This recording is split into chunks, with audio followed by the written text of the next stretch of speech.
I can give, but this chance that you may live, I pray we'll meet again if He will deliver us. Hear our prayer, deliver us from these famished years as slaves. We've grown too old to stand. Deliver us. There's a land you promised us. Deliver us to the promise and from the bondage as promised.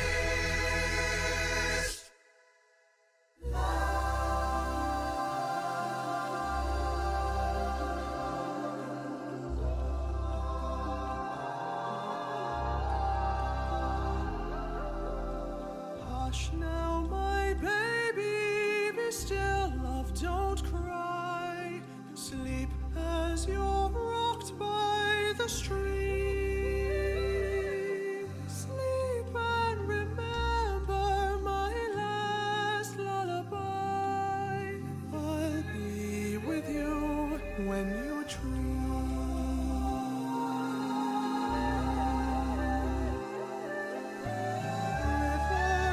River, flow gently for me. Such precious cargo you bear. Do you know somewhere He can be free? River, deliver Him there.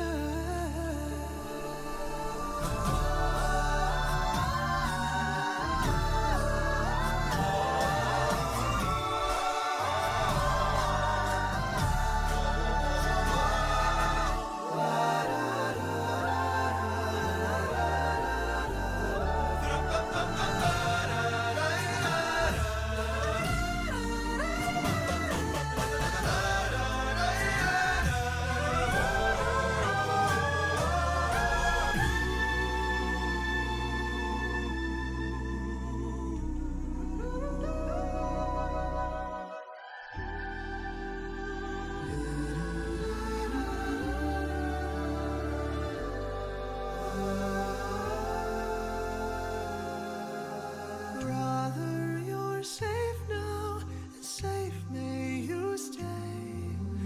I have a prayer just for you. Grow, baby brother, come back someday. Come and deliver us to.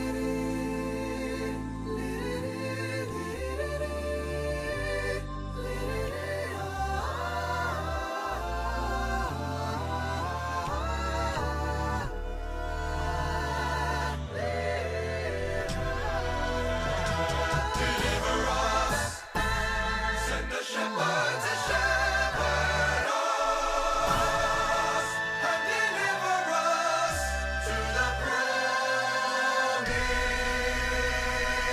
promised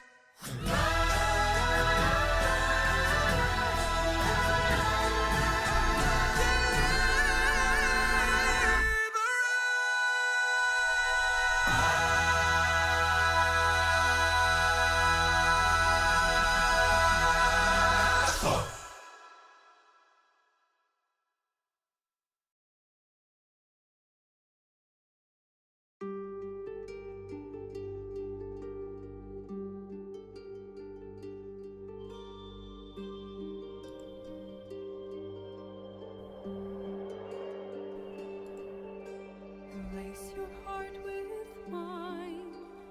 Let your sleeping soul take My flight. lovely, Take me through the lovely, night. lovely. Wait a second. Down, down, down by the river. There we go. My lovely, lovely imp. Susie Clem says BLM. Bennifer the potato. Down by Uncle the Gumball Beef. Torque Hunk. Twos. Ashmar. Bingy Boy. Zadoki Mycena. Aska. Agent Mad Hat. Bill Portly Poss Patrol. Vermin.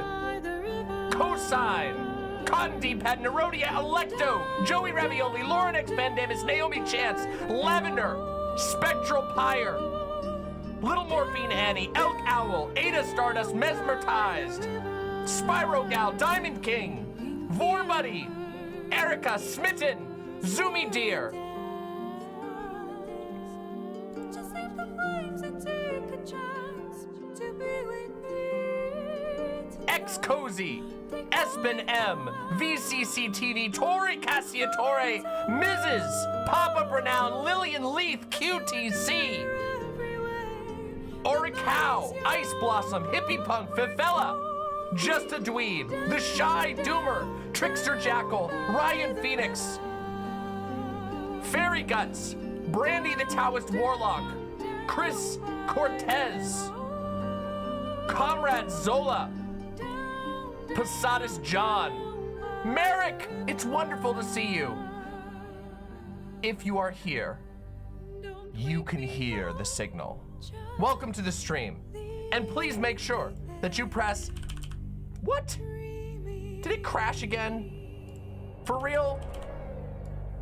The likes aren't going through, are they?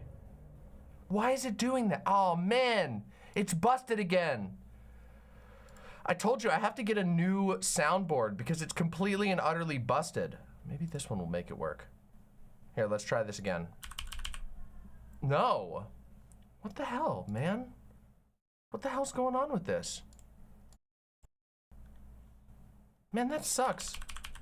Like, no likes going through at all. Busted. Busted. Again, I thought I fixed it too. I know I fixed it because it was working last stream and it's not now. Oh well, I guess we just have to cope about it. That last song, by the way, for those of you who are wondering, I didn't put it in the chat, that is Down by the River from the Baldur's Gate 3 soundtrack. And the first one was Deliver Us from the Prince of Egypt, which was covered by the legendary vocalist Sam Robson, of whom you are no doubt familiar if you watch my streams. Ada Stardust says, I was so bummed I missed the triumphant return stream, so I'm happy I'm able to tune in tonight. Can't stop the signal. You can never stop the signal. You're supposed to add fucking pronouns. No way. You see, there's a thing. There's a rule that I have. By the way, LB, also, thank you for the tier 1 sub. Vermin, guests of honor for tonight, Vermin and Merrick, thank you for being here. Happy to see you. There's a rule that I have on my stream, which is that with very, very few exceptions, I do not give more fame to people that I think are stupid. You'll notice that I don't have any sound effects from people that I've beefed with. I don't have any emotes from people that I've beefed with. I think we have like one emote or whatever from somebody that we don't like, and I think it's Donald Trump. I think we have the Trumped one. Oh no, I don't even think we have the Trumped one. We don't do that here. Cause I hate giving, no, I like Vosh. Like, I like Vosh a lot. In fact, I was actually gonna praise Vosh this stream, just a tiny bit. Vermin says, are you playing Baldur's Gate 3? Oh, it's detrimental. You can't tell, maybe you can tell, but I did not sleep barely at all last night because I was up till 3 a.m. playing Baldur's Gate 3, and then I was talking with a friend about Baldur's Gate 3 until 4 a.m. And it has gripped me to the degree that I have played now, what am I at now? I'm at a shocking, I just went over 100 hours, and that's just since I got back on my trip, from my trip, because when I started playing later than everybody else because I wasn't able to play until I got back from my trip. It's bad. It has me in its arms, in its claws, in its sexy little demonic gay claws. And I'm actually gonna talk about it today.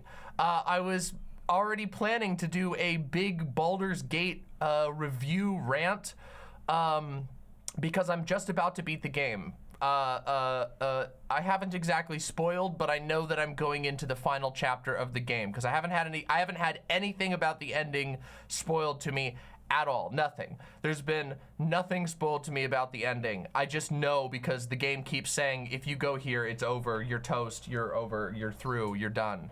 So yeah, it is amazing. Oh my god. Oh my god. Oh, that would be so awesome, Vermin. I will actually, unironically, I will think about that. I have so many good thoughts about Baldur's Gate 3. I have so much to talk about. Like I said, I planned on opening this stream talking about Baldur's Gate 3, so you're gonna be very happy with that. It has been an incredibly inspiring game for me, and it makes me really, really happy, and I would actually really like that. Oh yeah, that's how it was for me too. Vermin, I spent, okay, so for me, it was like 60 hours on the first act, and then like 15 hours on the second act, and then all the rest of my hours in the third act. Honestly, the second act is much more compact than the first act. The first act is like enormous, and the second act is a little more streamlined. It's kind of like getting you, which I think is probably for the best. It's kind of supposed to get you into the main story and push you along a little bit. I spent so much time in the first act. It's a really guys, you guys have no idea how just thick and juicy the sumptuous bosom of Baldur's Gate 3 really is. It is truly a game that deserves praise from the high heavens, and I'm gonna get into that in a minute. Yeah. Oh, I don't even know fully what that is, Vermin. I've avoided a lot of spoilers. I've really avoided spoilers. There's been a couple of points where I needed to look up a guide to help me with something particular I was struggling with, but I've like extremely avoided spoilers. I got spoiled on the existence of one character, which made me make some decisions, but I made some interesting choice. My character is insane. Oh my god, I want to show you guys my character is so hot. She's so hot, but hold on, I have to find a picture that doesn't have her tits in it. Hold on a second. Let me grab the picture that I took last night so I can show my character, and I'll crop it so that you guys can see it, cuz so it doesn't have tits in it. Hold on a second. This is playing with fire right now. Hold on a second. Okay, how do I crop this? Okay, so I need a copy of this one. Hold on. So this is the one I need to copy. Wait, where's the one that, this one is easier to do. There we go. Okay, so we'll do this one. We're gonna copy this. Hold on, give me just a minute. You guys, I'm being really annoying right now. And you're just gonna have to cope about it because that's just how it goes, okay? How do I crop? Here we go. We go crop to selection. Here we go. We'll go right to there, and we will do crop mode. Here we go. Crop selection. There we go. Okay, here we go. Now I can show you this. Look at how hot she is. My character is such a fucking hottie. She's so amazing. I spent so long in her, in the character creator. I gave her like pale white and pink hair. She is so messed up. I wish I was this hot. No joke. I wish I was this hot. If I could, like, if there was a button I could press and for the rest of my life I just looked like my character in Baldur's Gate 3 but in the real world, I would press that button, no questions asked. I do not care about the social repercussions. I would live the rest of my life even if I ended up having to eat rats in the woods for the rest of my life. Does she just fight tits out? No, this is a particular scene that I can't say anything about because if I do, it will be spoilers. Oh, are you for real? Are you fucking for real? My shortcuts broke already? Oh, you gotta be fucking kidding me. Fuck you, OBS. Is it a sexy scene? Yeah, in a way. Yeah. My class, wizard. Wizard is one of my favorite classes, if not my favorite class. Why the fuck did OBS... Oh man, that is gonna be so annoying. All night I'm gonna have to manually press this. Anyway. Yeah, I love wizards. I was in a toss-up between playing wizard or playing warlock, and I decided that for this character, that she was going to be a wizard. And there's a couple of reasons for that. I think wizards are really, really fun to play because they're incredibly flexible. Because they have a giant spell book of knowledge, you get to customize your character in a way that other characters don't really get to do. Most characters do not have a gigantic spell book that they can pull spells from basically at will. They do have more resource management than other classes, but I don't mind resource management. I am good at it, and I have built my character around it to the point now that my character doesn't barely even have to think about resource management, which is awesome. Yeah, and my goodness. Great news from Maine. Let's check out the great news from Maine. Maine residents could create the first statewide consumer-owned utility in the US. Oh yes, I've heard about this. There is a gigantic push to make a, it's basically a co-op power company.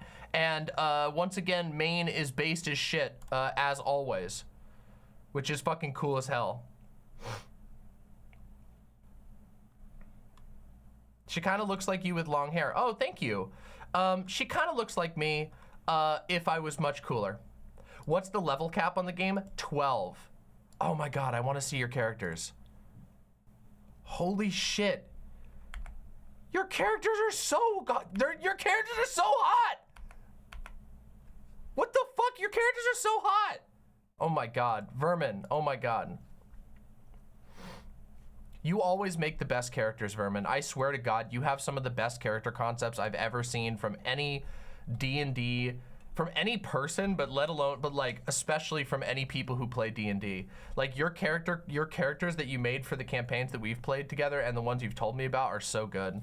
I know I'm like jerking you off massively right now, but seriously, I just actually believe that.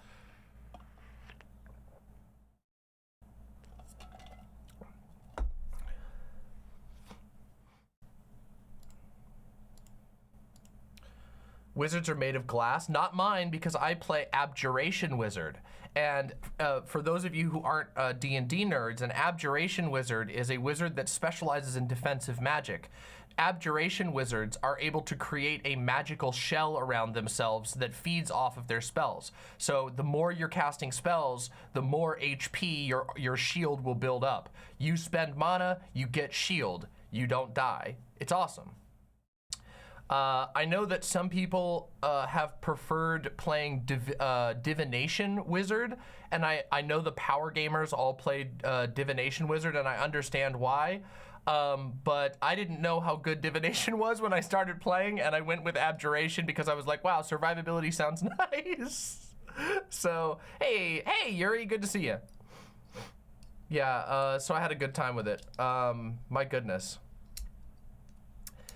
My God, I have so much to say about this game. I should just do my Baldur's Gate thing, shouldn't I? Oh, by the way, real quick, this is a call. Somebody in chat tonight, I intended originally to stream on Tuesday, but on Tuesday, I actually got some face electrolysis done, which is like a form of hair removal. It's pretty important to me. And it actually kind of made my face look all red and blotchy, so I didn't want to stream on Tuesday. And yesterday was Doe's fucking birthday! It was a birthday Doe yesterday! Woo! Birthday Doe!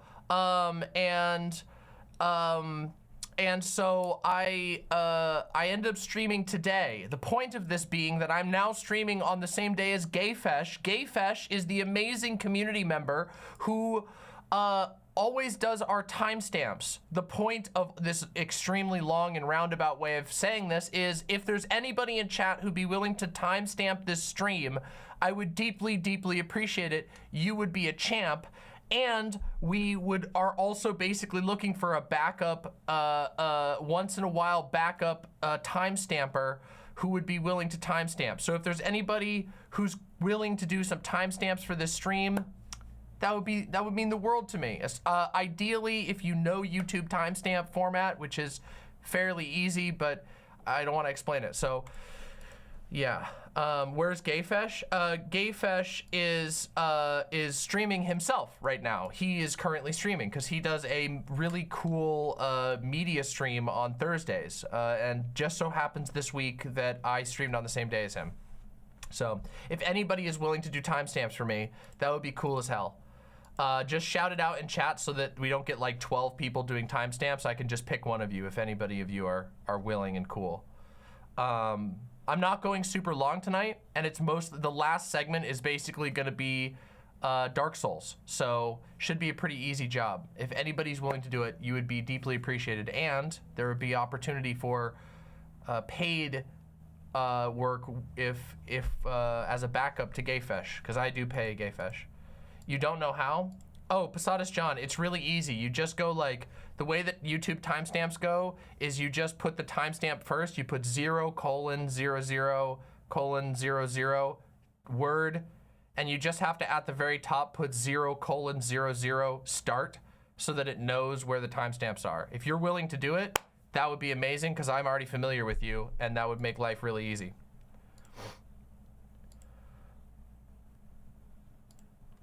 Oh, that'd be fucking sick as shit. Vermin, that's awesome. Yeah, Fortuna's cool. Yeah, that'd be cool about it. I'd be cool with that. It's pretty easy. So anybody if there's anybody willing to do that, it would mean the world to me. Also, I'm gonna ask again, the emote didn't work, but everybody who's here, please press like. It's probably going to be a slightly slower stream tonight, because my title is a little confusing and I'm doing games, and people are weird about games sometimes. But as you can see, we already have 225 people, so that's pretty fucking poggers. And if we get the likes, we'll get even more, which is awesome.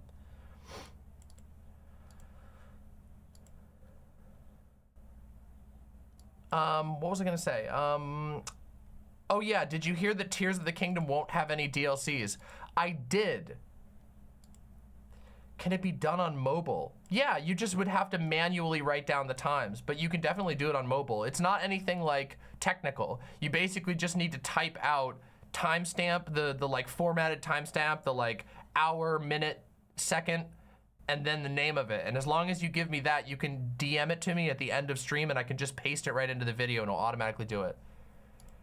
Yeah.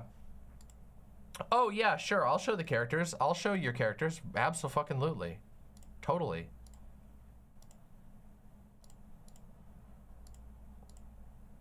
Damn, these are such, here, I'll show these right now. Wait, why didn't that one open?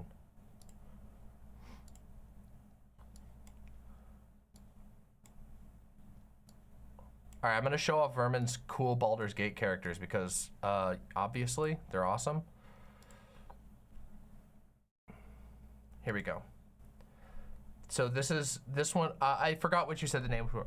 Let me roll back up real quick and see what you said their names were.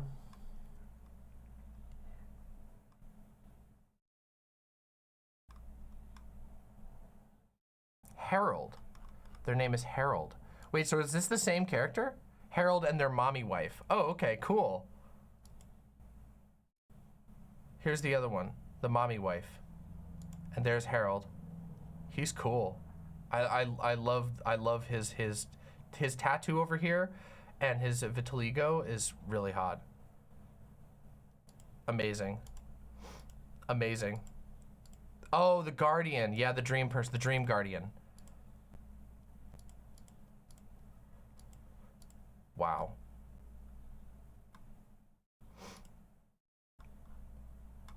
So, Mycena, yeah, Mycena, if you're cool with doing the timestamps, that would mean the world to me. You can just post them in a comment down below and I'll add them at the end of the video. If you post them in the comment, I'll copy them, and that would be awesome. If you're cool with that, I'll choose you, Mycena. Yeah, and that way nobody else has to do them. If you're comfortable with it, I'll elect you. And at the end of the stream, just put those timestamps in a comment. Not only will I give you the pin and whatever. I'll pin the comment, but I'll also put them in as the chapters, and you will be doing me a huge favor. And if you like doing it, if you end up thinking it's fun, I can talk to you in DMs about being a backup, because I don't know how long Gayfesh is going to be able to be our timestamper. Gayfesh has been a timestamper for a long time, but Gayfesh is streaming himself now, so maybe I don't know. We want to have somebody as a backup. So if you're cool with that, you can just mark this as beginning. That's totally fine. Yep. Daily Sonic vid and a meme. All right, let's do them. Let's do them. Let's do them. Let's see the memes in the Sonic video. All right, let's see what this is. All right, we're judging the Sonic video of the day. Let's see. Your attacks won't work. You can't put a scratch on me.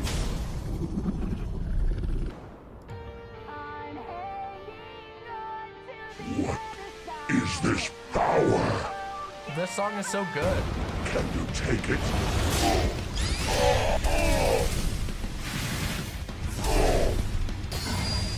Looks like it's my turn now. I have no choice but to use all of my energy.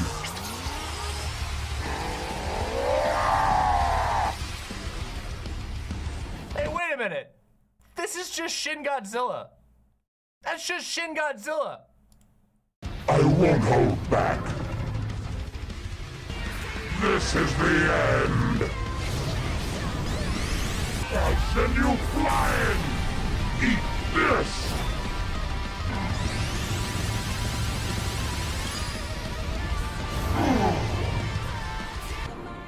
My mechanical body.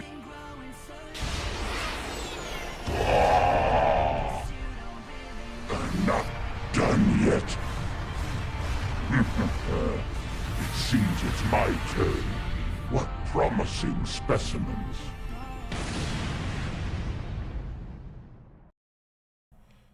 Well, the music was great. I do like that Sonic track. I'm hanging on to the other side, but I gotta say, everything about that character's dialogue and his voice and the fact that every time he gets punched, he goes like, ow, ooh, ooh, owie, my toe, is so Sonic that it kind of hurts. It's like, I don't know, there's something about Sonic where it's like, wait, this monster is bigger than mountains. His head is going through the clouds. Why is he going like, ooh, owie, ooh, oof, youch, yowzers, ooh, how dared you slap my cheeky poo?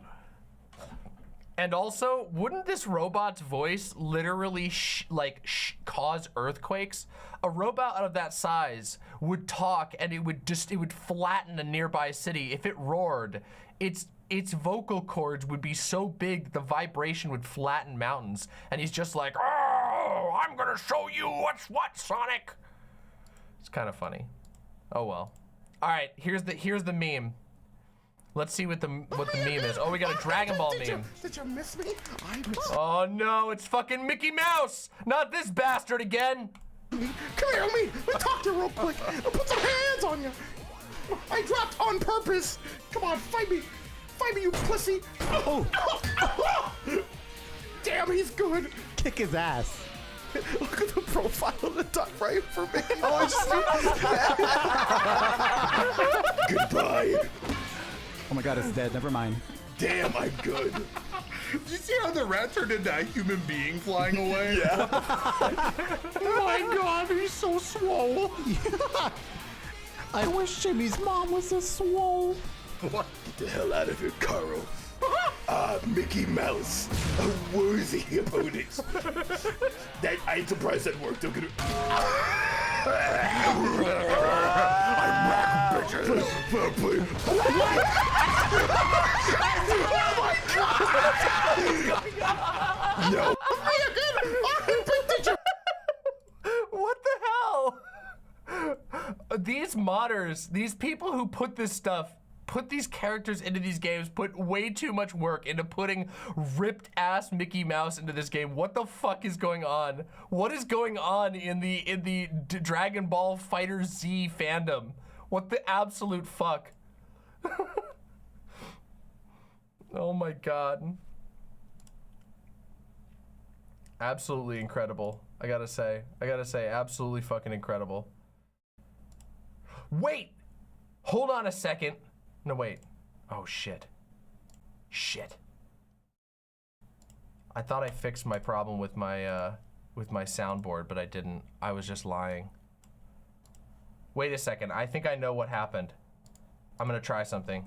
We're gonna try something. I want my soundboard. I want my fucking soundboard, bitch. I thought I fixed it. While I was moving away from watching that video, I looked at my Windows sound settings and I'm like, wait a second, something's wrong here. But then I was looking at the wrong thing. How annoying. Isn't it fucking annoying when things go wrong? I need to yell about things. I know I need the bazinga. I fixed everything. You guys, I did so much work and this fucking shit ass soundboard thing busts like shit. It works! Why? Why does it work? Oh my god. Oh my fucking bazinga. It fucking works. I am Adolf Hitler! We got it though. All right, soundboard's back, everybody. Soundboard's fucking back. And now it stops. And now it's back. You can't minimize the soundboard anymore? Oh my god, what is with this software? Bazinga. Jesus Christ. All right, everybody.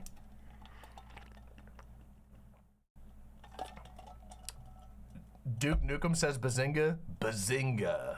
I don't know if that's right. Bazinga. I can't quite do his voice perfectly. What am I getting sent here?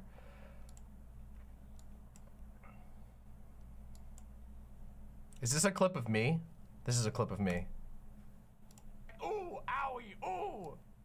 Oof. Youch. Yowzers. Ooh, how dared you slap my cheeky poo? Ooh, owie. True, me. True. That's a good clip. See? Listen. This is why we need clippers. There are so many good Demon Mama clips. There are so fucking many. And there's only a handful of brave souls. Like Uncle Gumbald. I had to make sure it was Uncle Gumbald who posted this one. It's usually Uncle Gumbald. Uncle Gumbald is like the premier Demon Mama clipper. I know YouTube is a pain to clip on, but it's not that much of a pain. Coin Silver, what have I walked into? You've walked into hell! Yes! Bazinga. Anyway, welcome. I hope you get comfy. We're about to talk about a whole bunch of stuff. I have a big rant to do tonight. I'm gonna talk about Baldur's Gate 3. I'm gonna do a review of Baldur's Gate 3. And then we're gonna play some Dark Souls. That's right, tonight! Everyone, my lovely imps, tonight we begin the Dark Souls FromSoft arc.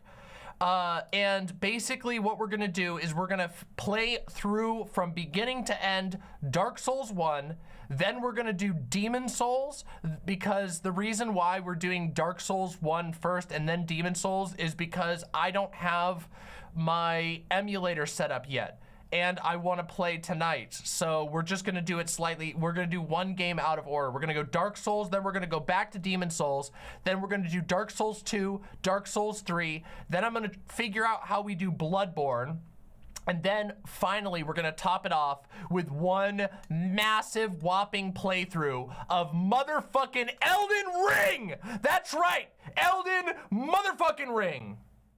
So, it's gonna be awesome.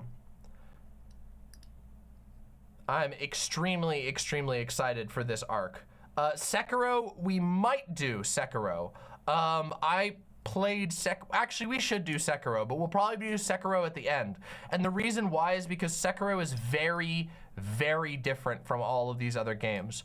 Dark Souls, Demon Souls, Dark Souls, Bloodborne, and Elden Ring are all spiritually the same series of games. Even though they're actually 4 separate series of games, they're all spiritually the same. Where Sekiro is very different. Some people think it looks similar, and it follows some similar rules, but it's actually very different.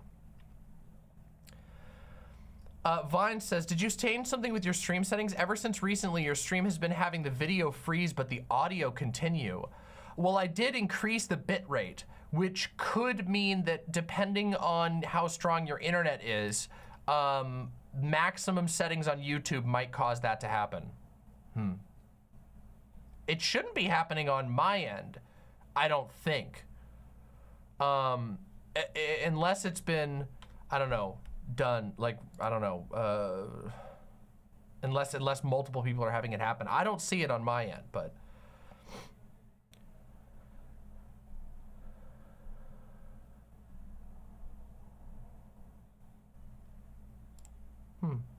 NB Hannah says, catching you live from holiday in Croatia because I can't sleep. Thank hell for Demon Mama. Thank you for supporting the show. It means the absolute world to me. Thank you so much. Sekiro is the only FromSoft game where the world is as well designed as Dark Souls 1. Disagree. Disagree. Disagree. Dark Souls 3. Louis Boy says, what are you gonna wear for Halloween? Well, that'll be a surprise. I haven't figured it out quite yet, but I'm definitely gonna do something for Halloween. Sekiro is a really, really good game, but I disagree with the idea that Dark Souls 1 and Sekiro are the only ones with well-designed world. I am like the biggest Dark Souls 3 evangelist, and I will fight. I will duel you 1v1 IRL if you disagree with me on that.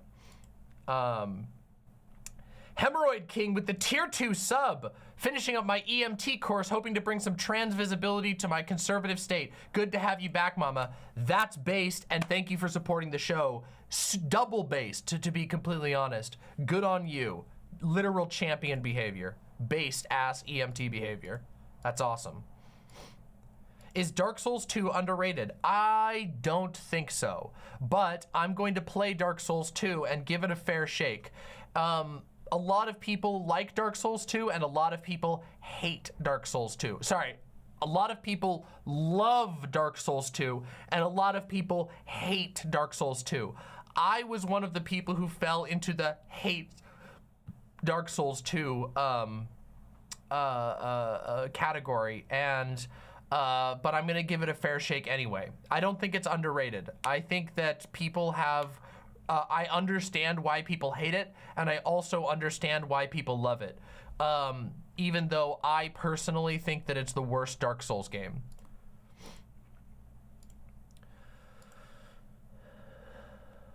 Sekiro is a really, really good game, Nerodia. Like, I think Sekiro is a really excellent game, but I don't know, I don't think it's fair to compare Sekiro directly to the other Souls games. It's a very different game. It's more like a rhythm game in some ways, which is interesting.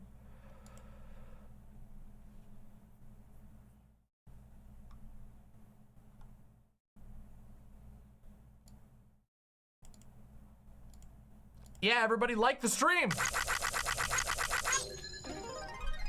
Remember to level adapt for DS2. Level adapt? What do you mean by that? I don't know what that means.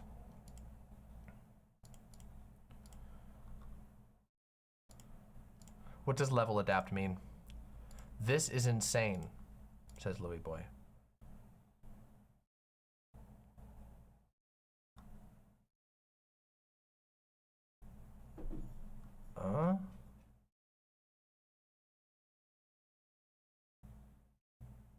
I don't know what this is. I don't know anything about Teslas, so I don't know. I can't speak to that. Okay, everybody, it's time. It's time. Adaptability gives you more iframes. Oh. No, it doesn't. It means don't level adaptability. It's a meme because the stat is useless. They remove the gear so it's a touchscreen? No fucking way. There's no way that they use a touchscreen for the gear shift. That's evil. But also, don't bamboozle me. Wait, hold on. Isn't this like the poise thing that happened? Where in Dark Souls 3, when the game came out, poise was bugged, so building for poise was pointless, and then later they fixed it, and so now everybody's really confused because people who played Dark Souls 3 at launch are like, poise isn't in Dark Souls 3, but poise is actually in Dark Souls 3. It just works way differently now because they had to patch it in because it was broken.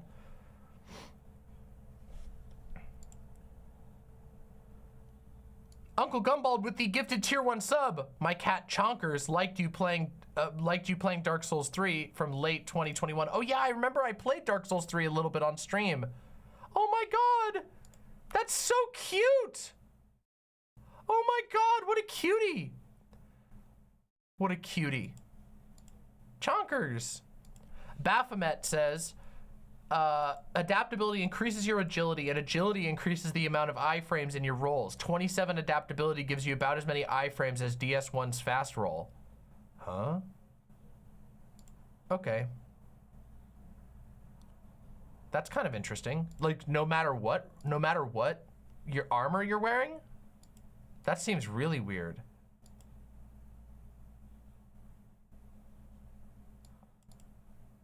I have leveled adaptability because I play Dark Souls 2 a lot, and there is a difference in flask speed usage between my 20 adaptability character and my 8 adaptability character. That's really interesting.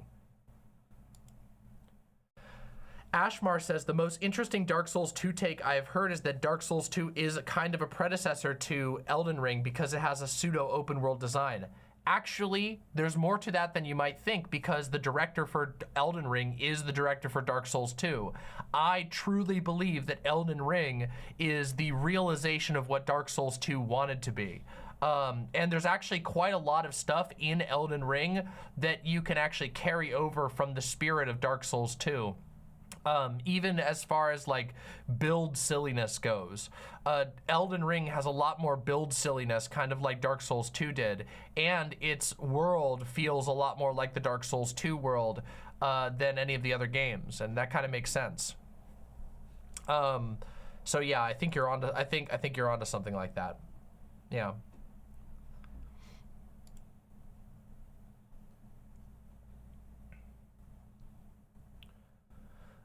Mrs. says, if you're doing politics as you play, yeah, I'm not gonna watch that. Sorry, not gonna happen. I don't give a shit about those people. Or Jubilee, to be completely honest. But thank you for the recommendation. I just don't care about those people.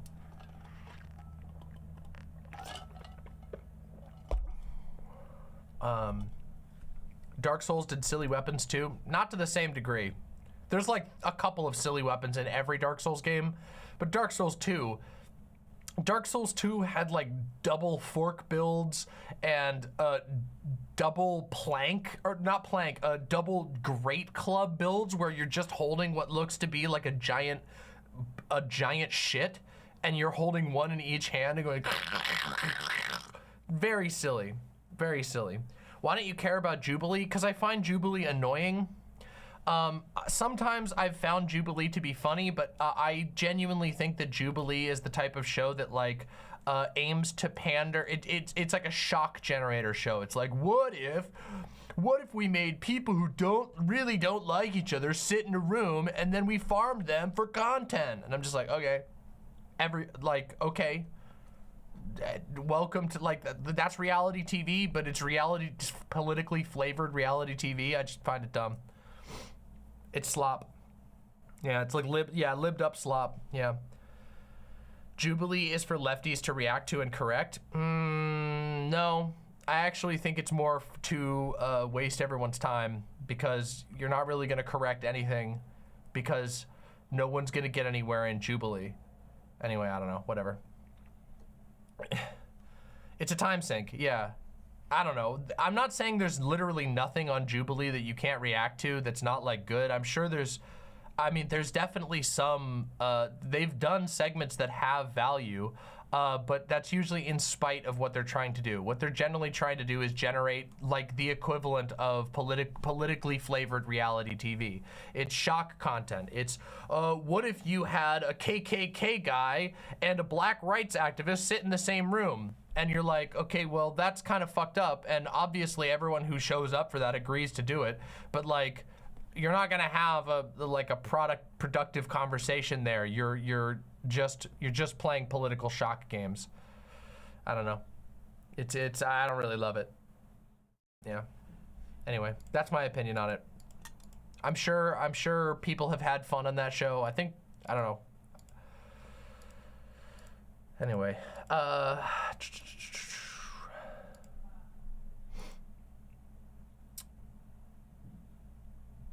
yeah, centrist jerk-off show. Yeah, a little bit. Yep.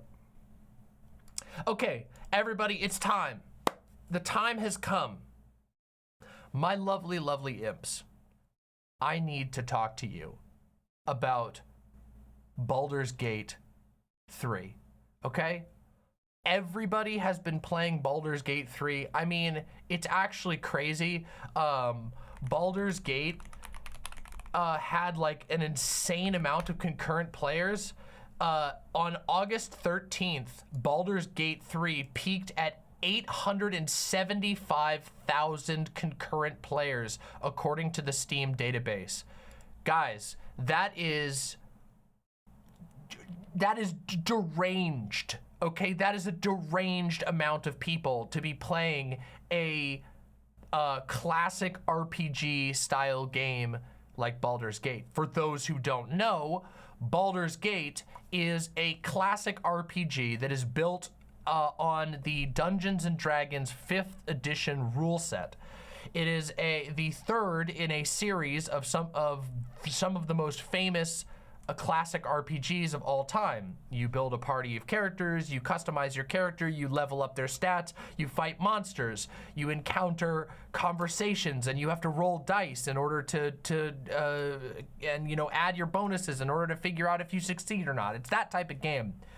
But let me just say, Baldur's Gate is something really, really special.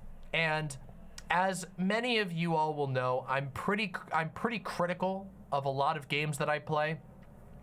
And I'm particularly critical of RPGs because I am very, very picky about RPGs. Most RPGs are very big time sinks, and a lot of them really suck. I'm sorry, some of you will hate me for saying that, but there are a lot of RPGs that are absolute trash. They are very lazy with their systems, lazy with their encounter design, lazy with their writing. But Baldur's Gate 3 is not one such game. Baldur's Gate 3 is in fact one of the best RPGs I think I've ever played in my entire life. And I have been having so much fun with Baldur's Gate 3. I have been addictively playing it since I bought it. I got to the game considerably later than everybody else. The game came out in early August. I was not even back from my trip until the end of August. And since I got back, I have basically been clocking hours and hours and hours into this game to the point that I am nearly at the end of the game and I have 100 hours clocked into Baldur's Gate 3. And I have enjoyed every single minute of Baldur's Gate 3. Baldur's Gate 3 is a incredibly colorful, incredibly creative, incredibly queer. I know. The high fantasy game? Gay as hell? Really? No, but I'm serious. This game is really gay. It's like really, really gay. Like really, really gay. And like, I was shocked at how gay this game is. In fact, I saw a really great meme. It was like, hold on, let me see. Let me see if I can find the meme image.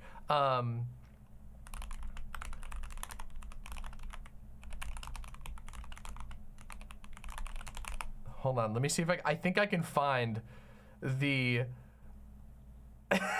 yeah, this is the one. Hold on a second. Why is it like this?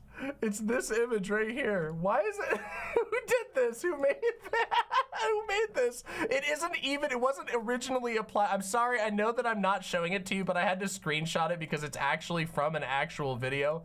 But it was this right here. Okay, guys? It's this.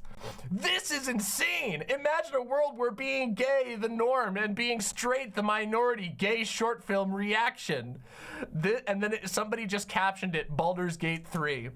And I'm not even kidding you. That's basically the premise of Baldur's Gate 3. Is imagine a world where being gay is the norm and being straight is the minority. Yes, literally! Vermin says, me watching my player character get flogged with a mace and then praised for how good they're doing it and then offered aftercare and the praise of a god for engaging in BDSM. I am not even kidding you. This game, it goes so hard. It goes harder than you imagine, okay? Whatever you're thinking about right now as like the gayest thing you can imagine in a video game, is just, go one step further, okay? It's you can be polyamorous. I had a 4-way with magical elves in a magical fairy underworld themed sex dungeon, okay? It is unfucking hinged. I love this game, okay? Does it have pronouns? It does. And the characters actually respect them, believe it or not. You can actually choose, I know this is gonna be a real shocker, she, her, he, him, and they, them. And all of the characters throughout the entire game will respect your pronouns. Oh man, what a shocker. Not only that, but it has free-form genital and body build and facial hair options. You can give your characters like 5 different options of genitals, no matter the character, okay? It is based, okay? Now, this is just me talking about all the gay stuff. Let me just talk about some of the other stuff I really, really like about Baldur's Gate 3 and why I think you should go play Baldur's Gate 3. First of all, the music will rock your world. The soundtrack for Baldur's Gate 3 is phenomenal. Most fantasy RPGs, sorry, but they kind of get stuck in the Lord of the Rings theme realm of music, where it kind of just sounds like you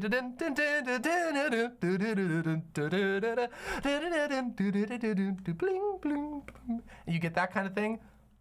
You get a couple little tracks like that when it's special, when it's moment, when you're prancing through the fairy field or you visit the halfling hole, then you get your Lord of the Rings music, and the rest of the time it's off the chain. They've got a battle theme that is just human shrieks turning into string instruments. It is just amazing. And Jade Monkey, don't worry. There is a song in the game, I'm not even kidding you, I don't want to spoil anything, but there's a song in the game, a battle theme for a boss, that is a Disney villain musical track. Not even joking. And the boss isn't a joke boss. The boss is a really hard, extremely difficult challenge boss. And when you go into his room, it just starts playing a Disney, like an Ursula Disney villain type song. Not even kidding you. Okay? It's amazing. All right? Just, oh God, so good. Not only that, but the game has so much in it, okay?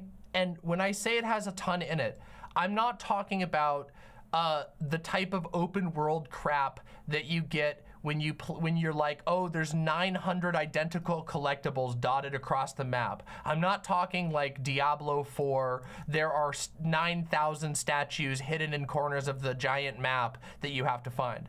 this game has bespoke stories loaded throughout the world. You cannot get them all in a single playthrough. It's actually impossible to experience all of the different possibilities. Almost every storyline in the game has variable outcomes that are extremely complicated. I'm talking like, it's really impressive, okay? And it is just loaded to the teeth with various stories for you to pursue. All kinds of different things, from really challenging combat encounters to puzzle solving to investigation snoop. I gotta snoop around and do Arthur Conan Doyle stuff like that. It does a really good job blending all these things together to make for a really awesome experience. But most importantly, well, the most important part is that I love how gay it is. And if you get mad about that, suck it, basically. I think it's awesome when a game is unapologetically, joyfully gay, and you can feel how gay everybody who made the game was and how much fun they were having with it. I think that's awesome. However, I think the thing besides that makes the game truly shine is that it is the most accurate experience in a video game that I've ever had to what it actually feels like to play D&D at a tabletop. Dungeons and Dragons as well, tabletop role-playing as a whole, because obviously a lot of people play games that aren't actually Dungeons and Dragons, but that are similar in spirit in one way or another. But Dungeons and Dragons alone, but tabletop RPGs have grown massively over the years. Even when I started playing, I've been a tabletop role-playing game player for a very long time. The first time I ever played a tabletop role-playing game was an official one was when I was in college. I actually made my own when I was a kid, because when I was younger, I couldn't afford tabletop role-playing books like Dungeons and Dragons, or at the time I was really interested in the EverQuest role-playing game. So I made my own. And I used to play with my friends. We used to sit down in my basement, and we had a completely nonsensical rule system that wasn't even based off of dice. It was more or less just vibes based. But we actually had booklets. We copied. We went to our local Borders, you know, the bookstore Borders. We would go to the local bookstore and we would look through the Dungeons and Dragons manuals, and then we would go home and make our own, where we would staple together monster sheets. We had no idea what we were doing. We would draw little monsters on them and then put them all together, and on the front we would draw a map which was where the monsters lived, and then we would staple it together. Not even kidding you. So I've been into this thing for a long time. But when I first started playing tabletop games in college, the official ones, the D&D ones, it was not a popular thing. Dungeons and Dragons was considered an extremely nerdy niche interest, and it was something that people were like often off-put by and had to be convinced to try out. Now, there are like some of the most popular online TV shows are based off of Dungeons and Dragons. Critical Role is one of the most famous online like syndicated TV shows. I guess syndicated isn't the right word, but you know, the equivalent. It has a ton of backing. They're really, really popular, and worldwide there's Dimension 20 is another one, D20 as it's called. These shows are huge. Dungeons and Dragons has grown a lot. So more and more people are familiar with tabletop gaming. And if you've ever been a tabletop gamer, there is a magic about playing a tabletop RPG at the table with real people. Even if you play online, that magic still exists, but there's something special about sitting down at the table and watching people with totally different personalities, totally different backgrounds, totally different paths of logic, try to play a different character. They're role-playing a character that isn't them, and then they're being confronted with challenges and moral conundrums and story decisions, and it creates this incredibly chaotic and magical environment. And Baldur's Gate 3 somehow manages to emulate that. You can never perfectly recreate it, but it makes a believable illusion of it in a way that I was really, really impressed with. Without any, you don't even have to play with other players for this to happen. It's just the way that the game is written. The game is written and the quests are designed in such a way that it puts you and your party into all these situations where inevitably everything is going to go totally the opposite way from the way that you planned, resulting in extremely funny hijinks, all kinds of situations that you did not want to find yourself in. People get blown up, people fall downstairs, you're fighting a dragon and the dragon slips on a banana peel and falls into a hole and you win the fight in a single second because the dragon fell on a banana peel and fell into a hole. You're going to talk to the mayor of a town, and one of your characters decides it would be a great idea to steal a piece of cheese from behind them, and they fail so bad at stealing the cheese that they knock a cast iron pan down onto the mayor's head, and the mayor dies. That type of situation is the type of stuff that is replicated in Baldur's Gate 3 that makes me absolutely adore this game. Absolutely adore this game, okay? It is absolutely amazing. Another bored person asks, Demon Mama, have you been using Speak to Animal?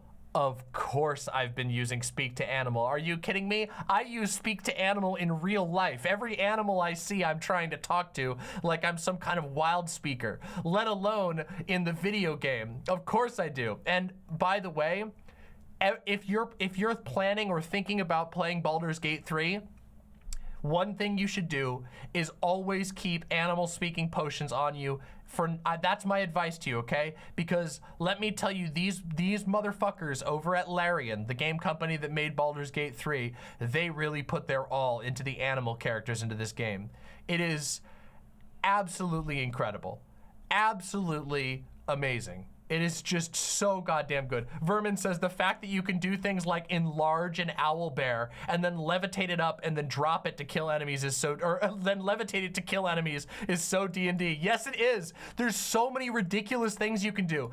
There are things like someone would have their character go around the room dropping explosive bottles around the room before you have a confrontation with somebody, just in case the confrontation goes bad, so that you could shoot the explosive bottles instantly, killing everyone in the room. It is the most ridiculous game ever, okay?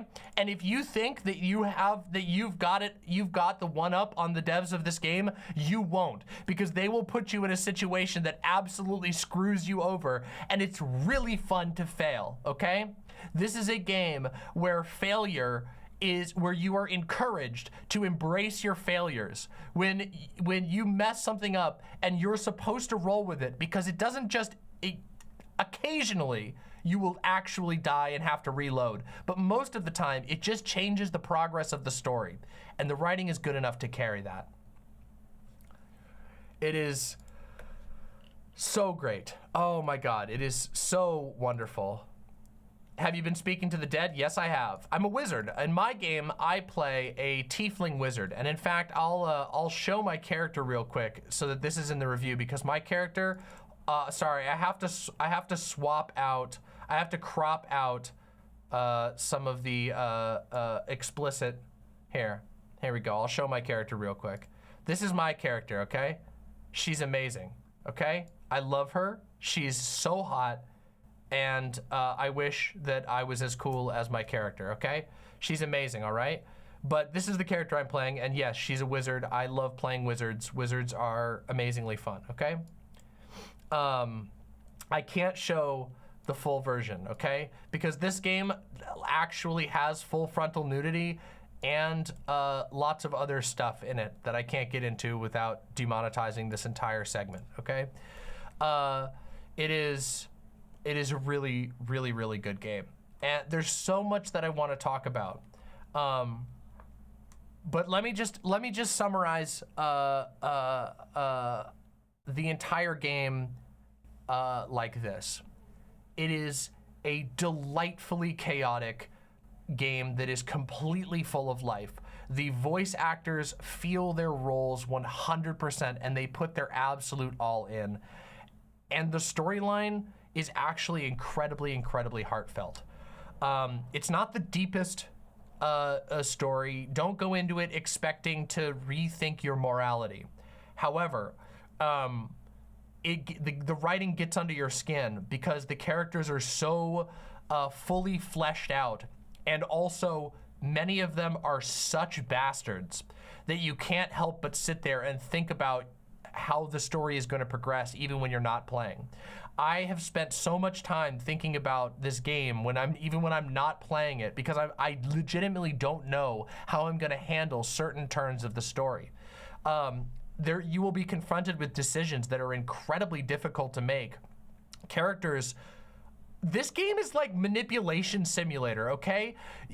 A lot of the themes of the game are built around how people in positions of power can abuse that power to hurt you and other people, and they don't shy away from it even a little bit. I joked to my partner that this game is Gaslight Simulator, which has actually bothered a lot of people. But I don't think you should get mad if a game decides to tackle difficult issues. But this game does do that. There are a lot of characters in this game who will not just lie to you, but will outright try to manipulate you, and that is just a part of what you have to deal with, and it forces you to play your character. The way that characters treat your characters, the way that the other characters treat your friends in the game, leads you to make decisions that are motivated by actually thinking about the decisions. Like I said, it's not the most deepest game on the entire planet. It's not like a Pathologic or a Death Stranding, where it's you know, tackling the world's biggest political issues or philosophy. But it is incredibly deeply written, incredibly heartfelt and incredibly solidly written. So I think very strongly of how they decided to structure the story to force you to role play. I think that's really good. So it's so Dungeons and Dragons. Yeah, nice. So it's my childhood trauma simulator. Yeah, actually there is quite a bit of that in multiple directions. But I actually think that they do a really good job with it. Like I said, again, it's not the deepest game. You're not gonna. It's not like reading you know, a book that will change your life forever. But it's a game that actively engages you. It engages your critical thinking. It engages your moral centers to actually have to think through the decisions that are there, even if it's not like the most political game that's ever existed. Yeah. Is it better than Disco Elysium? Is it better than Disco Elysium? In some ways, yes, and in other ways, no. Those two games are hard to compare because Disco Elysium is one of those games that's really deep. Disco Elysium is a game that like actually tackles like really big political issues, but it also doesn't. It's not the same type of game. Disco Elysium is fairly compact by comparison to Baldur's Gate, whereas Baldur's Gate is basically like playing through an entire fantasy novel. Again, I haven't even beaten the game. I've been playing it consistently, and I'm at 100 hours already. You will become very addicted to the characters in your party. You will care about them a lot by the end. And in mechanically, it's way deeper than Disco Elysium. Disco Elysium is a very shallow game mechanically, or not shallow. It is a very simple game mechanically. There are a handful of stats, and you can boost them depending on your clothes and some of your decisions.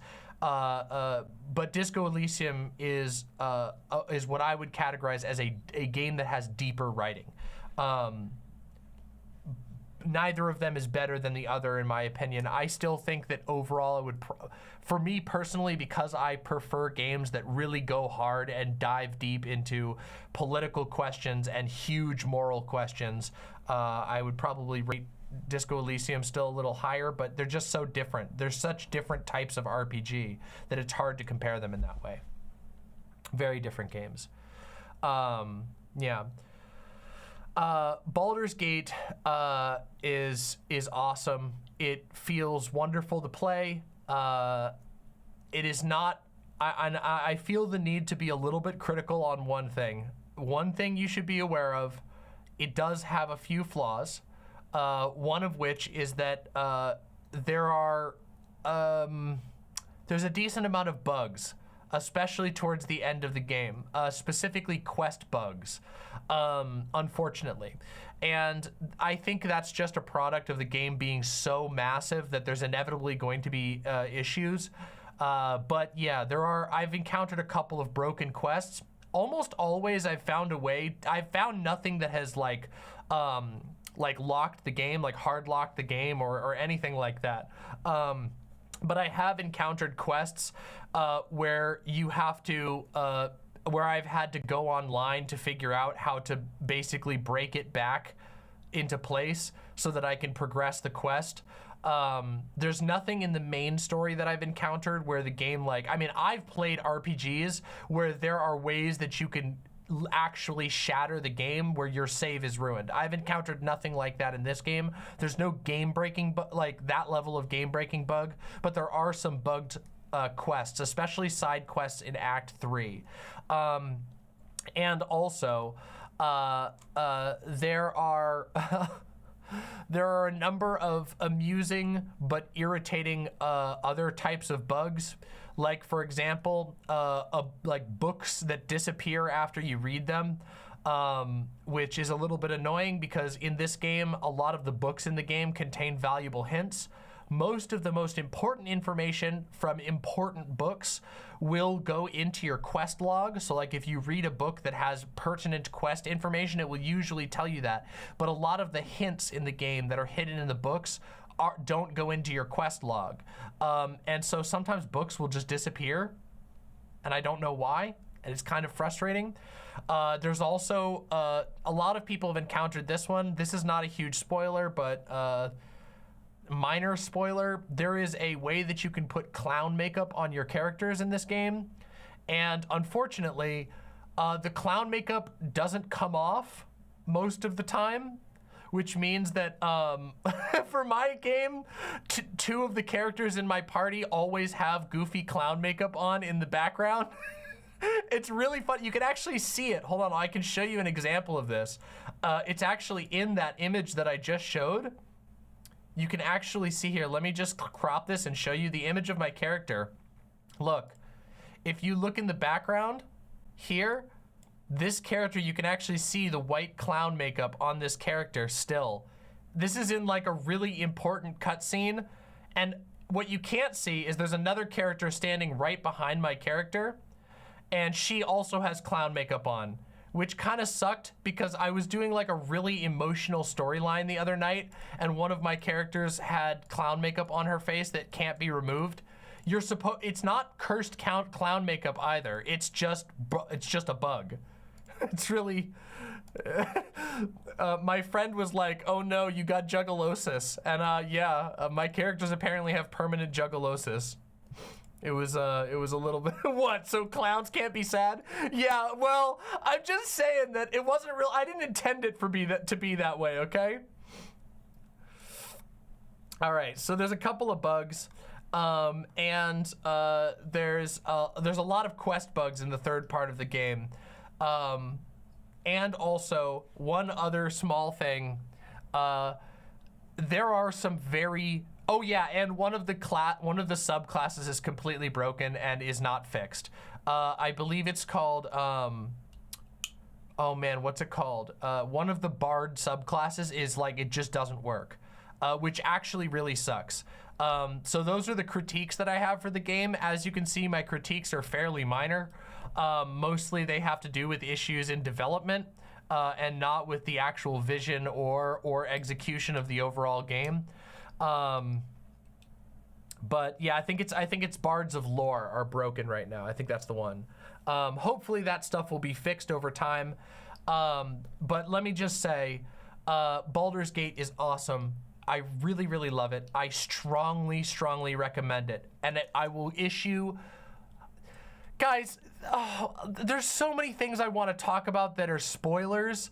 Okay, spoiler warning, okay? Warning, this is a really minor spoiler, okay? Really minor, but spoiler warning anyway for people who might play the game, okay? It's done. Spoiler is only gonna be for the next 30 seconds. There is a point in the game where a guy, a Gandalf, like basically this world's Gandalf, teleports into your camp. Okay, you find him wandering around in a cave and he's like, can I come back to your camp? And you invite Gandalf into your camp and he teleports into your camp and he literally, he's like, oh man, I'm so hungry. And one of your party members is like, will you just tell me why you're here? Like, why'd you come all the way out here? You're like a famous wizard. You're Gandalf. Why the hell are you out here? And he's like, what a splendiferous question, my good sir. But first, if I might have some cheese and crackers. I have never been so famished in my life. And then you give him cheese and crackers. He's like, oh, my tummy feels very satisfied. I thank you for your hospitality. And then he just turns and looks at your friend and goes, kill yourself from God. I'm literally not even kidding you. That is an event that happens in the game. He's just like, God told me to tell you to kill yourself. Anyway, I'm off to the city. Poof, and then disappears. It's ridiculous. It's so ridiculous, and it's amazing. It's beautiful. It's perfect. Baldur's Gate 3 is amazing.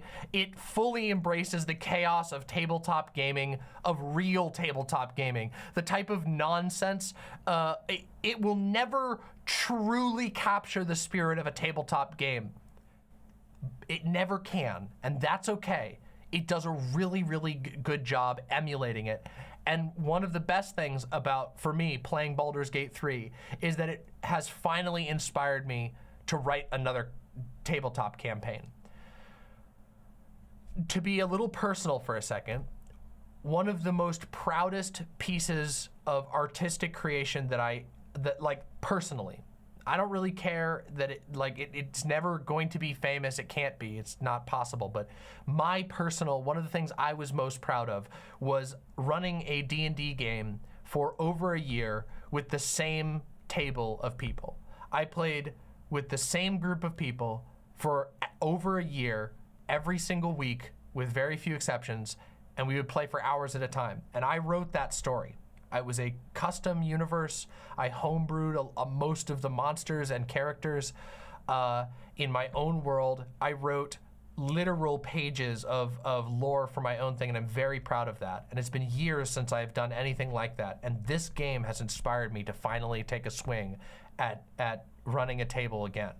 I have played a lot of tabletop RPGs over the years. Most of them was not me running the table. I played other people's games. I actually played official, like, Pathfinder. Pathfinder is a different RPG system that branched off from D&D. That's very popular. I played the actual ranked play. I went to conventions and played with, I played in an event that was 1,000 players all playing at separate tables, and it was coordinated by dudes with flags, where it was supposed to simulate a giant battle on the astral plane, where each table was a group of adventurers battling their way through, and the people, and when events happened at each table, the people would hold up the flag to tell the other people what was happening, and then that was coordinated to the event dungeon masters, who decided what would actually happen after the result of the battle came out. I've done that, but it's been a really long time since I've run my own table, and I have finally been inspired by Baldur's Gate 3 to start that again. So that should be the shining recommendation of this game, is that it will inspire you to go play tabletop with real people, because it is so good at capturing that spirit. Go play Baldur's Gate. Please check it out. It's amazing. Even if you are not an RPG lover, you will find yourself falling in love with Baldur's Gate 3. I mean it. It is the type of game that can bring in even people who aren't usually into RPGs. It is just that good. It eases you into the mechanics. It eases you into the world. It is stunningly beautiful. The music is awesome. The voice acting is stellar. You will enjoy it. There's a reason why this game got 875,000 concurrent players a few days after launch, which is insane. RPGs never get that many. That's like the type of numbers that you see in a multiplayer game, in like a shooter where tons of people are online playing together at the same time. This is a single player RPG. There's a reason why so many people have found themselves hooked by this game. Go check it out. I have nothing, well, obviously I have some critiques, but I have basically nothing but praise for Baldur's Gate 3. I would love to talk about more spoiler stuff, but I'm not going to for the purposes of this review. That's all I really have to say. Go roll some dice. Go roll some dice and get inspired. This game is wonderful. It's amazing. Go see a dragon slip on a banana peel to its death. Go slip on a banana peel yourself to its death. Can I show, hold on, I have to show you another image. Okay, this is not a spoiler, okay? Not really. It's not really a spoiler, okay?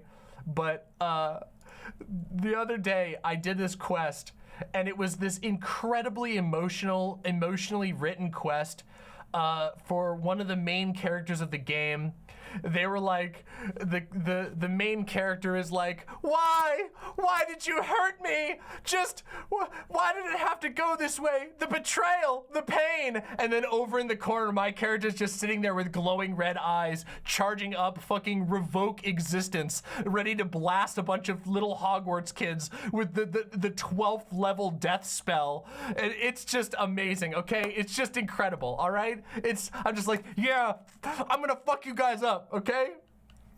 Yeah, literally, yes. Exactly, Vermin.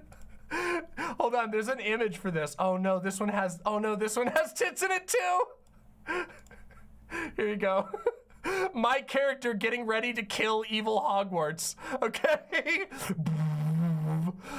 My character about to cast Circle of Death on the kid who's in Introduction to Torture.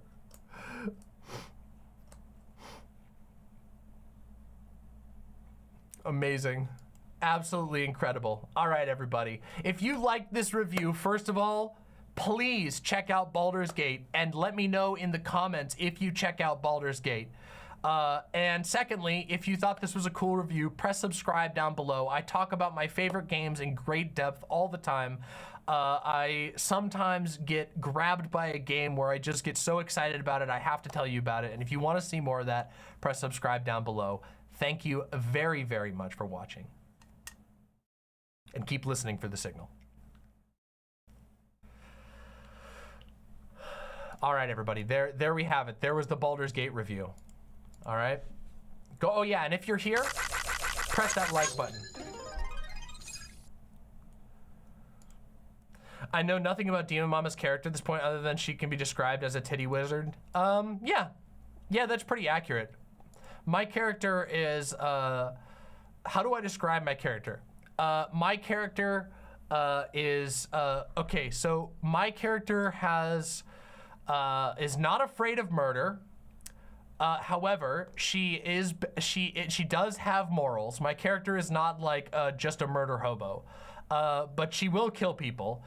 She is a little bit power hungry. Actually, she's a lot power hungry. She will basically try to do whatever she can to increase her own power and the power of the people that she cares about. Although, except for one thing, she will not enslave people. She will not, and she basically always will go to extreme lengths, even personal pain, to free people from slavery. She's basically a libertarian wizard, okay? She's like, yes, I will read the evil Necronomicon in order to learn how to summon Cthulhu from beyond to smite my enemies. But don't lock people up. If you lock people up, I'll shoot a glowing skeleton into your eyeballs. She is did she worm? Oh, she wormed. Oh, she wormed. Oh, she fucking gobbled the worms. My character was fucking eating worms like spaghetti. Like, she was like, worms.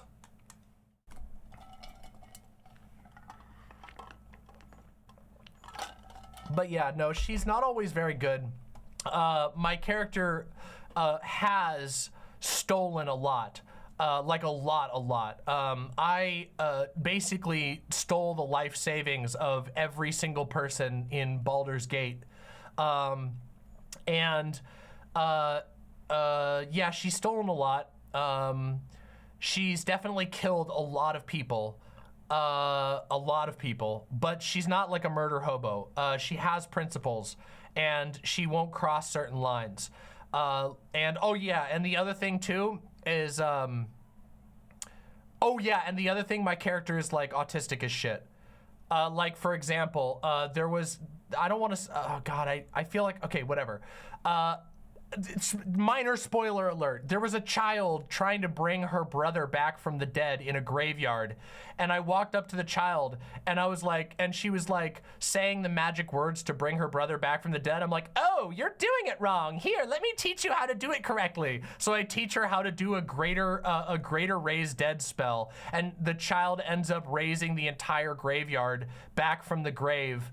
And then the gravekeeper is like, why did you do that? I'm like, well, she wasn't doing the spell correctly. And they were like, yeah, but do you realize how dangerous that was? I'm like, it's better that she knows how to do the spell right. If she did it wrong, she could have hurt herself. And then the gravekeeper was like, she did hurt herself. I'm like, well, she hurt herself. I killed the zombies. What's the problem?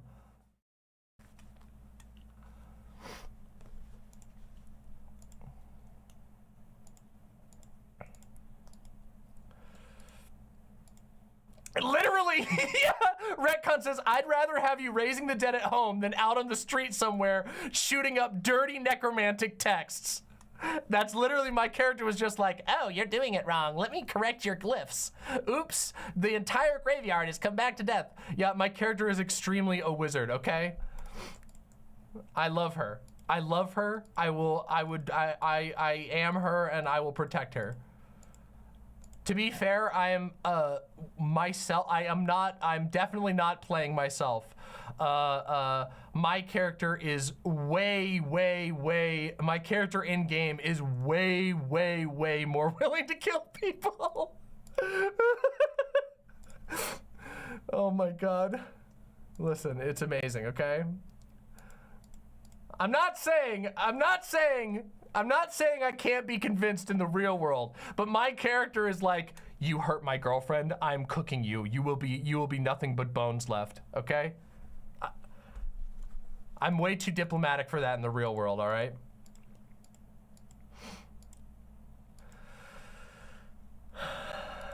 Anyway. Yeah, go play Baldur's Gate 3. It's freaking awesome. Amazing. Chaotic. Yeah, my character, no, chaotic is like the murder hobo type, okay? Which is, by the way, for people who don't play D&D, the term murder hobo is like, it's a thing that happens in a lot of D&D games where, because D&D, because the rules of, and this is a system-wide critique of Dungeons and Dragons, and many D20 systems, which is that because the games are so combat focused, because the rule set, the actual rules themselves are so built around combat, it incentivizes people to find ways to get into combat all the time and to use violence to solve lots of problems. And it's actually quite hard sometimes to write around that when you're playing a system where half of the rules are about fighting. So what you end up with is sometimes you end up with characters that are basically murder hobos, or parties that get called murder hobos, which is basically they move from place to place looking for every fight that they can get into because they want to maximize their loot and try out their new abilities. And it's not really players' fault all the time. Sometimes it is. Sometimes you play with a player who just doesn't know how to engage with the game outside of combat at all. It's actually kind of a problem with the systems, in my opinion. When you have systems that are built all around combat, all around death magic, and that highly incentivize combat, you're going to get a lot of murder hobos. Don't tell them about Gustavo. Actually, I will tell them about Gustavo. In one of my in the tabletop game in which I mentioned prior, the one that I was very proud of, we had a character who became a murder hobo. He was a wizard who was incredibly chaotic and constantly ended up killing people. And I did not write my campaign to be low on combat, but I wrote my campaign to have a lot of social aspects, a lot of social role playing. And unfortunately, this character ended up killing a lot of characters. And in the end, we kind of, both me and the player ended up sort of not 100% explicitly agreeing, but we basically both realized that the character needed to die if we wanted to continue having fun in the game. So we actually killed that character off. They ended up being very happy with the fact that that character died because it freed them up to make one of the best characters I've ever had in any campaign ever. A cleric by the name of Wayne DeBronte. And Wayne was a holy cleric who ended up having a crisis of faith after realizing that he could no longer tolerate the behavior of his church and his God, that his God didn't align with his morality, and he actually forsook his holy powers in order, as a character moment. It was incredible. We had one of the best characters we ever had at any table. Yeah, Wayne and Ben were awesome. Yeah, it was such an amazing, such an absolutely amazing table. Yeah, yeah. That one was that game was played in person, yeah. But yeah, Lux Raid. Luxander, thank you so very much for the raid. Welcome to all of the Hordes. Get comfortable, come on in. Welcome, welcome, welcome. I just got done reviewing Baldur's Gate 3, and now I am sort of talking about Dungeons and Dragons. Then I am going to go on a large transgender-fueled rant. So if you want a transgender-fueled rant, come on in and make sure that you press that like button on YouTube. It would mean the absolute world. Welcome, everybody. I just got the official raid notification. All of the Hordes, come on in and get comfortable. We're talking about D&D. I just reviewed Baldur's Gate, and we're about to go on a transgender-fueled rant. So if that sounds good to you, come on in, get comfortable. Thank you very, very much, Luxander and the Hordes, for the raid. And make sure you press like. Your likes are very powerful and means the world to me. Yeah. Hey, thank you, XLR. And then Dark Souls, yeah.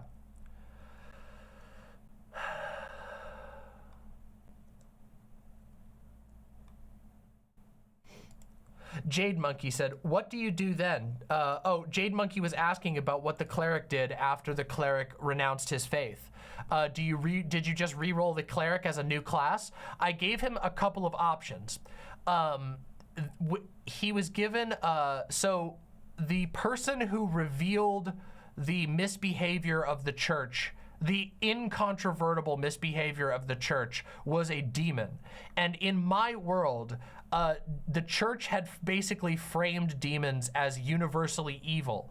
But in my world, there were actually multiple types of demons, but most of them had been killed off and had basically been slandered and slandered by the church. And so the demon that revealed this conspiracy by the church, this misbehavior by the church, offered a pact to the cleric who renounced his faith. And the cleric had an option to either respec as a fighter if he did not want to do magic anymore, or to respec as a custom infernal cleric, which basically I reworked a couple of the class features of the base cleric class to make an infernally powered cleric. And he chose to make a pact with the demon and utilize the divine, the infernal powers of the demon instead.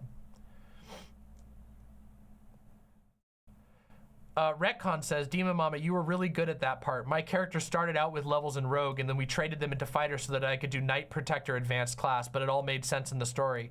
It's really important to me that, thank you, first of all, that's really kind of you. And it's really important to me that all of the decisions that someone makes about their character are reflected in the story. That's something that I take really seriously when I write campaigns. And first of all, I thought the way that you built your character was awesome, and I liked the direction that you went and how you, throughout the story, you went from you kind of had like, Ben kind of had like he kind of had like a Strider arc where he started as kind of like a knight wanderer, and then came into glory as like a respected hero of the people and became a knight protector and true, and it was really awesome. Retcon says, no joke, I still daydream about the situations in that campaign as if they were a book. It was really good. Oh my God, you have no idea. Oh my fucking God. That almost, that means so fucking much to me. Thank you. By the way, Retcon was one of the people who played in that campaign, and it was like it was again, it was the piece of work that I was most proud of. So that means so fucking much to me. You have no idea. Thank you. I want to make something that good again in the future, and I've been thinking about it a lot, how I'm going to do that.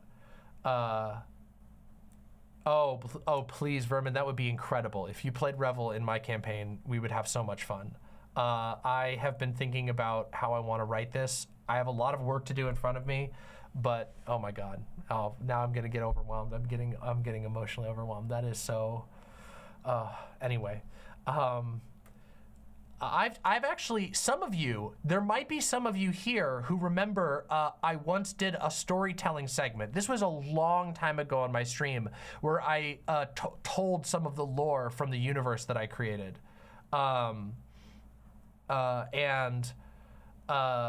Yeah.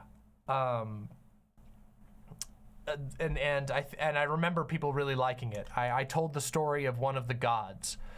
In my universe, most of the gods were like, there was a handful of gods that were truly ancient, but a lot of the gods were fairly new. And so the lore, the lore of the divinity in my universe was extremely chaotic, and a lot of the gods were basically just really powerful people that you had to cope with and deal with. Yeah.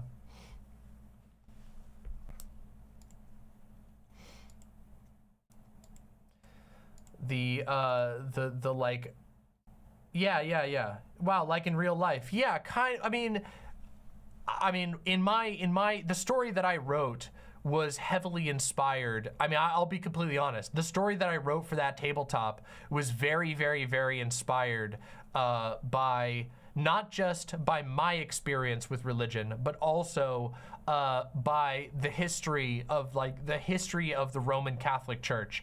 And the church that I built, the main church that was that was central to the storyline of the table of the story that I wrote, was structured to reflect the history of the Catholic Church.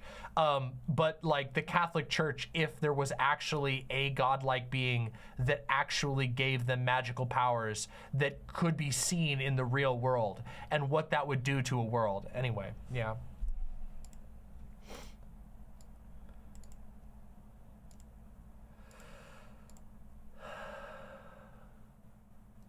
Oh, that's amazing, Redcon. I would love that. I would love that.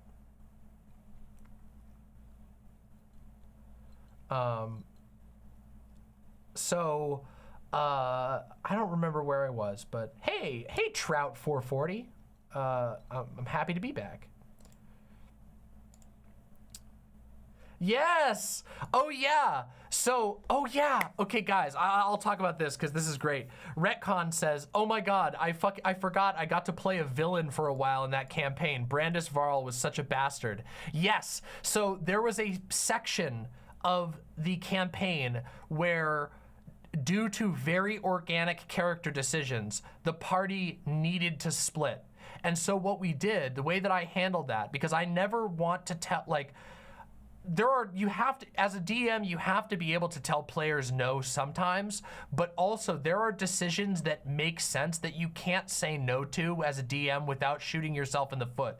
And the only way for people's story to progress was to split the party. And so what we did is we did, basically, we did 2 sessions where 2 of the characters went this way, and I introduced a player character controlled villain, which was Brandis Varl. He was an inquisitor of the church, and he was basically assigned to the cleric who was losing his faith and a paladin who had one of the other players at the time was a paladin who had gotten corrupted by a demonic artifact.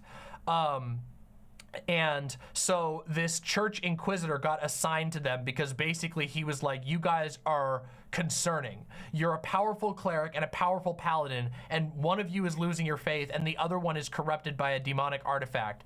And so and then what I did was the other character, the character that was Retcon's character who had to go off and do a thing, I did a special one-on-one session where I built we put together a gigantic battle, and there was a special, basically one-on-one session where the other players got to watch this session unfold if they wanted to, but they weren't obligated to stick around the whole time if they didn't want to.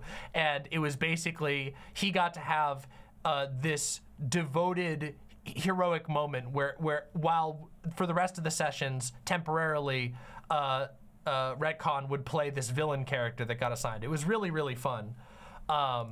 It was super cool, and I had a really good time, and I think that it worked out really well. Splitting the party is always really hard.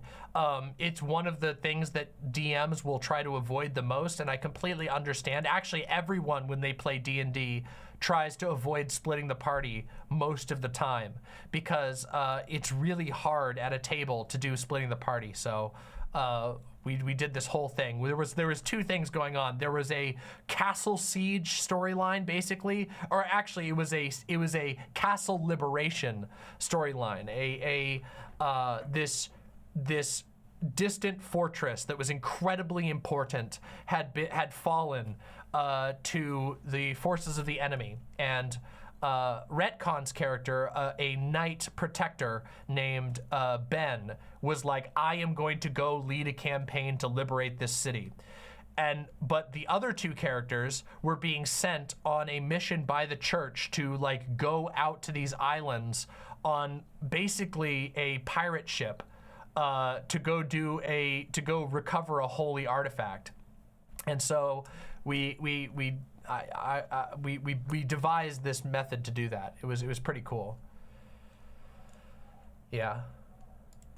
It was very fun. It feels like running multiple sessions at once sometimes. Yeah, it's pretty difficult sometimes. Yeah.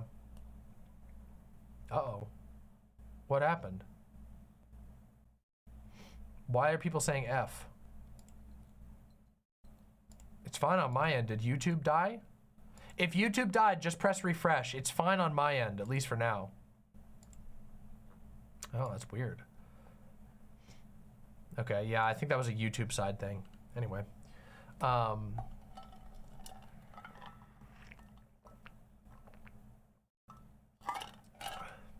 Yeah, YouTube's weird. YouTube's been having a lot of issues lately. Anyway, I really like D&D. It can be, one of the things that's hard about D&D is it's always hard to manage people's schedules. But I find that the social aspect of tabletop gaming is so unique and so magical that it's worth it. Yeah, it's worth it. Kureem is hey Demon Mama, is Baldur's Gate 3 Game of the Year? Honestly, I think there's a good chance that Baldur's Gate 3 will end up being Game of the Year. I don't know what I've played this year that let me look at my list of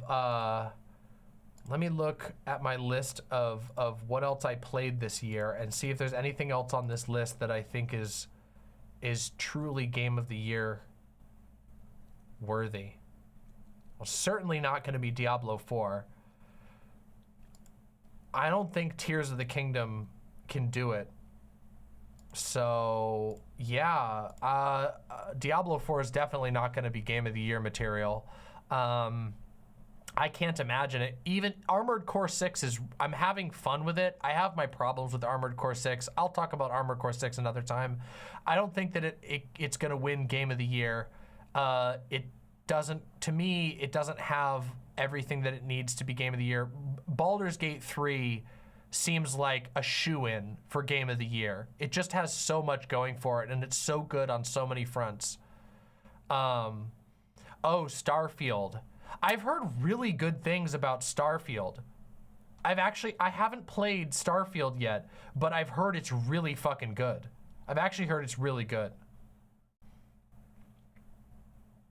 Yeah. Oh, Bomb Rush Cyberpunk is awesome. I've heard bad things about Starfield? Like what? I haven't actually, I mean, I've heard obviously that it has some Bethesda-isms, like, you know, characters tell you, you know, they'll be walking next to you and they'll be like, boy, I sure wish that my life as a farmer hadn't been so hard. Walks over to the coffee machine.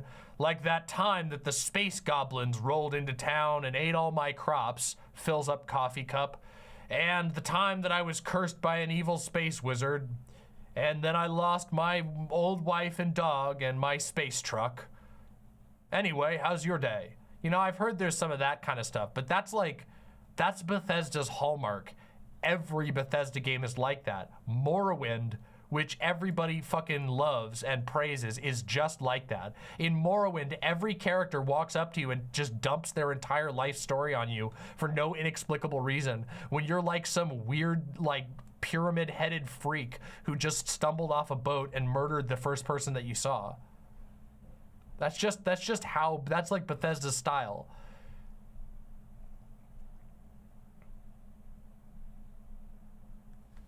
Oh, thank you, Arden. Yeah, I shouted it out. It meant a lot to me.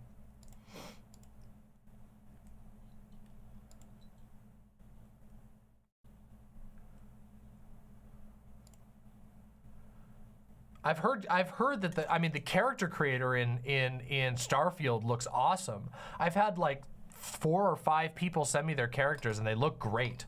Like it's the first Bethesda game where the characters actually look like people and don't look like Morrowind characters with more polygons. All of the Bethesda games have like really just weird looking characters. Their characters just look fucking weird. And this is the first game I've seen where that's not the case. The planet system, I've heard that the planet system is super shallow and feels artificial. Well, I haven't heard about that, so you might be right about that.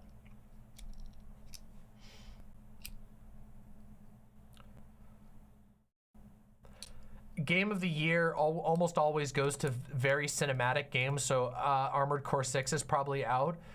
I guess that's that's not, wait, well, Sekiro won Game of the Year in 2019, and Sekiro is not a cinematic game. It is a very beautiful game, but it has basically no cinematics whatsoever, and the game it's basically a sword-based rhythm game. Elden Ring won Game of the Year. I think right now is like the era of the FromSoft games, so I would think that Armored Core at least has a run-in. But to be fair, it's not what most people have come to expect from FromSoft. Armored Core is very different from like Souls games, so.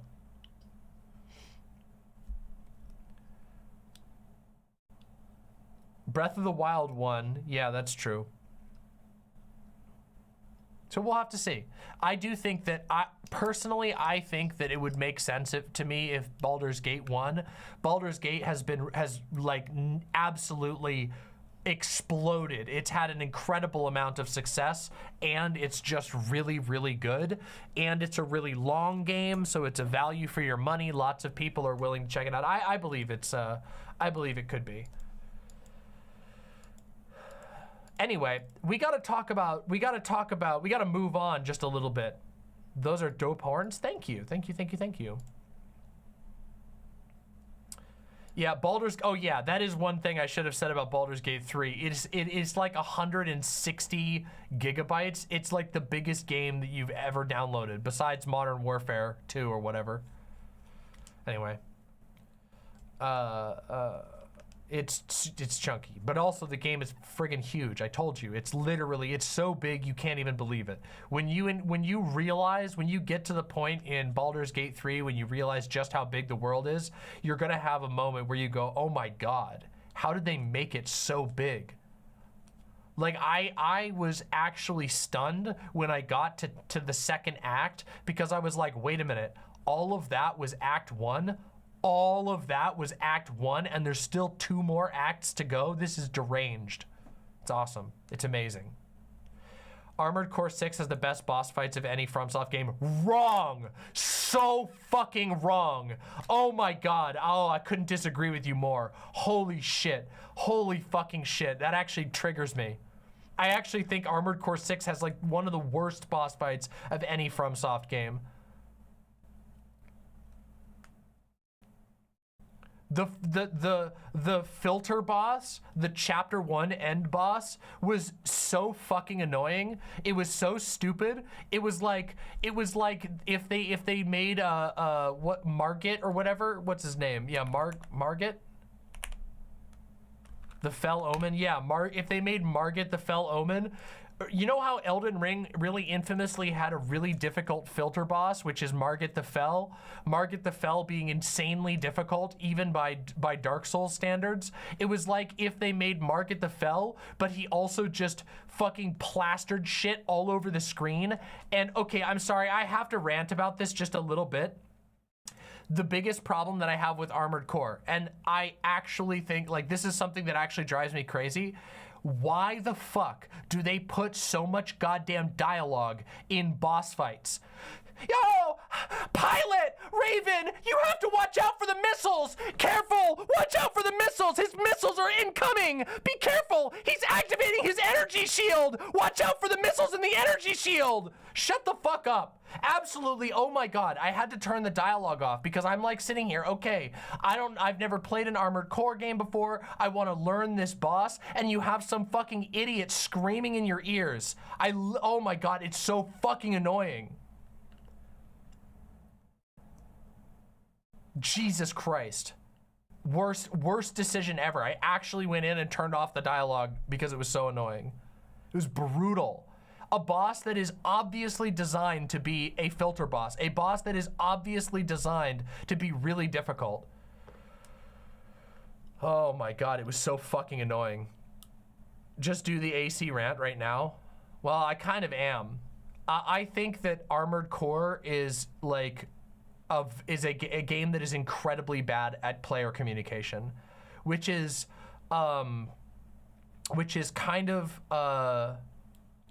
really unfortunate, because one of the things that FromSoft is best at, in my opinion, is indirectly communicating with players, communicating with the player through the use of gameplay. And I think that Armored Core actually really sucks at this. The UI is completely imparsable. It's really difficult to figure out what is referring to what. There's a bunch of like really annoying noises, like literally just loud beeps that are supposed to like tell you what to do, which is like the opposite of what I think would be good. Oh no, Posadas John says, "Dear Mama, you aren't enjoying being a lobotomized dog girl wired to a giant robot?" That's my favorite part of Armored Core. I actually like a lot of Armored Core, and I've been having a lot of fun with it.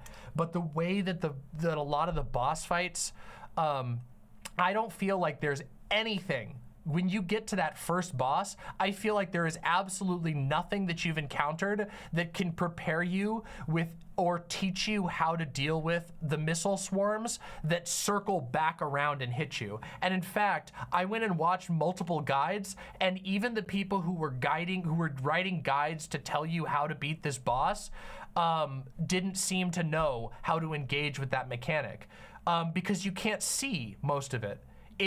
It's completely impossible. Like, it's very, very, very difficult to understand what you're supposed to do. The game is so maximalist in the way that the battle, it's like, I've heard people say, oh, it's like a Toho game. Well, that's great. But in a Toho game, as crazy and deranged as it is, it's fairly apparent how that you are supposed to avoid all particles. But in this game, you're not. In fact, the game explicitly tells you to charge into stuff using your super blast to avoid certain types of damage, and that's about all it tells you. I don't know. Oh, and immediately after that, I fought the snail boss, who was also a nightmare to fight as well. And the reason why it was a nightmare to fight was because they put you in an arena that has random beams on the roof. So like, imagine a big square room, but like there's these random like T-shaped beams that come down on the roof. And when you're trying to avoid the abilities, you will just get stuck on them. So you'll be flying and you'll be like, and then you'll fall down because you can't see them, because you can't see above your character because the camera's locked at an angle like this. So you're jumping up like this and you get stuck on a beam and die. And I'm just like, why would they do that? Why would they make the arena like this? Why do they, I don't know. And everybody's like, oh, well, it's a lock-on shooter. Okay, if it's a lock-on shooter, then why do you have so much random crap that you can bump into? Get good. Okay, I did. I beat the boss, by the way. Just so you guys are clear, every boss that I've encountered in Armored Core, I have defeated. I have gotten good. So you can't say get good against me because I haven't lost. I haven't been defeated by any boss. I've proceeded through the game, and I've even gotten secrets. I've unlocked a bunch of secret shit. I've gone and done, oh, and I absolutely cream the arena fights, like no challenges whatsoever. What AC build are you running? What AC build are you running? Oh, nice try. I adapt for the situation. I have like 4 different ongoing builds that I can swap between. You wanna know what's really sad though? There's a build that will cheese basically everything in the game. You put the heavy body, the heavy arms, the tank treads, the double lasers on your shoulder, and then double machine guns. I have yet to find a single enemy that will not die to that cheese combo. Literally. I was able to beat the first boss instantly once I switched to that build. I was able to beat the snail boss instantly once I switched to that build. Previously, I was using a heavy aerial focus build with slow moving missiles that do heavy damage so I could fire it into his little hatch.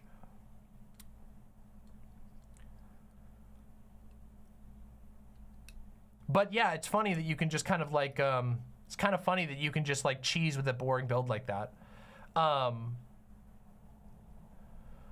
The little like tank treads with double lasers lets you cheese every boss in the game. But anyway, I will say, yeah, get good won't work on me because I did and I have. I just think that there's a lot of decisions that in Armored Core that are disappointing coming from FromSoft. Not that I think that the game is bad. I actually think it's great, and the soundtrack is fucking awesome. I think the mechs look awesome, and I really, really like the huge variety of weapon types. I think the weapon variety is awesome. I actually really like it. I like that there's like a bubble launcher or a spike driver. There's like 900 different weapon types. I just think that like decisions like having having a gigantic robot that you have to fight in an arena where there's random like girders at the top of the map that you can't see because of the way the camera works, and that you just run into randomly, which locks you in place so they can instantly kill you, is a really stupid like map design decision. It's a frustrating and annoying map decision. I think having bosses that are that don't communicate their weaknesses like at all, so it's very difficult to like actually learn from the boss like what's working. On the boss that on the filter boss, the Baltius was the name of the boss. The Baltius guy was so here was something that happened. I would open with the same maneuver, charge at the guy and up to the right to avoid the missiles. Sometimes you would take 200 damage. Sometimes you would take 1,500 damage from the missiles. And I could not figure out for the life of me what difference it would make. It literally just seemed to be that sometimes the homing tracking of the missiles would hit you, and other times it wouldn't. Because the missiles, they don't just fire forward. They're not like a thing that you have to dodge. They also curve around and hit you from the back, which you can't see. So, but they don't just hit you from the back, they sometimes hit you from the side. So I found that there was no way to know whether the missiles were gonna hit you from the back or from the side, and it was just up to chance.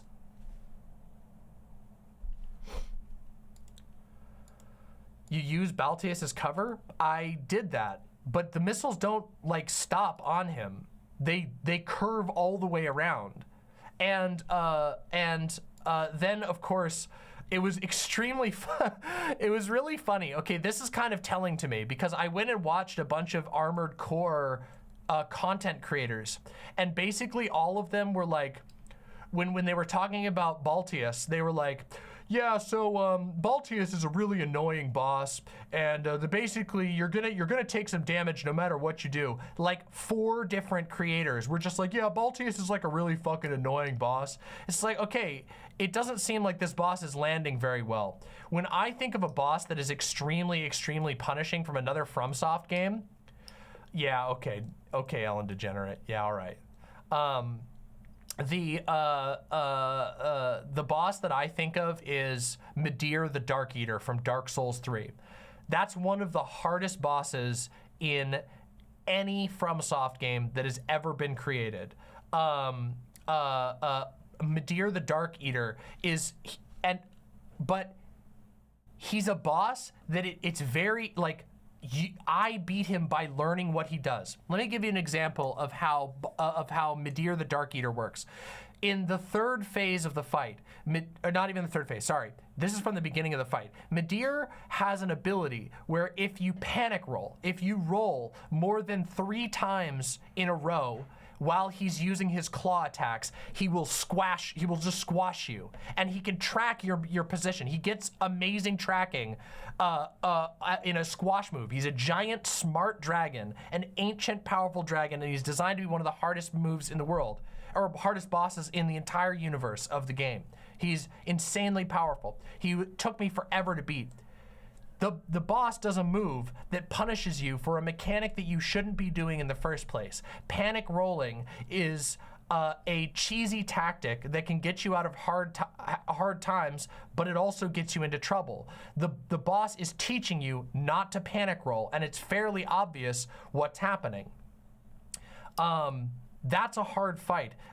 There's like Medir has like so many varieties of moves, but they can be learned. You beat him by fighting a dragon. You stay in his face, you lock eyes with him, you never let him get far enough back that he can blast you with his breath endlessly. You never get close enough that he can just crush you with his claws. You stay at medium range. You make it so that he has to reach to hit you, and you hit him in the face over and over and over again. Slowly, a war of attrition between you and the scariest dragon in the entire universe until it is done. And I think that's a good boss fight. I think that is like I do think it would have been cruel if they put Midir as a filter fight. I think that would have been outrageous. But Baltius is a filter fight. You have to fight Baltius. He's the chapter 1 end boss, and he's by every report I've seen, one of the hardest bosses in the entire game. And a lot of his moves, you literally can't see them. They are happening behind you. Curving missiles that happen behind you. A flame sword that goes off of the camera, no matter, like, even if you're far away, his flame sword is so big that it goes off of the camera, and then he lights the entire ground on fire while swinging a giant flaming blade that takes up your entire screen. And that's a filter boss. It's not even a challenge boss. Midir was an optional boss, one of the hardest bosses they've ever put in any game. I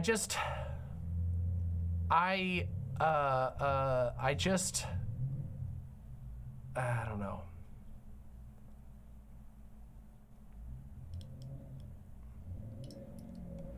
I don't think, I believe that it's possible to defeat I'm sure it's possible to no-hit Baltius, but the point is, I do not think it does a good job teaching you anything about the game. It is such a difficulty spike. It's like, it would be like if they dropped Genichiro on you, or Owl. No. Genichiro would be a better one.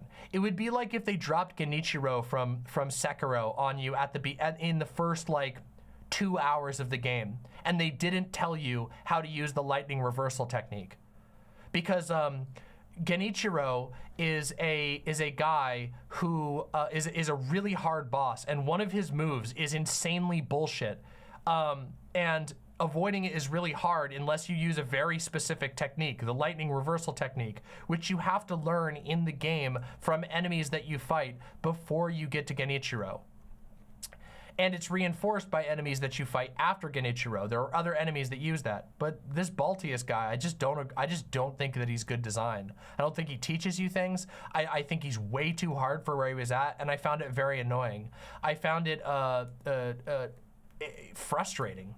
And it sucks because I'm ranting very angrily about Armored Core, but the truth is I've actually had a lot of fun with the game, and I actually think that the core gameplay is super, super fun.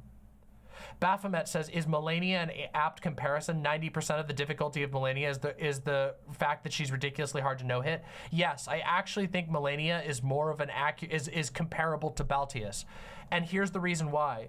Melania's waterfowl dance is one of the cheesiest attacks in the entire history of Dark Souls. And even really hardcore Dark Souls lovers will tell you this. Melania is an awesome boss. I think she's really cool, but her waterfowl dance move is so hard to avoid. It's so difficult and so hard to read, and sometimes you get hit in ways that don't even make sense to you, that it makes her frustrating. And she's an optional boss. Melania is an optional boss.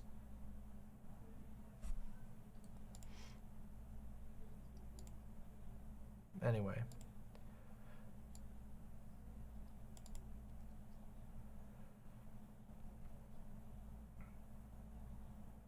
All right, let's watch this. Let's watch this no-hit. Let's see this.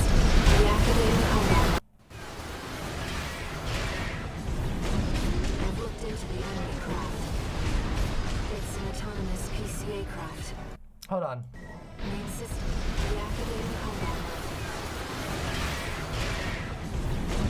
I've looked into the enemy craft. It's an autonomous PCA craft. Balteus. Pulse armor down. Now's your chance, Raven. And wait a minute!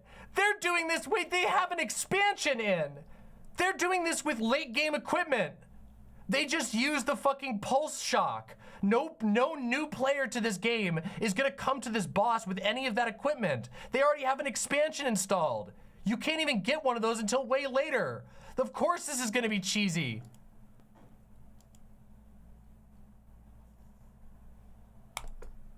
Of course they're gonna be able to beat it with later game equipment. You can get an expansion in chapter 1, you can. Okay, well, I didn't find it. Maybe I'm wrong. I didn't know you could get an expansion in chapter 1. Whatever, let's see. I've taken the console offline for now.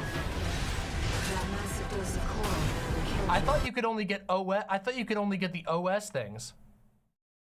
No. The expansion. This is the expansion slot. This thing down here.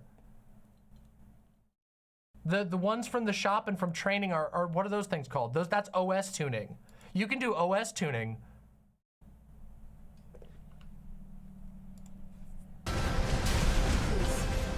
Still. The waves are intensifying. Yeah, this is very much a rematch. Down here is they have the expansion slot. You can't get these early in the game, and also their AP is insanely high for this type of build. I don't know. Is the boss's health at the top or bottom? This is the boss's health. This down here is your boost bar. This one in the middle is your attitude meter, which is like your stun bar. And this up top is like the boss's stun bar.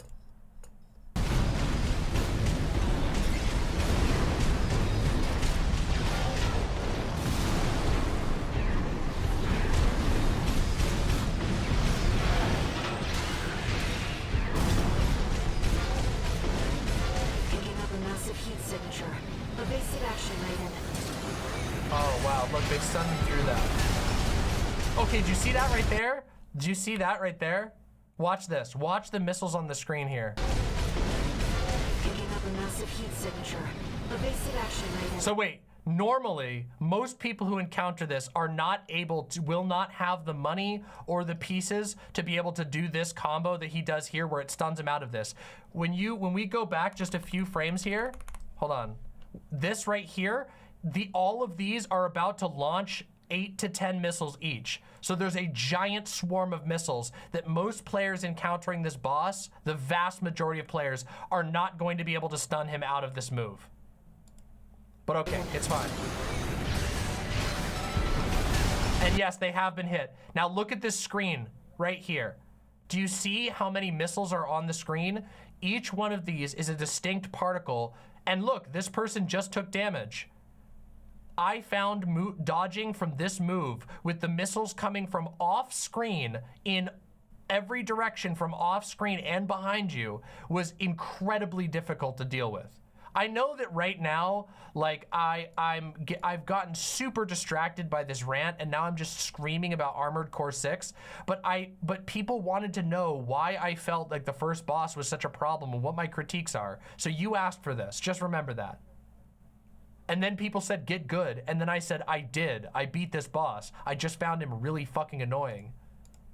The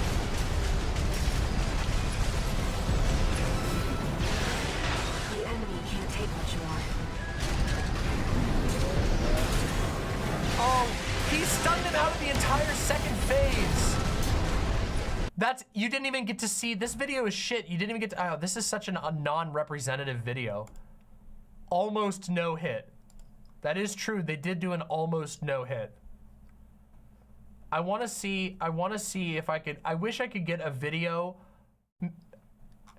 I could just fight this boss on stream sometime, but we're distracted. We're severely distracted. All I'm saying is, yeah, the bubble gun is very good against him. And I beat him extremely easily by switching to the tank build.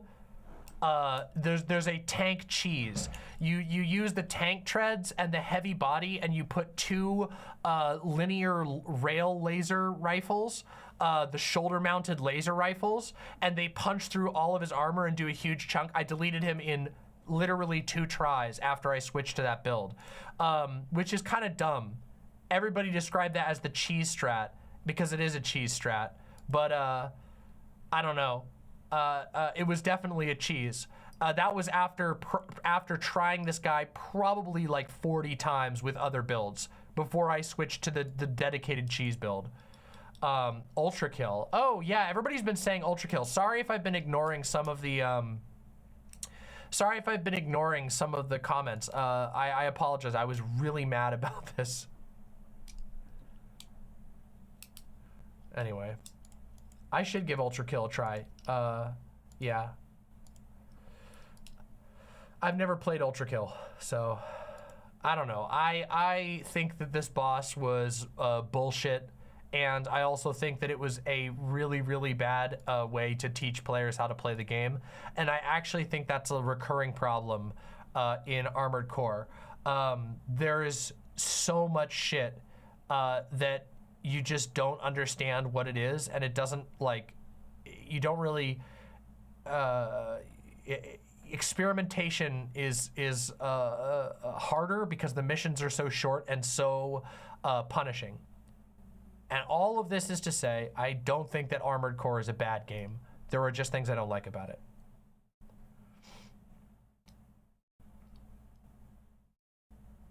That's it. That's all. That's all. That's what I was ranting about. Yeah. I don't even hate it. I actually really like it. I keep going back and playing it more. I was just playing it yesterday. I've gotten pretty far in the game. I haven't beaten it yet, but yeah. I haven't gone back and played Dark and Darker yet. I really want to play Dark and Darker. That game is fucking awesome. But yeah. There's just things that I love a hard game. I love a hard game. I love me a game that punishes me and makes me fight really hard. Guys, you guys don't understand. Back before I was a streamer, I was so bad at, I've finally gotten good at Souls games. I used to be so bad at Souls games. It was like a slog. I didn't understand how they worked. I didn't understand what I was doing. I had like the worst first playthrough of Dark Souls 1. I was so bad at it. It's not even funny. When I first played Bloodborne, I got hard stuck on Father Gascoigne because I could not beat Father Gascoigne's second phase.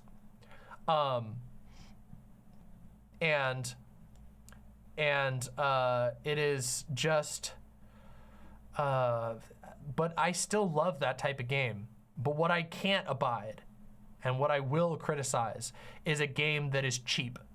When something feels extremely cheap, which this fight did, it really gets under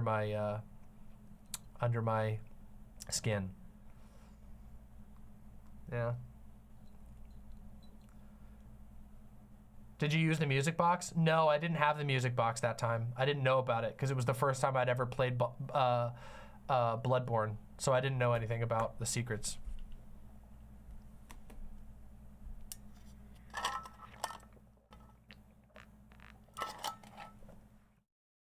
Also, there's another thing that's really funny about this game. Look, I can't go on about Armored Core too much. I just think the game has player communication issues. It's not a bad game. I just feel like you're gonna have to, like, you have to watch a lot of videos to understand what the fuck happened to you and why.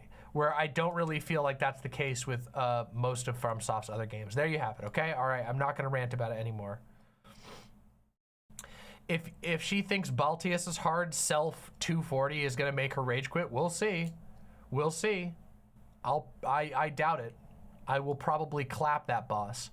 The truth is, over the years, I've gotten better and better at games, and I start to learn games really fast. I just like a game that I don't have to go watch a bunch of YouTube videos about how to beat it. To become a master, sure. If you want to become the best at whatever, or if you want to come up with some insanely ridiculous build, sure. Let me watch some YouTube videos and go on some you know, websites and whatever. But I feel like a game should communicate with you what the fuck is happening so that you can progress and learn from playing the game. A game that does this almost perfectly is Sekiro. Sekiro is a game where using your senses, you can master even the hardest boss in Sekiro. Bosses that at first seem impossible, but through observation and through careful practice, you can defeat even the most insane boss in that game. And the bosses in that game are insane.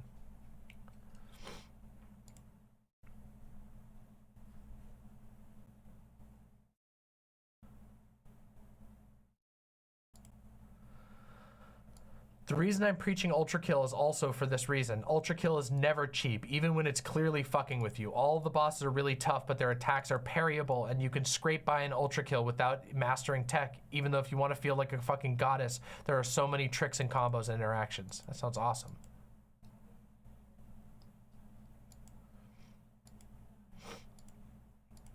That sounds really cool.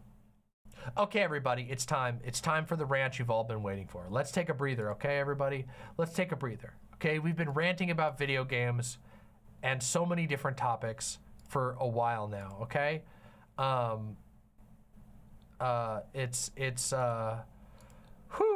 We gotta take a breather for a second. And then, and so I just wanna say video games are awesome. I love video games. I love talking about them. I even love getting mad about video games. Video games are super cool and I love them. And if you play video games, well, you're pretty sick and awesome. But we have to take a moment to talk about something else. Okay, my lovely imps.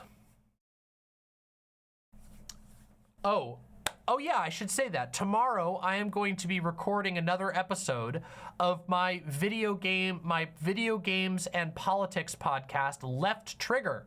Some of you have already gone and checked out Left Trigger, but some of you have not. Left Trigger is a project between myself, Zanzi, and President Sunday, where we sit down, play a game, and we talk about the game itself and the political themes inside of that game. We don't just talk about politics of the game, we also talk about the mechanics. It is a video games and politics stream, podcast, sorry. And currently you can find the episodes uploaded on President Sunday's channel, though if the show continues to be popular, we will be making its own channel very soon. Left Trigger currently has one episode about Stray, but tomorrow we are recording our second episode about an old Xbox 360 hit, BioShock. That's right. So keep your eyes peeled because sometime after tomorrow, you will see Left Trigger Episode 2, BioShock, appear on your timelines. Yeah, I will be making a Left Trigger playlist as a section on the channel. Thank you. That is actually awesome. Shiranui64 says, I thought you were going to do a podcast with Xanderhall at one point. Yes, it is still in the works. Zan has had, there's been a couple of delays for a couple of reasons. As many people know, Zan moved. And for a while, he was in a pretty small location where we couldn't really record the podcast. So it's been on hiatus. But don't worry, there is still work being done, and someday you will hear about this podcast. It is still being planned. We just had to put it on hiatus so that Zan could live his life. And, you know, that's good. It's all good. And, but yes, anyway, the podcast, the side project podcast, Left Trigger, we will be recording a new episode tomorrow, so keep your eyes peeled for that. Ron's KFC says, you're gonna make me buy this game, God damn you, I still have 6 other games I'm trying to finish. Well, what can I say? It's really good. Baldur's Gate is great, and you won't regret it. Thank you very much for supporting the show, Ron's KFC. Brandy the Taoist Warlock says, will it be all of BioShock or just the original? This episode is just going to be focusing on the first BioShock, which I'm quite excited to do an episode about. BioShock is a weird game, guys. Going back and playing BioShock was an experience. It's a really weird game. Yeah.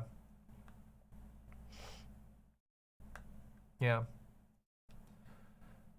Anyway, we're gonna talk about that tomorrow, so. You better stop and make Baldur's Gate, make Larian pay you. Yeah, true. I really need to make the Baldur's Gate devs pay me. I was pitching their game really hard, but what can I say? I love it. It's really good. To be fair, they did a ton of sponsored content, and some of it was a little funny. Did you know that Baldur's Gate had a sponsored Joel Haver animation? They did a ton of sponsored videos. Like they paid, their marketing department went and paid a ton of people to do like entire episodes that were devoted to like teasing the game. It's wild. Yeah, for real.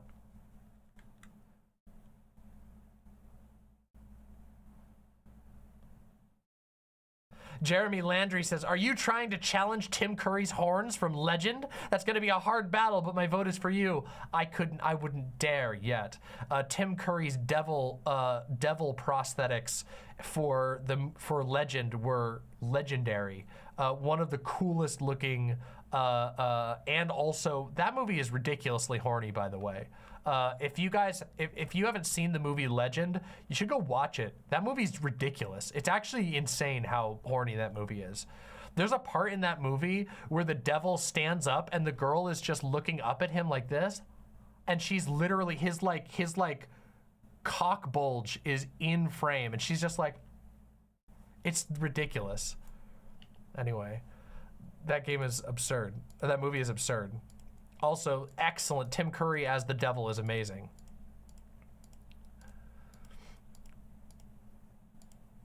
Anyway. Okay, everybody. All right, it's time.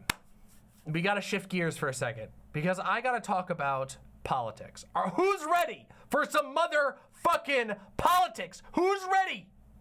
No more. We got to put the devil tits away. We got to put the devil cock away. We got to put the robot talk away. We got to put the gay elves away for just a minute, but not for very long, because I got to talk about politics with you. Who wants to talk about fucking politics? All right. I can see that the chat is ready.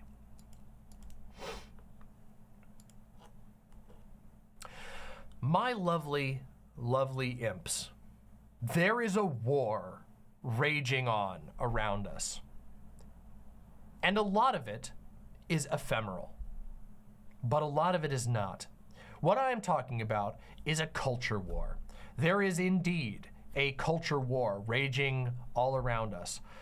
And in that culture war, there is a constant risk of the war becoming fixated on a particular group of people who, regardless of their choices, regardless of how they choose to go about their lives, become the focus of that war, the obsession of that war. And right now, in this particular moment, trans people are the fixation of the culture war.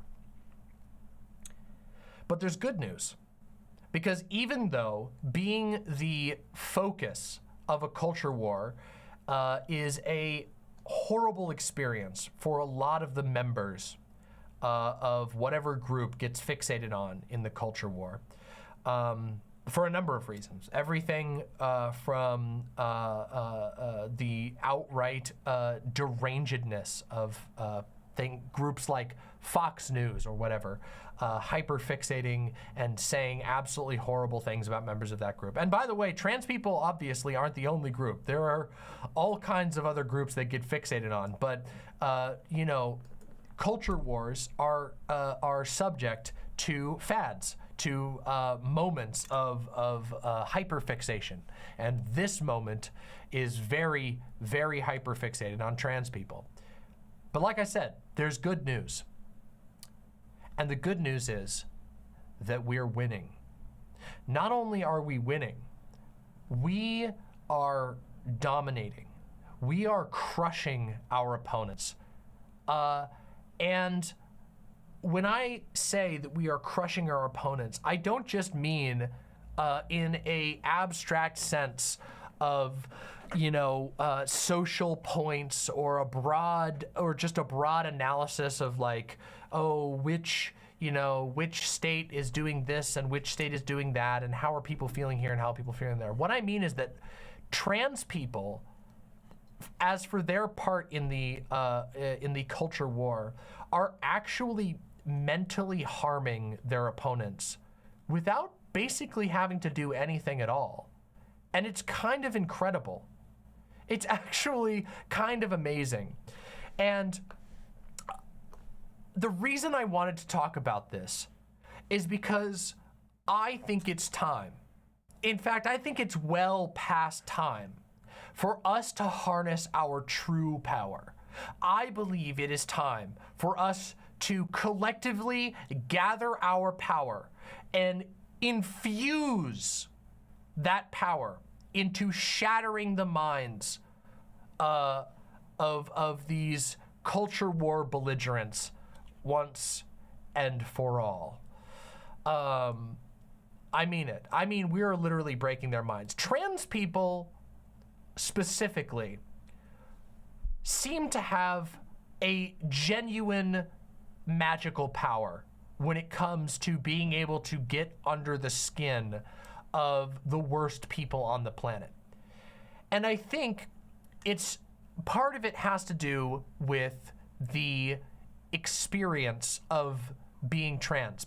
And when I say trans, I'm using it in the broadest possible sense, okay? I'm using it as the broadest umbrella. I'm including non-binary people. I'm including people who only socially transition. I'm including people who are on hormones. I'm including people who basically the broadest umbrella of trans you can imagine. All of the gender non-conforming and sexually sex non-conforming people you can imagine, okay? We have a superpower in that our existence, for whatever paths we take to get there, brings us to a point of challenging some of the core rules of the society that is insisted upon by conservatives, mostly. Hyper-conservatives, by people who fear the changing of the world and who hew to a often poorly defined sense of traditionalism. That's not the way that things are supposed to be.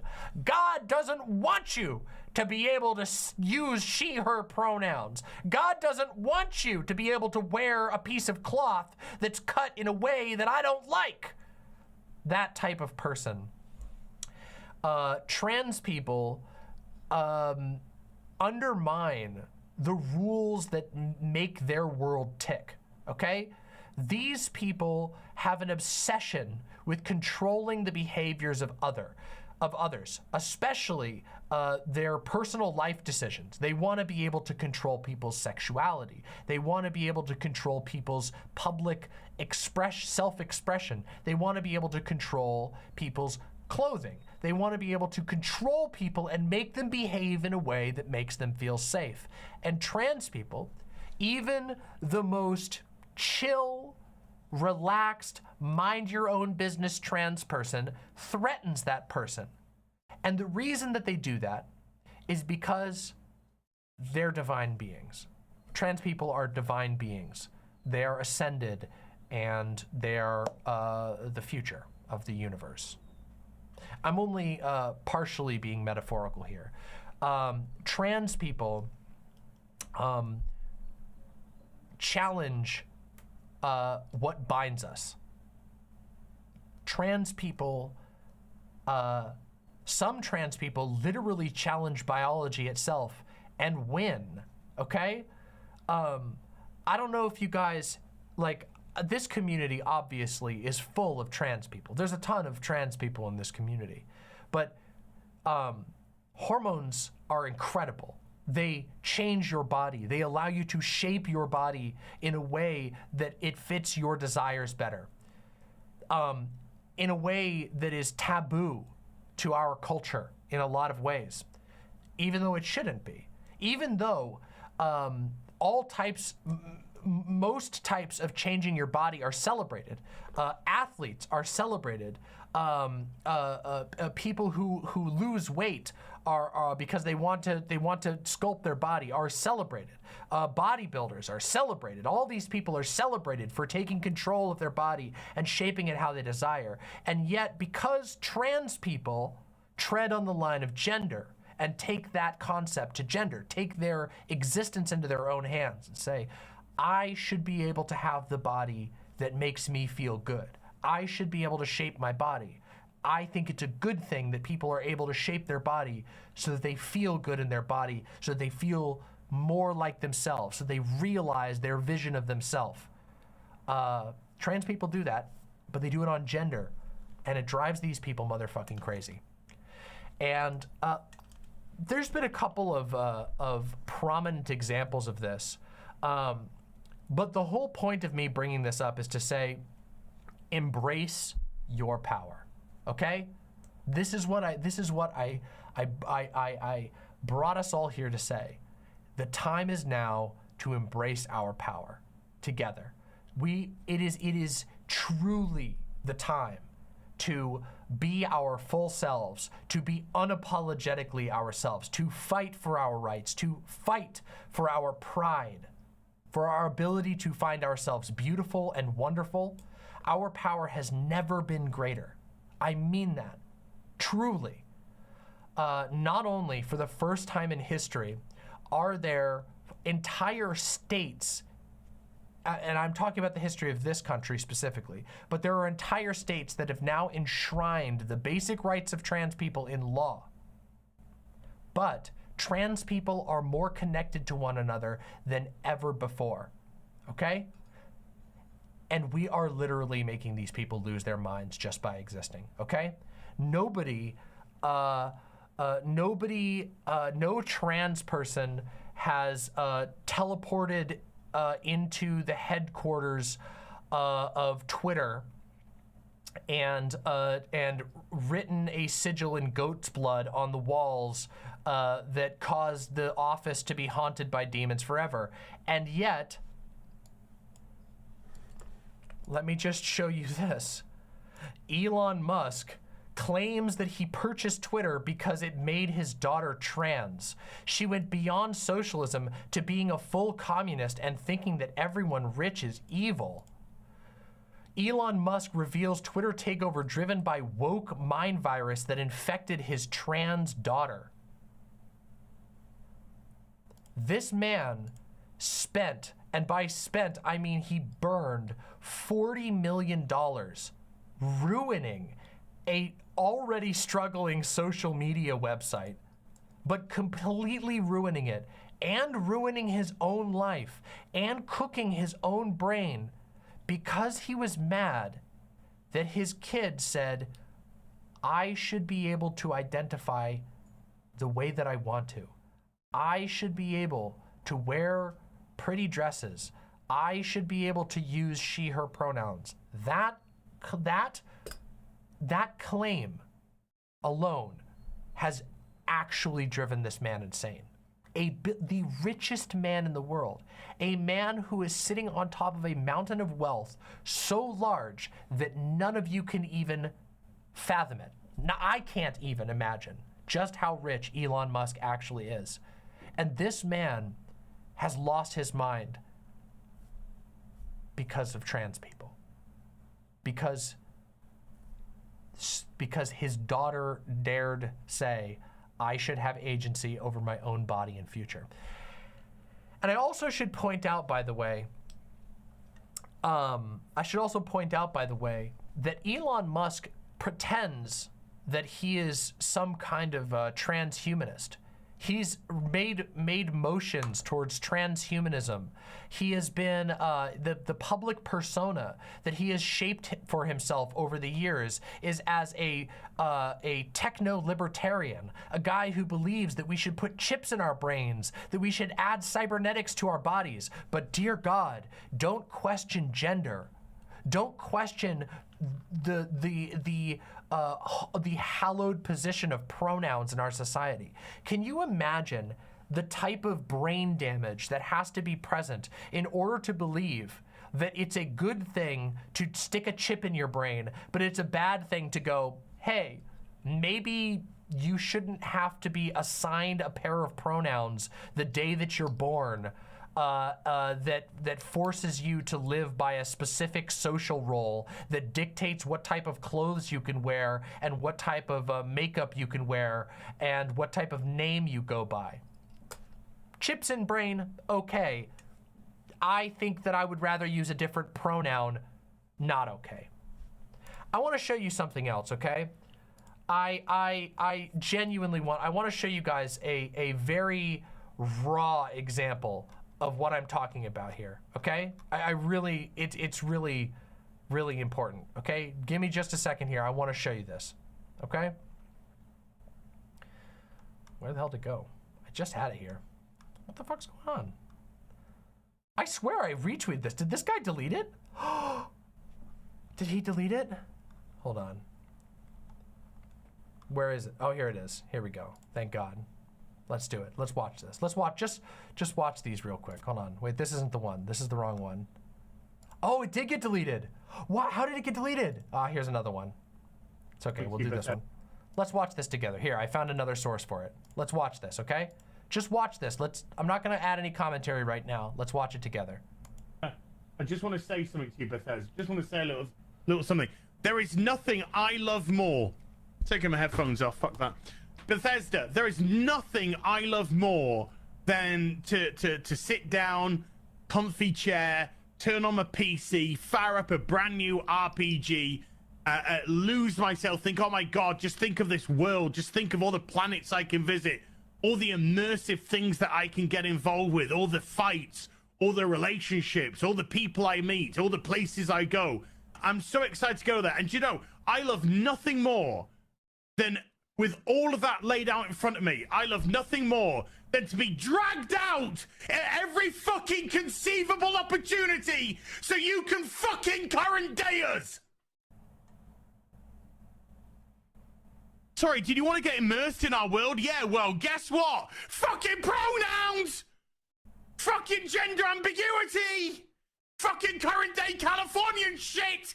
Because that's all we fucking know! Because we're boring! We're so fucking boring!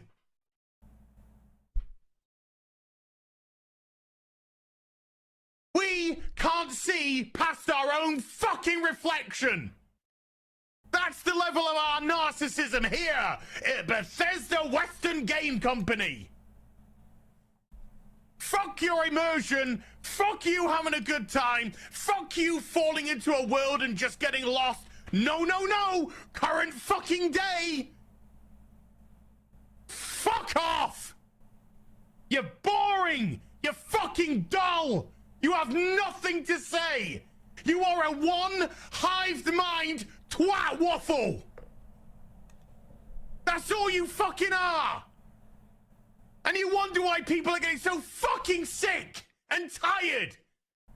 You take everything we love, all our immersions, all our fantasies, all our escapism, and you just can't help shovel your dog shit, fucking crap ideology into everything, every single solitary fucking thing.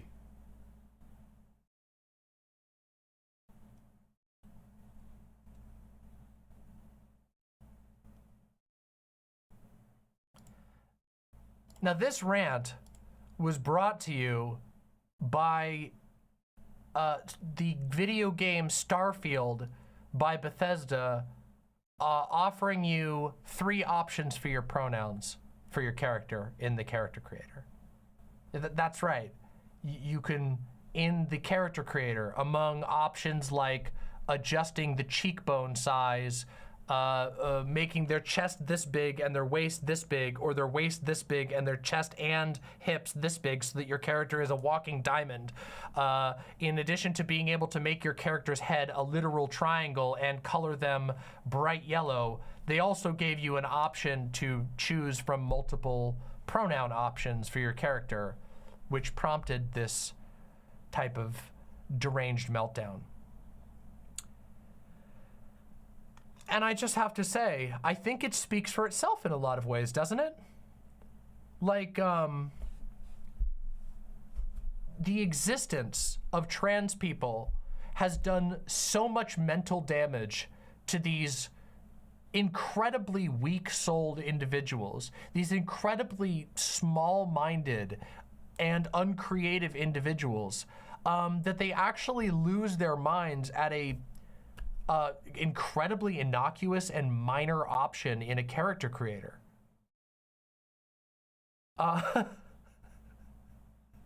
It's pretty amazing, right? I just gave you two examples of the whole range here, from a housebound gamer loser to the richest man in the world, whose brains have been completely and utterly shattered just by their own obsession with trans people. And keep in mind, they're not transitioning. They're not presumably doubting their own gender. They're just mad that trans people exist. They're mad that somebody goes, hey, maybe people in their character creator should be able to choose their pronouns. Again, in the character creator, where if you so desire, you can make your character's head look like a flounder that has been painted orange. Character creator where if you so desire it, your character can have a literal square for a head. A character creator where you can have, like, I don't know, extremely, I don't even know, like, there's so much you can do in these things. You could put mustaches that do not match with beards, okay? You can dye your mustache green and your beard blue. Wait, those actually do match, but whatever. You get the picture. But pronouns, my man, pronouns. It's and of course, if we try to take this guy's rant and listen to the claims that he's making, every single thing that he claims is just projection. You getting mad that a game includes a pronoun option is actually you succumbing to current day. You thinking that a pronoun option in a game makes you think of California is demonstrative of your own brain rot. You screaming about a lack of creativity from a game developer, when in reality, you can't get past the character creator because you saw a pronoun option and it made you so mad that you feel that it has prevented you from exploring the giant space video game with all of the fights and spaceships and lasers and weapons and relationships. All of the things that he said is just projection. It describes himself. And of course, the reason why he can't actually describe what may have been going on in the minds of the devs at Bethesda is, of course, because he is limited by the few thoughts that are rattling around in his brain and making him very, very angry. So it's of course, you know, there's no need to really go through and piece by piece break down the issues with this guy's rant, because it is of course patently absurd. And I just wanted to share, look, before we go any further on this topic, I just want to show you one more bit of this guy's meltdown, which I think is one of the funniest things I've ever seen in my entire life. Watch this with me, will you? Fuck off. Fuck off. Fuck off. Fuck off.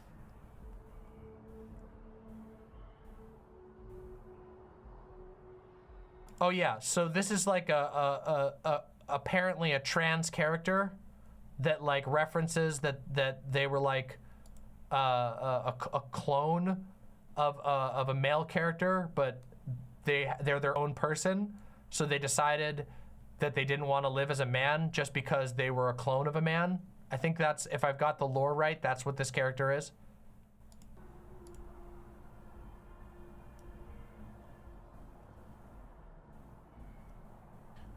It's infected everywhere. Nerves kicking in.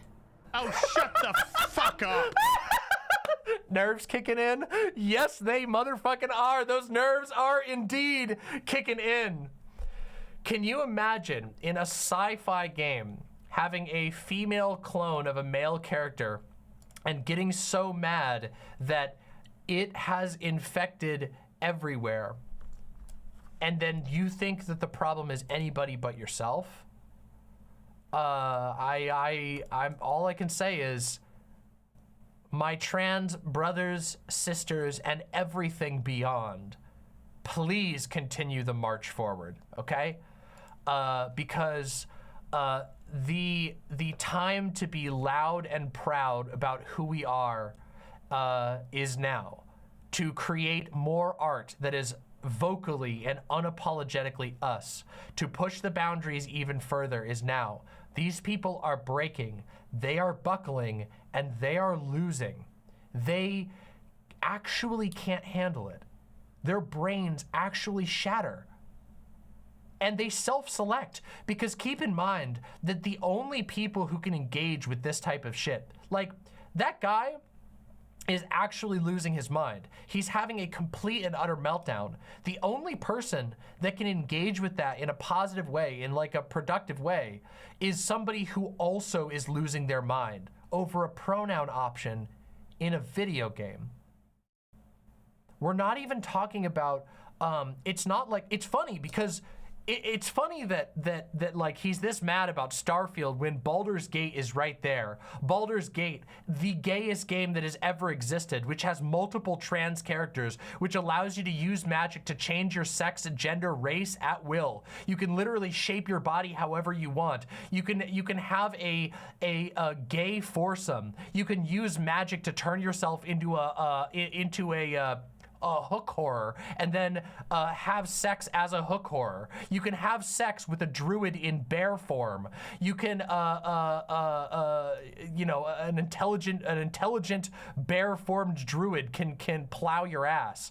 A game that is just unapologetically loud and gay, that has gay actors, trans actors, drag queens in it. A game that is so, and yet he's losing his mind over the pronouns in Starfield. Okay?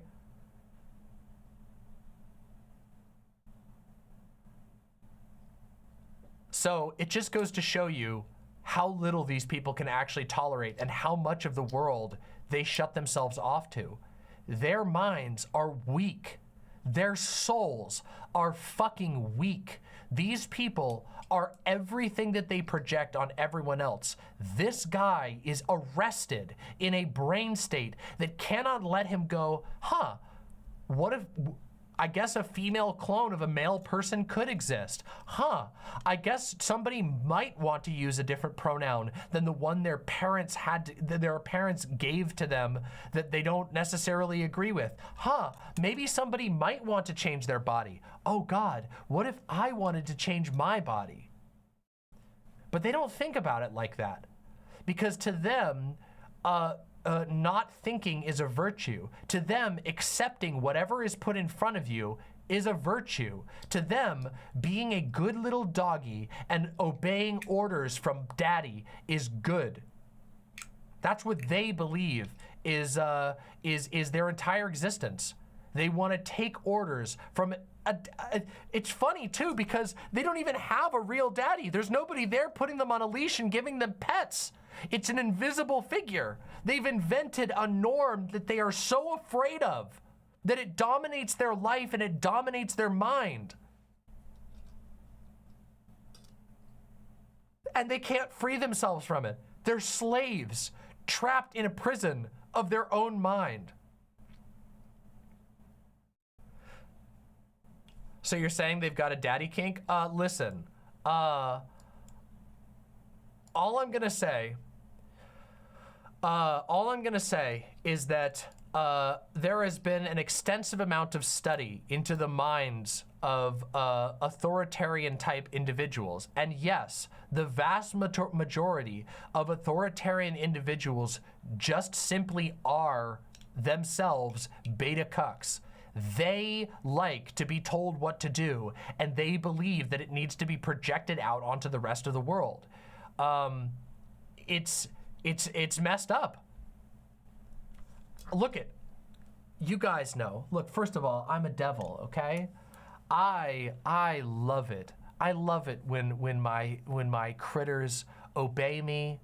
I love it when they do what they're told. I love being worshipped for my infernal glory.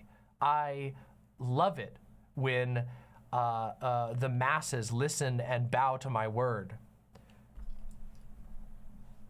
But I want you to be happy doing that, you know? I want you to actually feel good about it. I want that to be a fulfilling thing, you know? Not this fucking weird imposed nonsense, this dominion insanity, this shit where you feel like you have to lock everyone in slavery. I want to win people's hearts over, and let me tell you, I do. But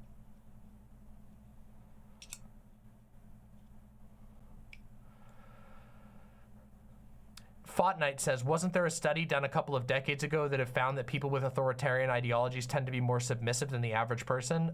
There's been extensive studies into that, including, there's an entire book I read on it called The Authoritarian Mind, that analyzes social tendencies among people who espouse authoritarian ideologies. And yes, they do. They want daddy to tell them what to do, but they're miserable because they can't realize that that's their preference and that's their way of wanting to live their life. Instead, they project it on everyone else. They want everyone else to do what they really want inside that they don't actually have. And of course, they don't recognize that the structures that they fight for are the worst way to attain what they want. The real way to do it would be to get a boyfriend who's a dom.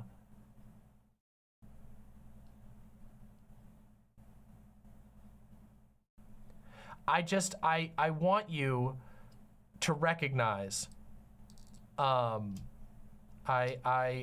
want you to recognize how weak these people are. I want all of you out there, all of my allies, all of my fellow queers, my fellow transes, my fellow non-binaries, all of my fellow gays, all of my fellow minorities of all types, all of you out there who have to grapple with these people. I want you to realize how weak your opponents are, that they have to resort to the only tactic that they have, anger and violence.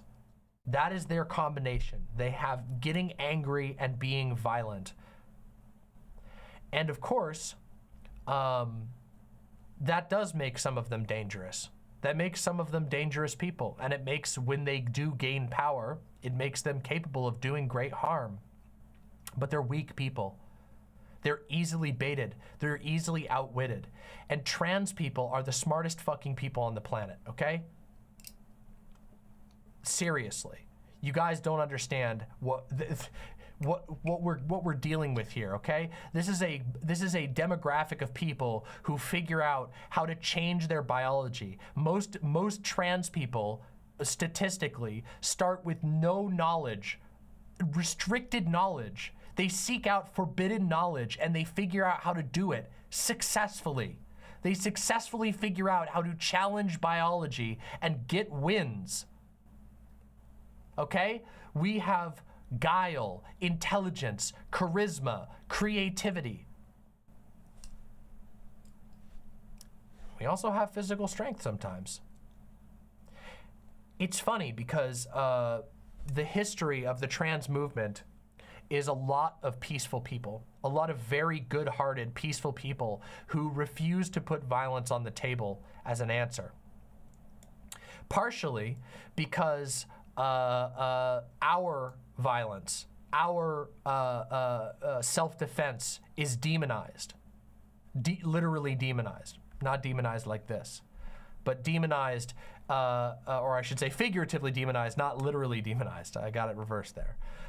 It is seen as bad when we stand up for ourselves, when we defend ourselves, when we do the same things that they do to everyone else. It's seen as bad.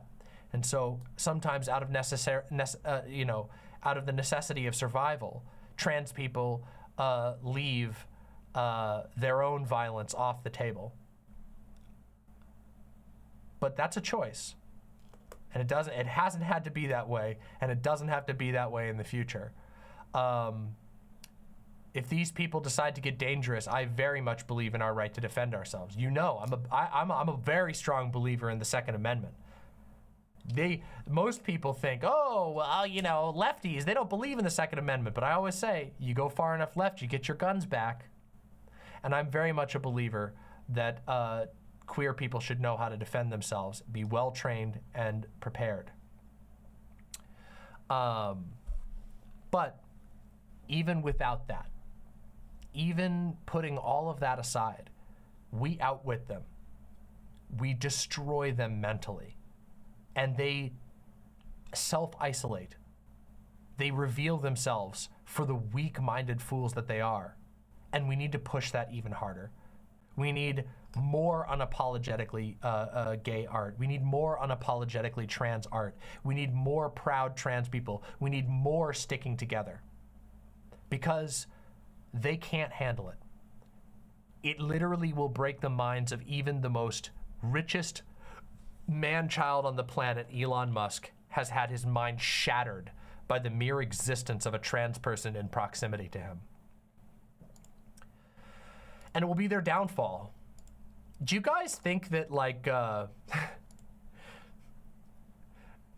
you think it was an epic gamer moment when Adolf Hitler blew his brains out in his bunker out of rage and shame from the fact that all of his prattling about Jewish people and all of his hateful campaign of death and destruction turned out that he didn't actually have the power that he claimed, that his so-called superior race wasn't so superior after all? Do you think it was a Chad gamer move? Or do you think he was forever remembered for the weak little fucking cuck that he always was all along? To be fair, it was the only good thing that he did. But like, do you think that do you think that fascists celebrate that moment? Do you think people who believe the same things as him saw that as a moment of strength? No.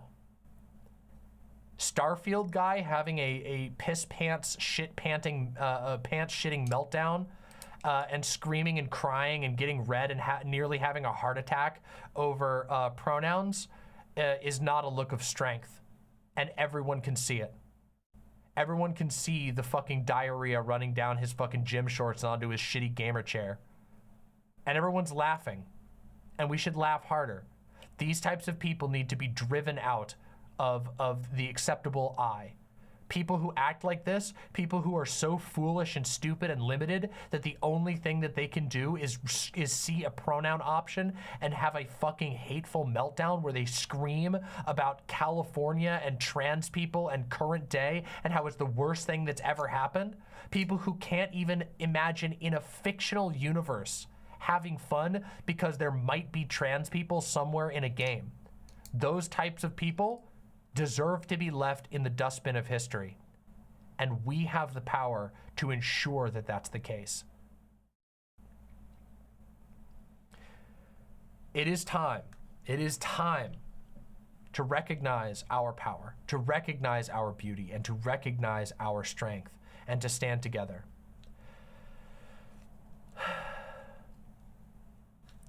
And by the way, I have a special message because I've been thinking about this sort of stuff a lot. I've been thinking about the way that some people handle the culture war and handle the direction of the culture war.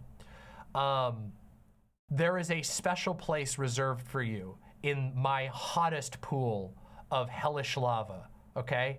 If you are a liberal who argues that we should abandon non-binary people, that we should abandon xenogender people, that we should abandon trans women in sports because you feel that these are optically inconvenient issues.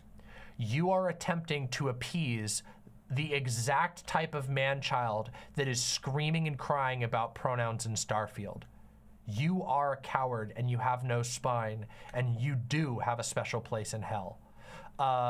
Those types of people should be mocked right alongside him. Anybody who thinks that you should sit down with the pronoun screeching bald man, or the guy who who set $40 billion on fire because he couldn't cope with the fact that his daughter was trans and decided to, I mean, frankly, can we just take just one small second and recognize how horrifying it must be to be the daughter of Elon Musk and have him going around to newspapers complaining about how your transness has made him be the worst person on the planet and blaming it on you in the public eye? Can you imagine how traumatizing that must be? She didn't fucking ask for that. And this is the type of person that these cowardly, spineless, oh, you know, let's just not talk about, you know, maybe we should give up on trans sports. Ooh, maybe we should back off the non-binary. Maybe we should back off the neo-pronouns. Don't talk about neo-pronouns because it's inconvenient. No, shut the fuck up. You are not going to convince me that ceding ground on non-binary people is going to win us a victory with people who shit their pants over pronoun options in a fucking video game. It's not. You are never going to win by backing down in the face of these fucking losers. You are never ever going to win by giving a cookie to a heinous man-child who you know, who can't even tolerate the idea that, hey, maybe in the future gender won't be as big of an issue as it is now. Maybe people will be able to change their gender more easily, and that won't be such a big deal.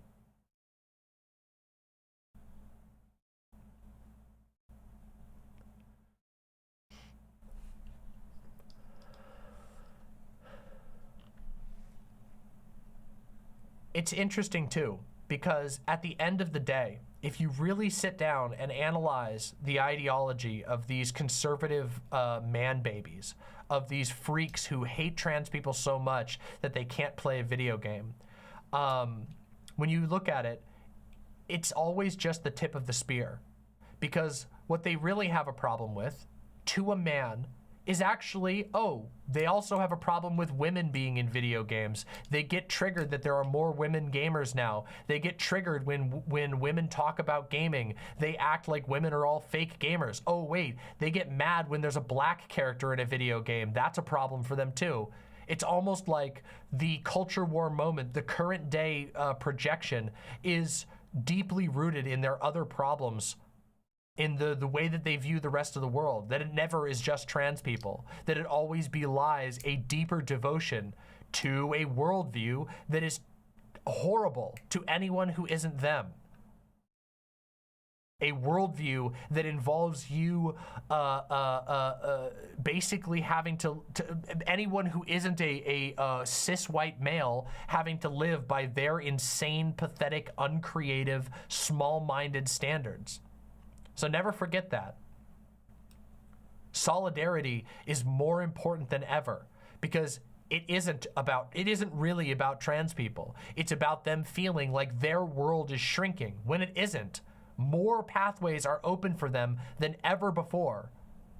They are less limited than ever before. A gamer man can be exactly who he wants to be, and more. If a gamer man wants to just be a gamer man, it is still, let me tell you, it is still very easy to be accepted and successful as a gamer man streamer. There's still the majority of popular streamers are gamer man streamers. You're totally fine. You're doing just fine. But guess what? If somebody who at one point in their life is identified as a gamer man streamer and realizes, I'm not a man. This doesn't fit me. I want to go get hormones, and I want to change how to change how I'm identified publicly. I want to change the clothes that I wear. You can do that, and it doesn't hurt you. You don't even have to choose that path. Guess what? If you want to, you can just leave the pronoun box on he, him, and it won't hurt you. But these people are mad that the option even exists. They see a world where they are not the center of the universe as a threat. And it doesn't just stop at trans people. It never has, and it never will.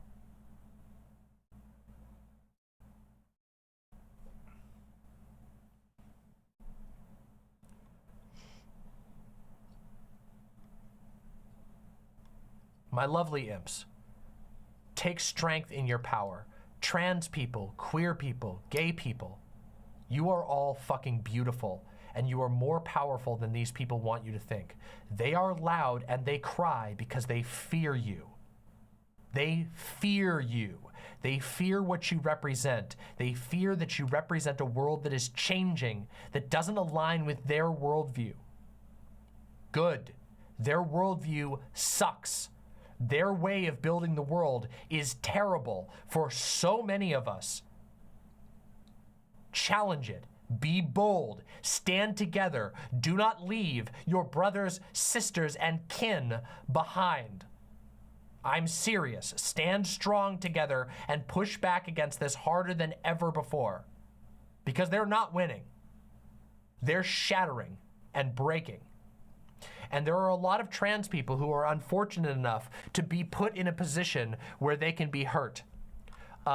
Everything from trans people who happen to live in a state that has been hijacked by these absolutely brain-dead, bigoted ideologies, to the trans people who happen to have been born in a family that is hostile to anything other than hyper-conservative Christian norms. I grew up in a family like that. Most of my family does not talk to me after transition. I was disowned by my father. I was threatened by family members. My life was threatened for being trans. I was physically threatened, okay? I've been through a lot. And yet I thrive and live. And part of that is because there were other people willing to stand with me, other people willing to help me, comrades in arms, friends, allies.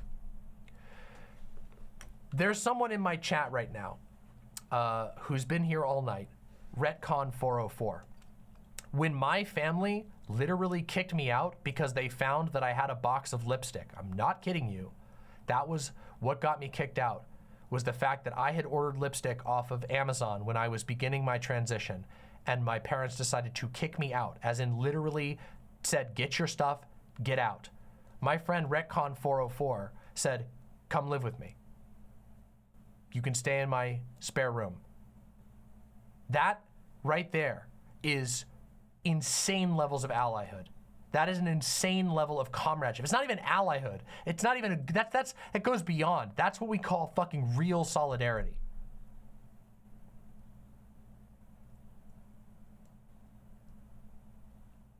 And that allowed me to continue to live despite being hurt, despite being severely hurt by the fact that my insane family member decided to vent their bigotries on me, decided to damage me in that way, just for being trans, because they couldn't accept the idea that I didn't want to dress the way they believed I should have, that the divine law told them I should. People standing up for me and saying that's bullshit, you're my friend, I'm gonna help you anyway, made it possible for me to get here where I am now. And I am so much further in life than I was then. It only takes small acts of solidarity. It only takes a small amount of love and companionship and togetherness to allow incredible growth, to allow an incredible blooming of a person, okay? They didn't win. The transphobes didn't win over me. They had me in a bind. I was in a disempowered, an extremely disempowered position. I haven't even told the whole story, but they didn't win. I continued on. I lived. I connected with other trans people, and I have now been able to, my whole life story has happened since then.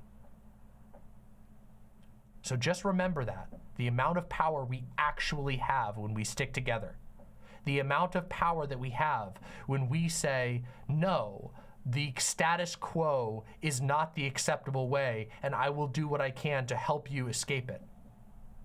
The amount of power that can come from that. We've lived together a lot, Retcon, over the years. and we still hang out. I was just hanging out with Retcon when I went up to Maine. It was great. What I'm trying to say is that our power is greater than we think. It is easy to look at the insane rhetoric of our opponents, to see these people fucking losing their mind and screeching and screaming. People like Elon Musk pushing active disinformation against trans people, trying to claim that trans people are like an infection, a contagion. Cry more. They're weak, they're scared, and we will win if we have the courage to be who we are, if we have the courage to stand together, to look out for one another, to call their motherfucking bluff. And they are crumbling, they're cracking, their minds are shattering in real time. So take strength from that.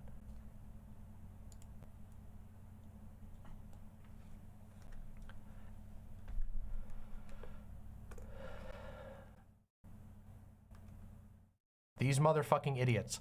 It's also insane to think about how much on how many levels their insane hatred of trans people has costed them in actual real world power. You can analyze on so many levels.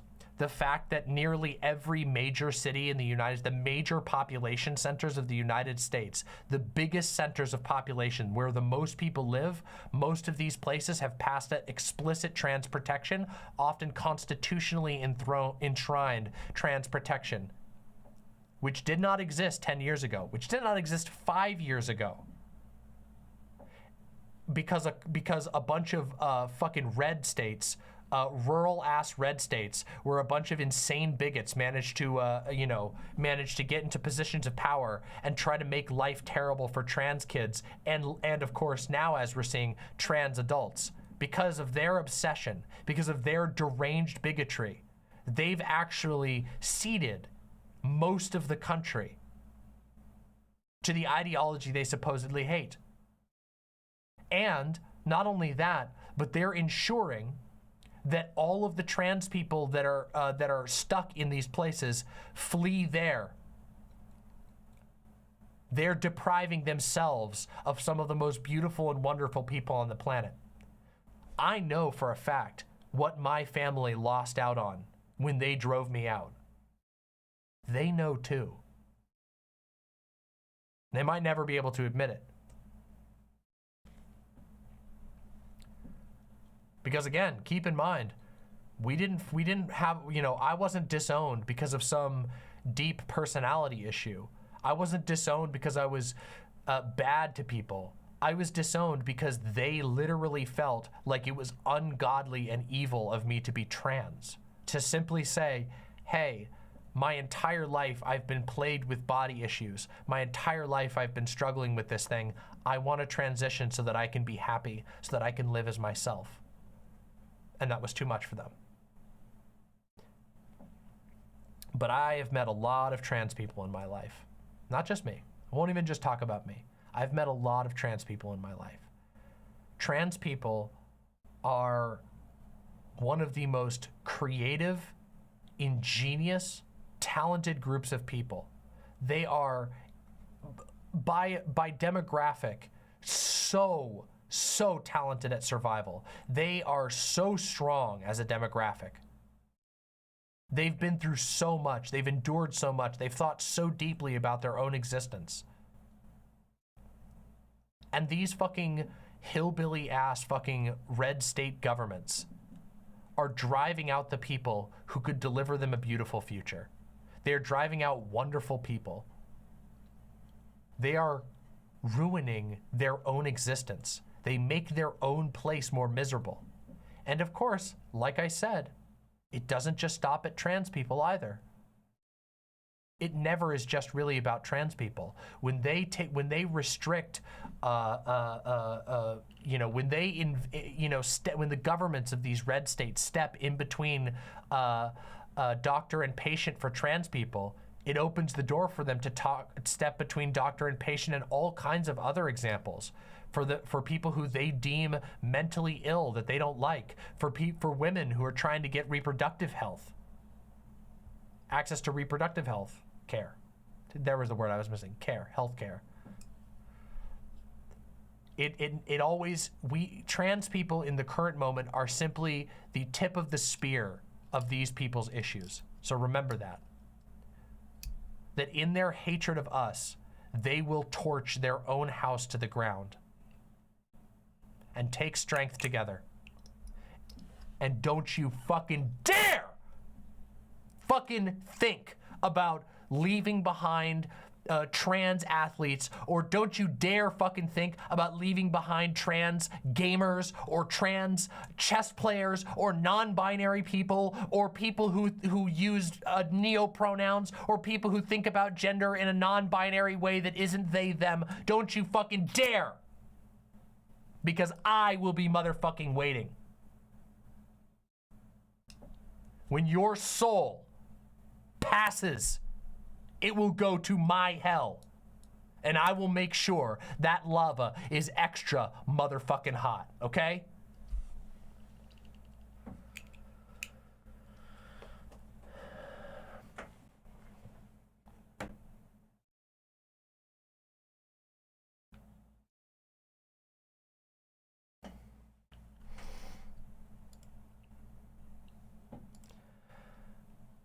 People are, of course, in my chat. You'll see it all over the side here. Don't fucking die. I always tell people, do not fucking die. That is rule number 1 of the Demon Mama community. And you want to know why it's rule number 1? I've talked about this before, but I'll say it again. Because survival alone is so valuable. For every single one of us that survives, you guys have, trans survival is so fucking important. Trans people surviving. These people know, they're afraid, they know that they're losing. These conservatives, they know they're fucking losing. And that's why they try to make life so hard. It's why they try to marginalize trans people. They want trans people to die. They never say, well, some of them will say it like that, but most of them will never say it like that. But they want you to have a harder time getting a job. They want you to be, they want to take away your housing. They want to take away this. They want to take away your health care. They want to take away your HRT. They want to take away your access to insurance. They want to make it so that being trans is a pre-existing condition that can get you taken off your insurance. And what is the end result of all of these things? They want to squeeze you out of life itself. They want to increase the likelihood that you fucking die. But when we don't die, when we resist, when we continue together, not only do all their efforts go to waste, but they end up burning their own fucking ground. The ground that they stand on becomes worse. Which is why Do Not Fucking Die, part of why Do Not Fucking Die is so important, outside of the fact that I just want more beautiful and amazing trans people to exist in this world.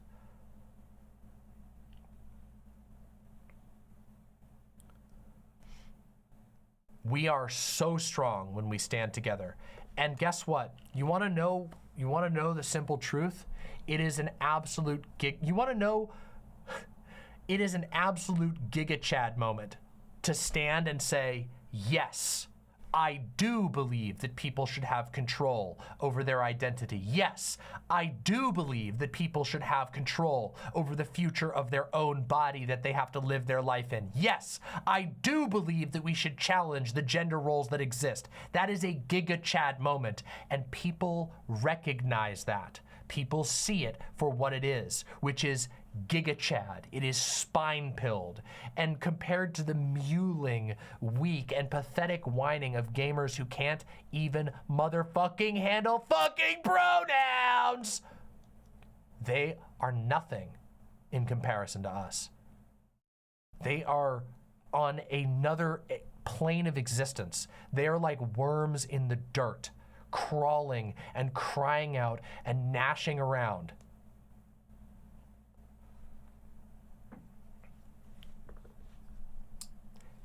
One thing, and this is kind of going off on a tangent, but you'll have to forgive me. One thing that has driven me nuts about the dominance of the liberal affect, the liberal dominance of politics, oh, we always have to be nice and we always have to sit down and have a civil conversation, even with the Nazis. It doesn't actually sell that well, and people don't actually feel that great about it. It's actually infinitely more awesome to be strong, and it's more inspiring. It's more motivating. It's more meaningful. It's more memorable to stand up and say, no, I am not going to play by your stupid games. You are a fucking child for crying about this shit. Get over it. You have to share a planet with people who think about gender slightly differently than you. Get over it. We all have to share the planet with a bunch of people who think way differently than we do. And if we can survive even among the outright hostility, toughen up. With all due fucking respect to these motherfucking snowflakes, toughen the fuck up. The liberal affect of always having to compromise with the most insane bullshit. The idea that you have to sit back and take this, oh, well, you know, that's just your opinion. The idea that you have to go, maybe we could compromise. Maybe you guys could just genocide the non-binary people. Is that okay? Is that okay? It's like I don't know, it's like one of those videos where there's like a 30-year-old gamer screaming. It's like Cartman. You know the South Park episode, the World of Warcraft South Park episode, where Cartman's like screaming at his mom to bring down his diarrhea bowl so he can continue playing the raid. It's like that. That's what the liberals are Cartman's mom. They're like, okay, honey, let's just sit here and tolerate you taking a diarrhea dump all over my body and hands and a diarrhea bowl so that you can continue playing your World of Warcraft. Fuck no. Fuck that shit. Kick that motherfucker out the window.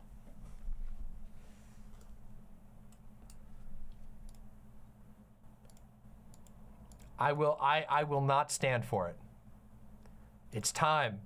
It is time for us to recognize our power.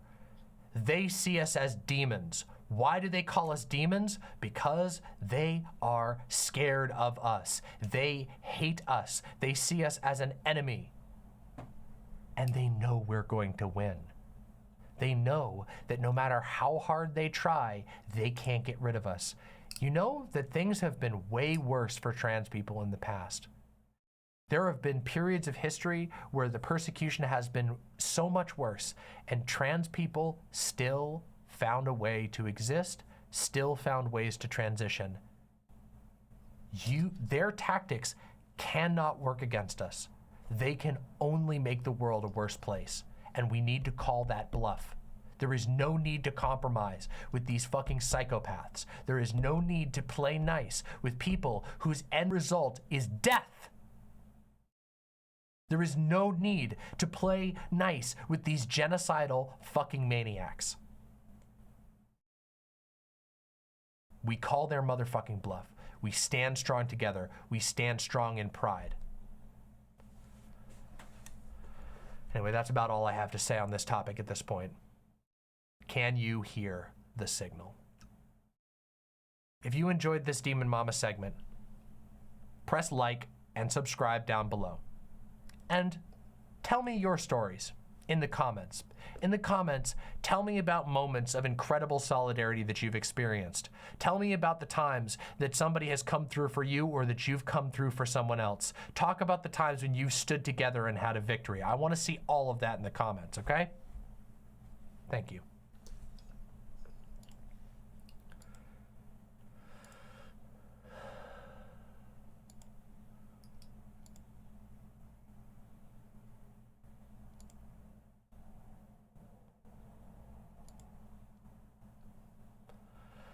Wow, I've been sitting on that one for a while. That one's been cooking up inside the infernal cauldron for a long time. Deep inside my heart, there's a dark iron forge, and that one's been cooking up for a long time. By the way, I'm really serious. By the way, I am so tired of people who are, I have seen this sentiment going around, mostly on cucked ass loser spaces like Twitter. I spend almost no time on Twitter anymore, which has been amazing, by the way. Twitter is like the worst place on the planet. and I actually actively feel bad for people who still spend time there. But sometimes when I go to check Twitter just to see how things are going, I've seen that the levels of like cowardice and self-deprecation have increased. That there's like because people on Twitter spend time in like the worst website on the planet, they become convinced that the blue checks who are literally paying money, cucking themselves out to Elon Musk in order to have their bad opinions boosted, they think that that represents reality. It's terrible.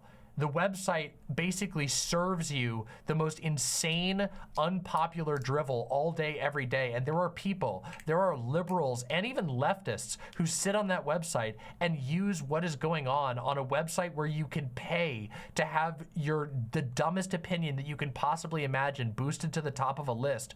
And they think that that's representative. They build a strategy based on their observations on that website.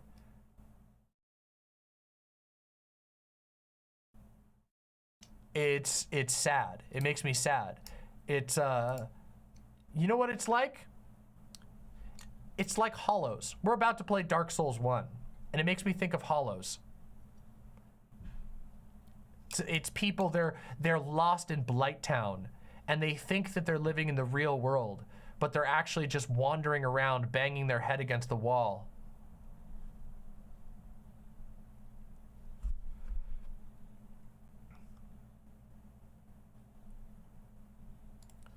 Jeremy Landry with the $20. Thank you so much for the incredibly generous super chat. I will. This channel has only grown. Even with my vacation, we have still gained month over month. Like this last month, we took a pretty big hit. Last month we gained like over 1,000 people. This month we only gained like 300 people. Obviously I was barely uploading, so and also barely streaming because I was literally on the road driving across America, but we're still growing, which is awesome. Yep. So Lava Monster says, thoughts on Blue Sky? Blue Sky is miserable. It was fun for a little bit, and as time has gone on, it has just begun to basically it's basically begun to be Blue Sky. Blue Sky is like the worst parts of lefty Twitter all the time. I mean, all the time. There are not a lot of right-wingers on Blue Sky, which is cool, but what there is instead is like all of the people who are miserable on Twitter are also on Blue Sky, but there's way less people on Blue Sky, so it's fucking miserable. I'll be completely honest. I had fun on Blue Sky for the first few weeks while I was on there, and I was having a pretty decent time, and since then it has just gone downhill every single week to the point that I don't even bother checking it anymore. My entire timeline is wall-to-wall T-girl flirtation. Well, yeah, if you follow, I mean, depending on who you follow, it's gonna change. But like, I've found that there is a lot of the exact same infighting that I hated on Twitter over on Blue Sky. People haven't managed to change the atmosphere that much. But yes, if you follow like if you follow like a lot of trans woman like OnlyFans models, you're definitely going to get a lot of trans girl and trans girl flirting. That's definitely true.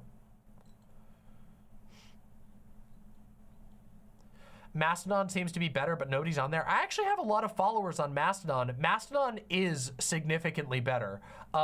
Cherry X, thank you so much, Cherry X. Deeply appreciate that. Thank you so much. Thank you. I really appreciate that. What was I gonna say? Yeah, Mastodon is actually like the state of conversation on Mastodon is incredibly nerdy. Like there's a lot of like tech weirdos on there and a lot of niche politics, but the quality is so much higher because there's so much more earnestness on Mastodon. Good, Emu Anon. Twitter is a literal waste of your time. I'm dead serious, everyone. I'm not going to tell you what to do with your life, but just know that I feel bad for you if you still spend time on Twitter. I feel bad for everyone who's still stuck on there. The state of affairs is so bad. As someone who's been on Twitter since the old days, I'm talking, I've been on Twitter of, okay, not even as long as you could be, but for a lot longer than most people have been on Twitter. I've been in Twitter for a long time. This is the worst it's ever been. Like, not even, it's so far worse than it's been. The bottom has fallen out, and our people are now swimming in a sewer. There was, oh my God, it's so bad. There are literally ads that get played in front of promoted videos. The timeline is wall-to-wall trash.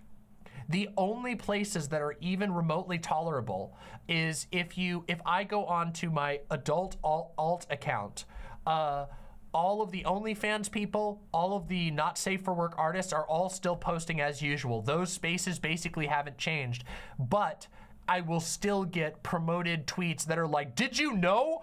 It'll be like, did you know that that there was that George Soros actually was heard powering up his laser weapon right before the Maui wildfires? And it will be like a promoted tweet. And I'll be like, it'll be sandwiched between porn, Baldur's Gate fan art porn, weird kink shit, and more porn, and then there'll just be like some deranged like Bitcoin ad or some deranged conspiracy theorist that gets force-fed to you. But seriously, Twitter is the worst place for your mental health, and I feel bad for anybody who's still on there. Have you guys seen like the other day, I was looking into something on Twitter because there was an article written about it. Ian Miles Cheong, that like weird, pathetic, housebound Nazi, the guy who looks like his face was put into a hydraulic press like 3 or 4 times. That guy, he got paid like $11,000 from Twitter Blue payments last month. And if you go and look at his timeline is literally the same poll every couple days. He will do a poll and it will have the exact same wording. I'm not even kidding you. The exact same wording. It will say, if you do you think this is do you actually legitimately think this is a woman? And then it will have a picture of a trans person, and then it'll have yes, no. And he's done that poll with a different picture like 50 times in the last 2 months.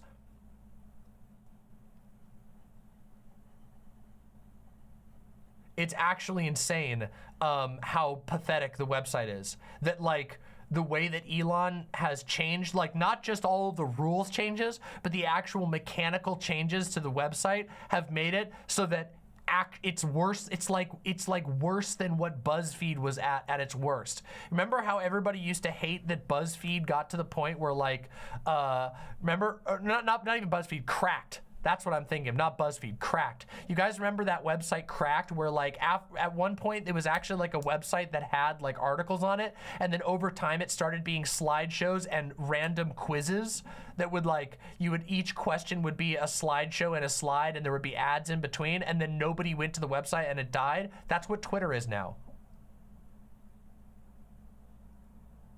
Oh yeah, and not to mention, yeah, as Retcon and Rhodes bring up, Elon literally doing raw anti-Semitism on the timeline. Earlier today, I saw him reply to one of the most like insane, deranged anti-Semitic conspiracy theory posts I've ever seen with an exclamation point. He was just boosting a Nazi. He's just like, oh, and puts an exclamation point. It's fucking stupid. Literally the stupidest shit. 85D2D Derek, it's wonderful to see you. Hope you're doing great. Pathetic. Waste of time. Think about it like this, okay, guys? Your brain is an incredibly powerful organ, okay?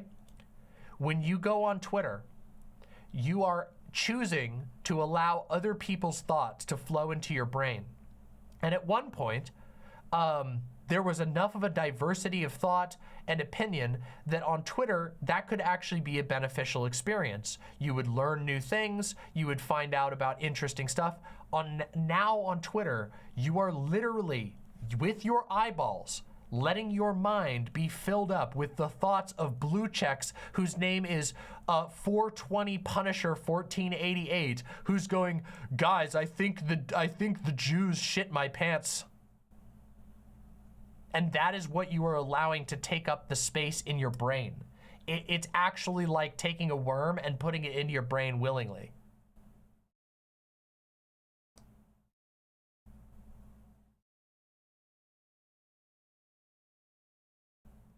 It should scare you. There was a point a couple of years ago when I first started reducing my usage of Twitter, where I realized that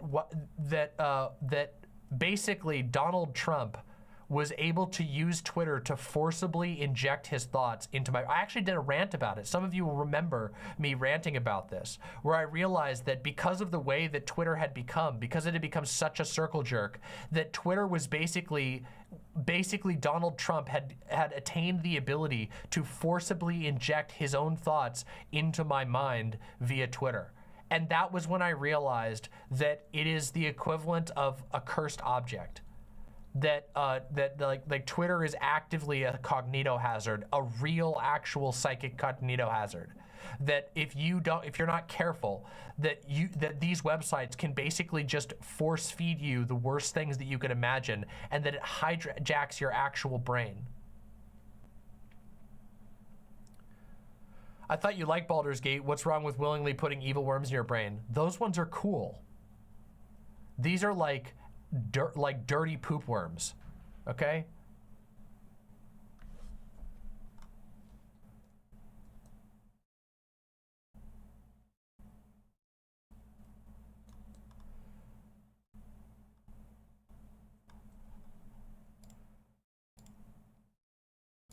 It's so fucked up. Social media actually makes me sick.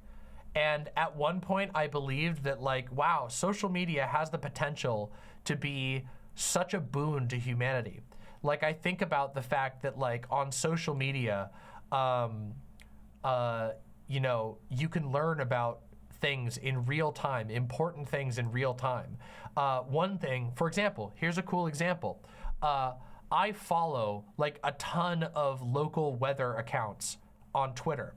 And at one point, it was super useful because the local weather accounts would let you know if there was going to be wildfire smoke. They would send out important information about flooding warnings. They would send out cool things like, hey, there's going to be a small meteor shower tonight. If you go out at this time, it should be clear enough to see meteors. Super fucking cool. I was like, wow, that is so awesome that you can like go on the internet and there's a thing that can make you learn about cool stuff that you wouldn't have otherwise known about. And of course, half of those accounts don't work anymore because literally they made it so that the APIs, most of the APIs have to be paid an exorbitant amount of fees. So a ton of these accounts that did useful stuff like that, like cross-posting automatically using a bot, because the people at the National Weather Service are actually kind of a little bit boomer, and so they had to have you know, an app that cross-posts to all their social media. Now you can't get that shit anymore. And because blue checks get prioritized all the time, you don't see half this shit anymore. It's insane.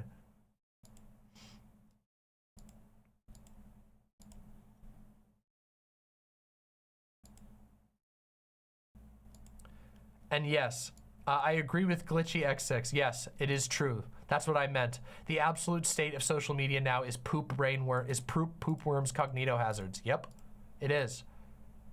Spending your time on most social media now is inviting other people to dominate your mind with the stupidest, most embarrassing and cringe shit you can imagine. It's pathetic. It's horrible.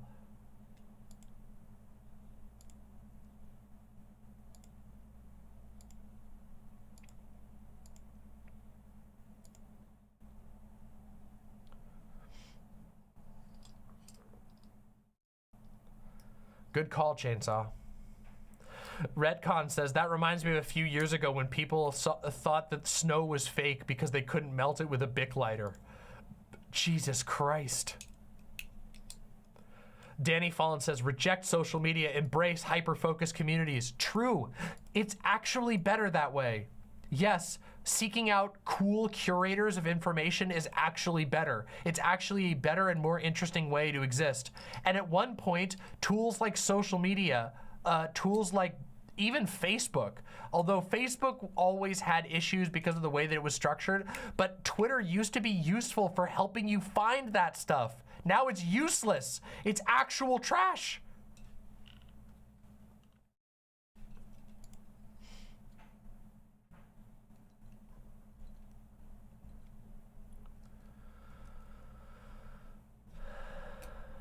This shirt looks ridiculously comfortable. It's actually really comfortable. It's really, really comfy. That's very wise, Kaboka. I'm not kidding you. It's actually very wise.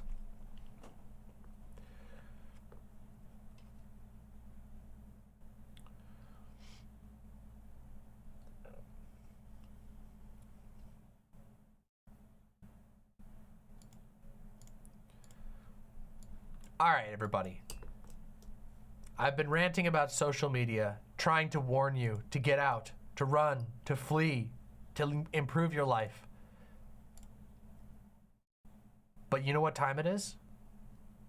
My lovely imps, it's time for us to play games together. That's right. It's time for us to begin a new arc on this channel. An arc that has been a long time coming. It is time for us to play Dark Souls. I am a huge fan of the FromSoft games.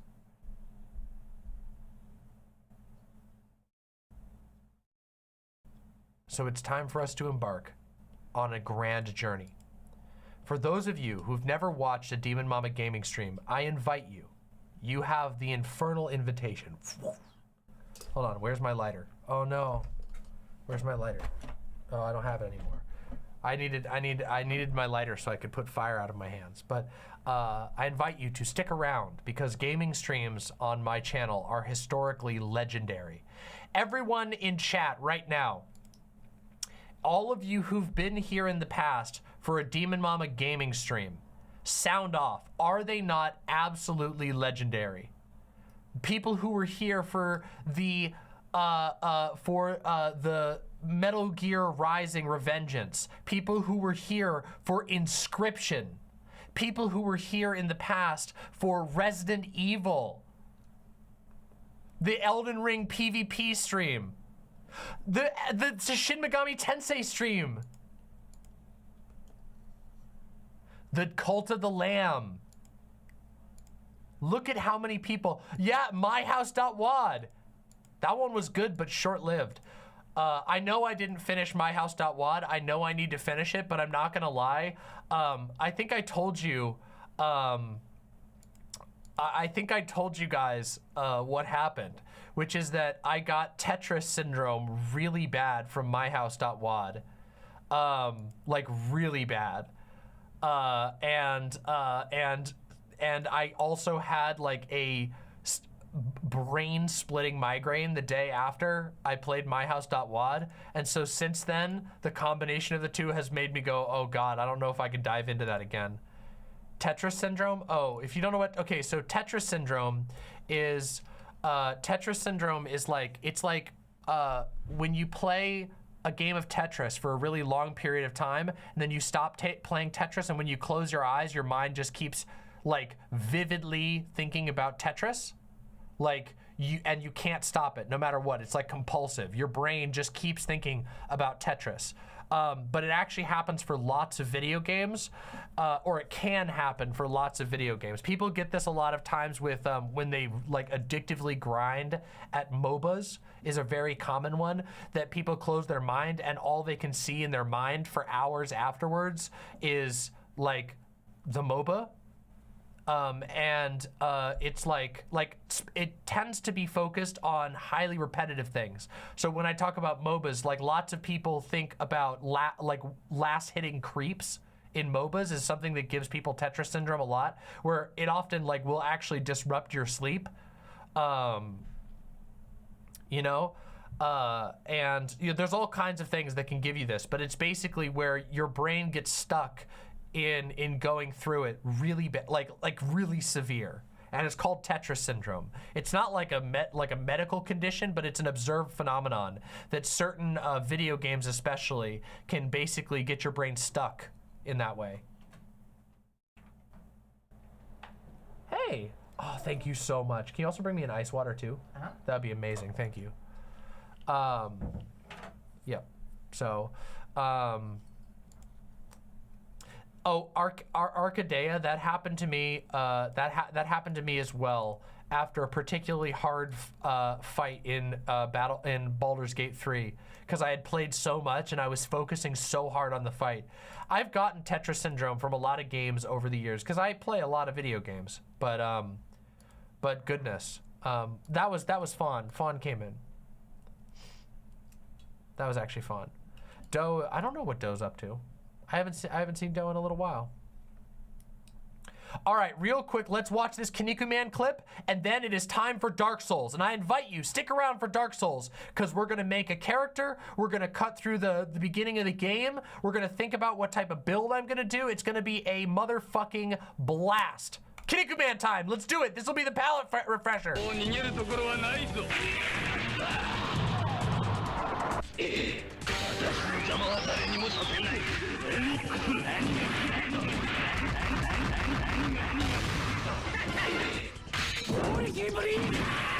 That arrogant laugh.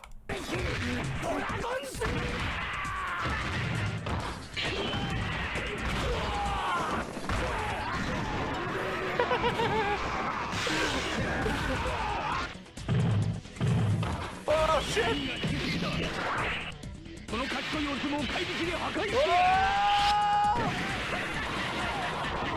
This game, these games' graphics go so hard. Look at that shit. Hold on. Are you kidding me? Look at this shit. Where is it? Go back a couple frames. Come on, give me the frame. Here we go. Look at this shit. Boom, boom, boom, boom, boom. What the hell?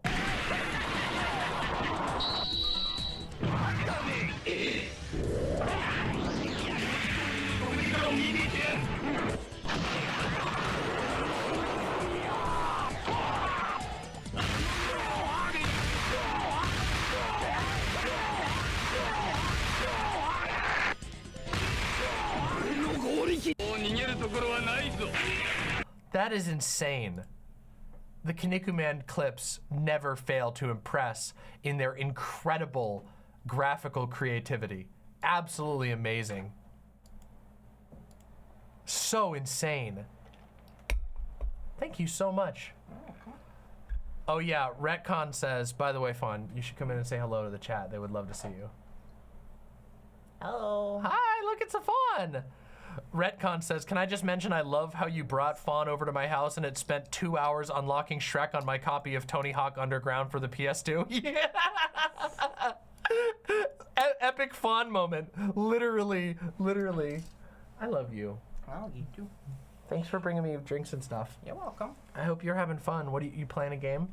You playing Pirates vs. Vikings again? No, I was playing Chivalry 2. It's like... Oh shit, I'm giving away a copy of Chivalry 2 tonight. By the way, if you are here... It's Mordhau. What's that? Of course it's not. Mordhau is legendary, but tonight, my lovely imps, I have a bunch of games to give away. So tonight, while we are playing Dark Souls, I am going to be giving away some hard hitters tonight. Tonight, I am going to be giving away copies of, let me see here, The Forgotten City, Disco Elysium, Chivalry 2, Temtem, Yakuza 4, Curse of the Dead Gods, and Remnant from the Ashes. So I have a bunch of games to be giving away tonight. So stick around for a chance to win some pretty awesome games, including Disco Elysium: The Final Cut, which is, in my opinion, one of my favorite games of all time. Without any further ado, let us begin the Dark Souls stream. Pardon all of the Windows system noises that are about to go off as I begin the game. Oh no, I forgot. Oh shit, it's gonna take a second because it's gonna have to install the stupid .NET framework crap. No mouse and keyboard? Are you crazy? Playing Dark Souls mouse and keyboard is fucking insane. It actually doesn't work. Mother Meerset, I absolutely will. Mother Meerset with the $5 super chat. Howdy, Demon Mama, much love. You see, this is why I use Twitter to just find alt pages with good artistic works. Yeah, that's what we'll call not safe for work pages. Well done. You definitely didn't give away the game there. Oh man, oh, it's all fucked up. Oh no. Oh shit. Oh no, it's running in a tiny window. Why is Dark Souls? Hold on, everybody. You're gonna have to give me a minute. We are gonna have to toy with the, oh shit. It might, warning, ear rape. Warning, incoming ear rape. Everybody, plug your ears. It's about to blow your ears out. Okay, actually that wasn't so bad. Never mind. Never mind, that wasn't so bad.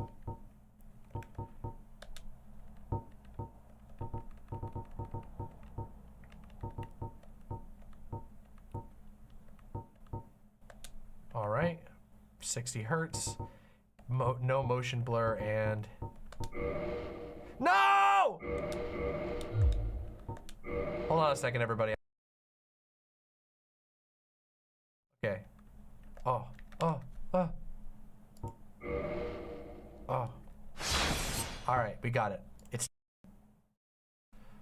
Sorry, everybody. I had to. This is the first time I've run the game. Oh man. Oh no.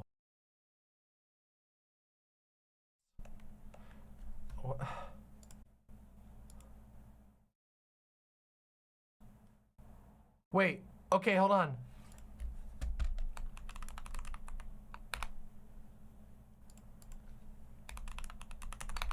Oh my God. Oh my fucking God. That is bullshit. Flickering all over the place. I accidentally clicked the stop stream button. Okay, how's the audio now? The audio is gonna cut out because I can't play this in windowed. Also, how's the audio levels? Let's see. Oh, that's really loud. Okay, we're gonna have to turn down the audio. How do I turn down the audio?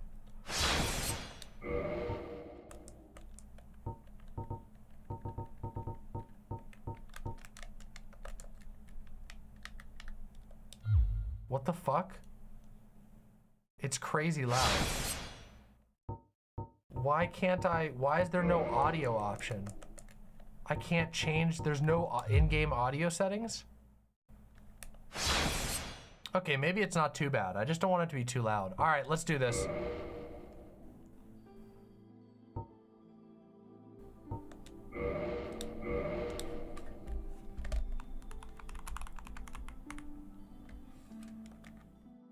Maybe you can't do it from the main menu.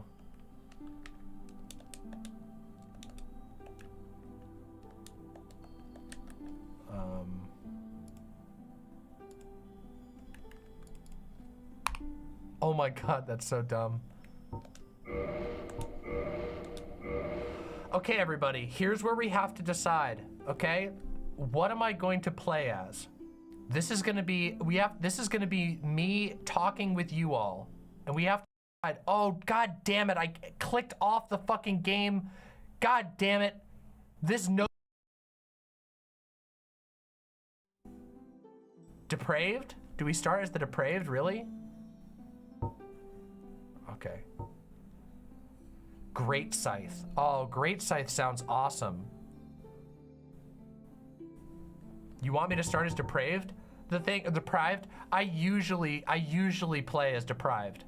The problem is, oh wait, Deprived actually has the best stats in this game. I forgot, they changed that for Dark Souls 3.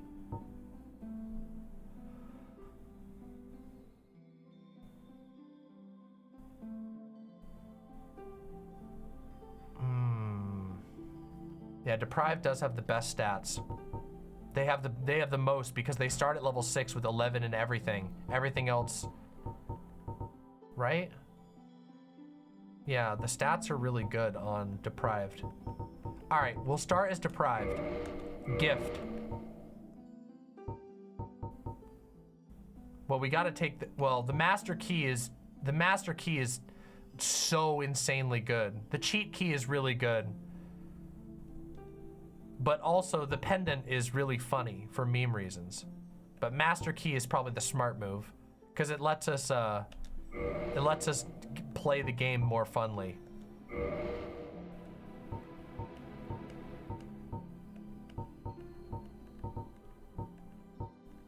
All right, and we're doing a very large. Okay. The pendant literally does nothing. So something you guys need to understand about the pendant. The pendant was the obsession for the community. It says, like here, look, we'll read the description real quick. Trinket, no effect, but fond memories comfort travelers. And it says no effect, and everyone believed that that was a lie, even though the game director, Miyazaki, literally went into interviews and said it has no effect in the game. And there are still some people who simply believe right now that there is still an effect in the game, that there's something that it's used for, but it actually broke the brains of some members of the community who tried to turn the game inside out, modded the game to hell to try and find out what the pendant does, and it does nothing. And Miyazaki was like, yeah, I told you it does nothing.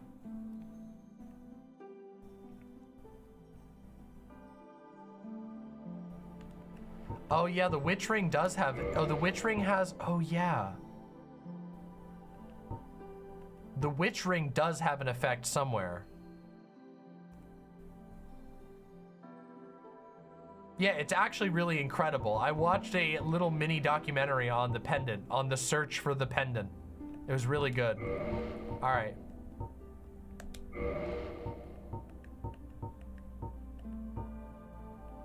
Dubious Kareem.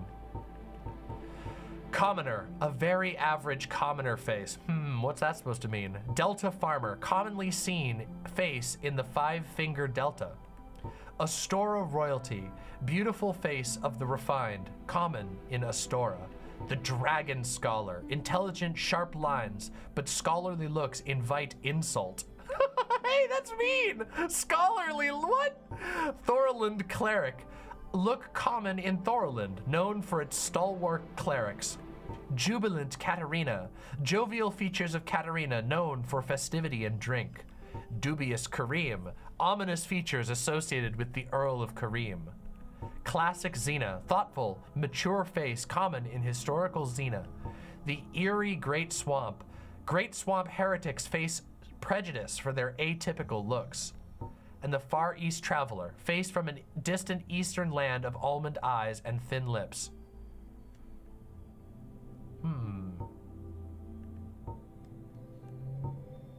Oh, I'm not, this is the patches. Dubious Kareem is if you want to look like patches. I'm kind of tempted to do the Dragon Scholar. Or the Delta Farmer. I often play as the eerie Great Swamp.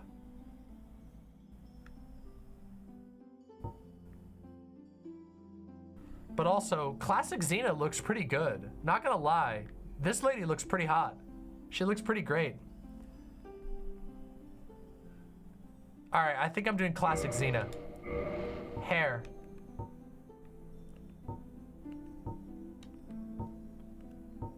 You wanna do the Bjork? Ooh, that looks cool. Oh, I love the, I kind of like this one with the, that looks cool. Oh, the bun is cool. The braids are cool too, but I kind of like the bun. I think I'm gonna do the bun. Oh yeah, in this game you can barely change anything about the character. Oh wait, no you can, customize. Yes, here we go. All right, here we go.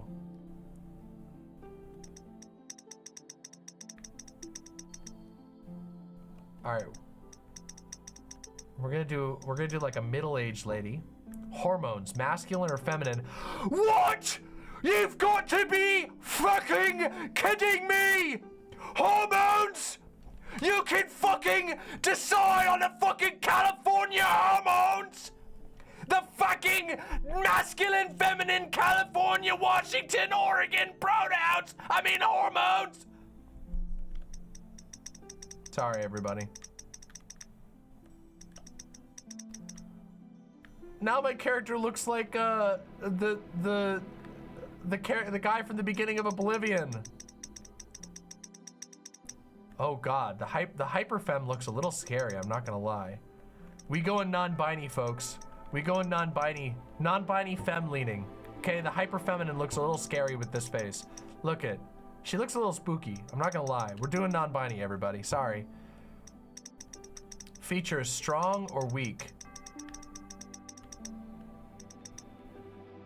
Oh, the weak features look cute. Maybe she looks a little too inviting. There she goes. You can customize further, right? Oh, yes. Now we can do the customs. All right, we're gonna spend time on this character, you motherfuckers. We're gonna be stuck with this girl for a long time. So we're doing a bunch. Here we go. Narrow brow or wide brow? All right, we're going to, that's too wide, but let's do there. Brow depth, slight or deep?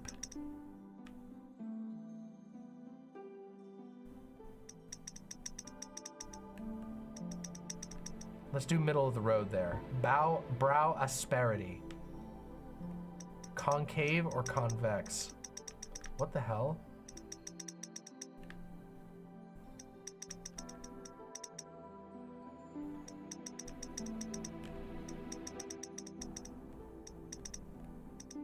Oh man, okay. Okay, there we go. Nose bridge height, high or low? We're gonna give her a high. We're gonna give her a high nose bridge. Nose bridge asperity.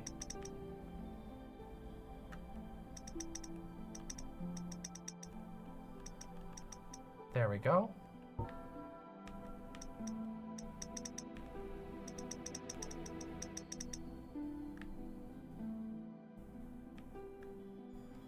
All right.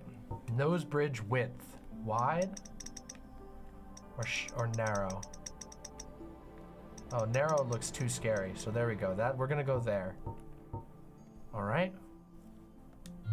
Eyebrow, brow ridge, high or low? Ooh, she looks angy now. Wow, she looks real angy. Let's get that in the middle there. That looks good. Inner brow ridge, high or low? Oh goodness. Oh, this, okay, I see, hold on.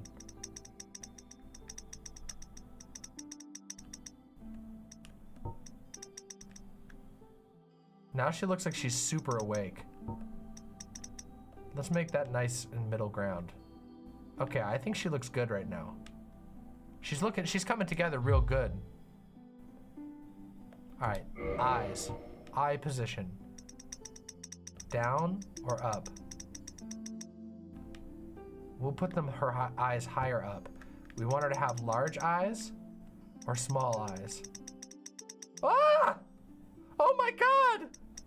No, too small. Let's do like here. Eye slant, in or out? Oh goodness. That one really warps the face if you do too much. Okay, that looks good to me. That's like perfect right there. Eye spacing, wide or narrow?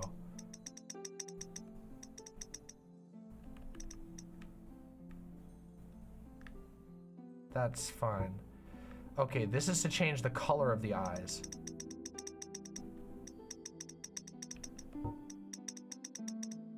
Let's give her really pretty green eyes.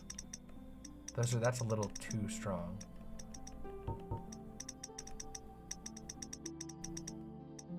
We're giving her green eyes. Nose. Nose ridge depth.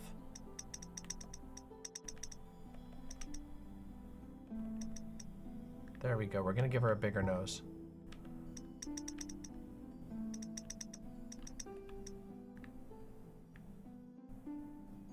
There we go. We're we're giving her a slightly larger nose.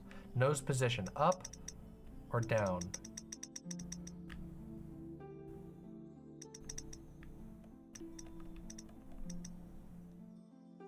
I feel like we're making a fairly realistic face right now, honestly.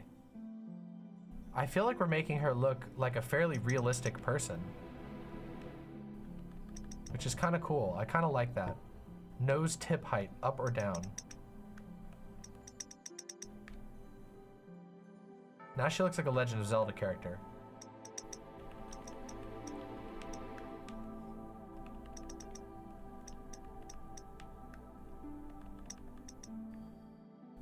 Nose asperity, convex or concave?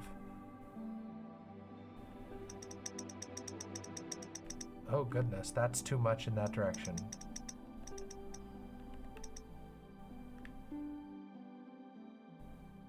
Okay, nose placement, high or low?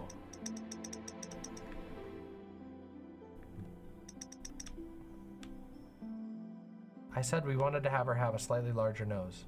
Is that too big? No, that's fine. Nose slant, up or down?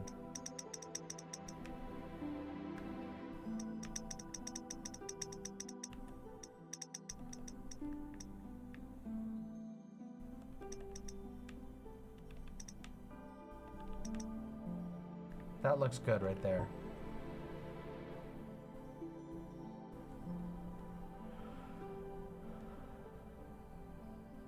All right, cheeks. High cheekbones? I think we'll give her high cheekbones. High cheek depth. Low cheek depth. No, I want to give her these high cheeks. Cheekbone width. Wide. Oh, that looks good. Cheekbone asperity.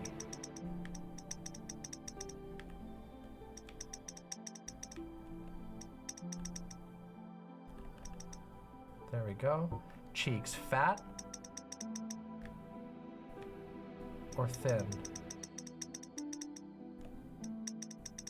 I actually think she looks kind of better with the fatter cheeks.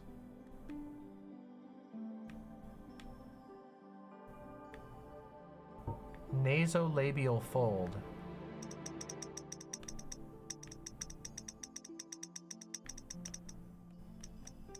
Oh, okay, I see how that is. So that's like the laugh lines, basically.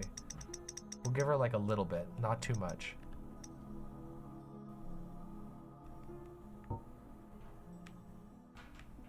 Okay. Mouth. Lip shape, open or pursed?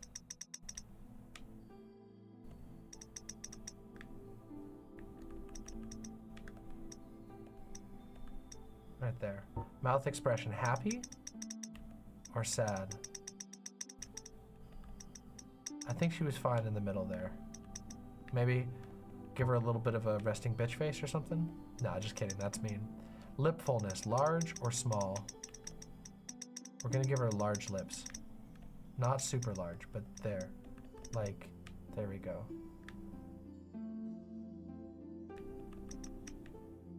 There we go. Lip size, small or large?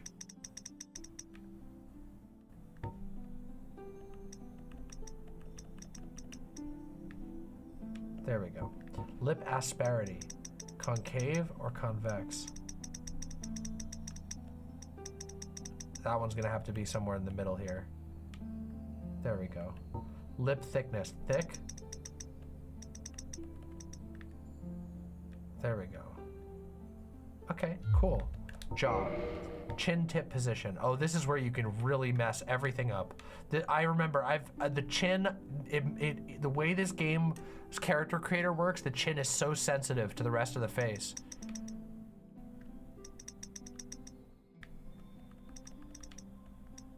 Look at how sensitive it is. It messes, it changes so much with the rest of the face.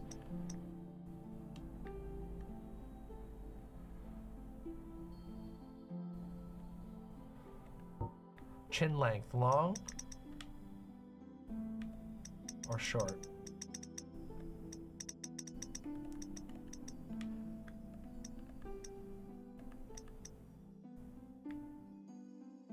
Okay, I think she looks good there. Chin protrusion. Wait, long or short?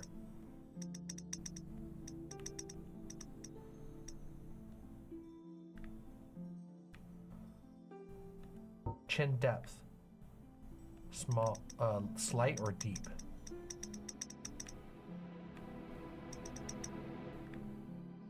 That seems about good. Chin size, large or small? We're gonna do the larger side, but not, no, there we go.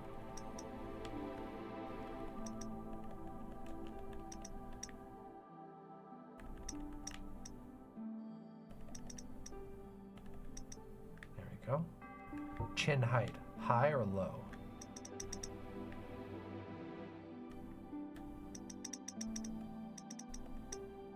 Middle of the road. Wide or narrow? We're gonna go on the wider side. I think our character looks great so far. Yeah, we'll give her the wider chin. I think our character looks really great so far.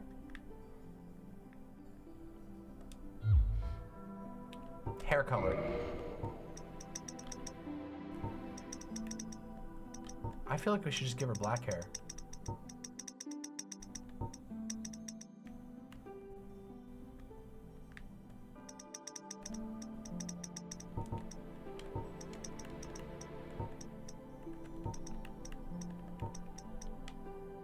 Maybe like a reddish hair.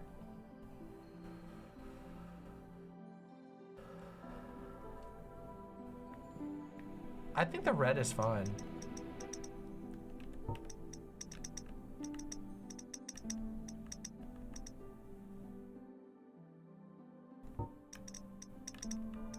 People want me to do purple hair? All right, we'll do anime purple. It looks good with the green. Hold on, now we gotta touch up just a couple things. Wait, where's the nose? No, wait, mouth? Cheeks.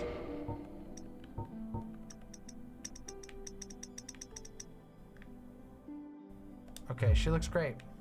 All right, I think she looks great.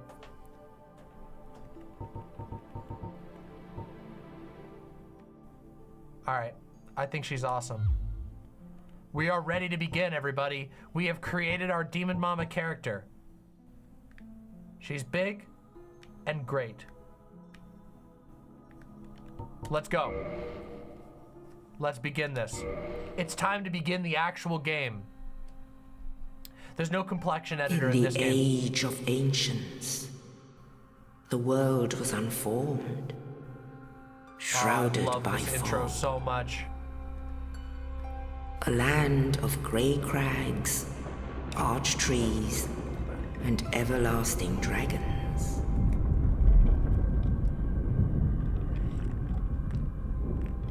But then there was fire. And with fire came disparity. Heat and cold, life and death. And of course, light and dark. So fucking cool. Then from the dark, they came and found the souls of lords within the flame.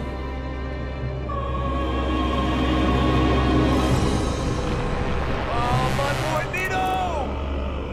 I love this motherfucker. Nito, the first of the dead.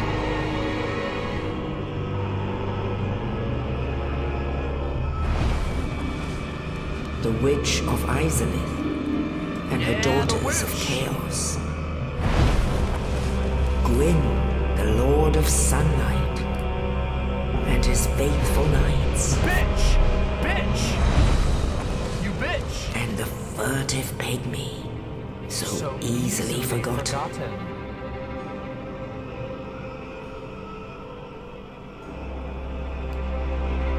With the strength of lords, they challenged the dragons. Gwyn's mighty gods ruled upon the western skies. Witches weaved great firestorms. Pluto unleashed a miasma of death and disease. And Seath the Scaleless betrayed his own, and the dragons were no more.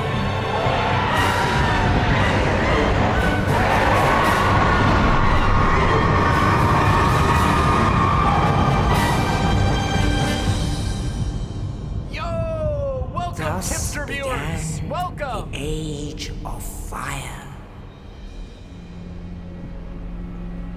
Welcome. But thank you for the raid. We're playing Dark Souls. We just began. Perfect timing. Only Get comfortable. This is going to be a next level playthrough.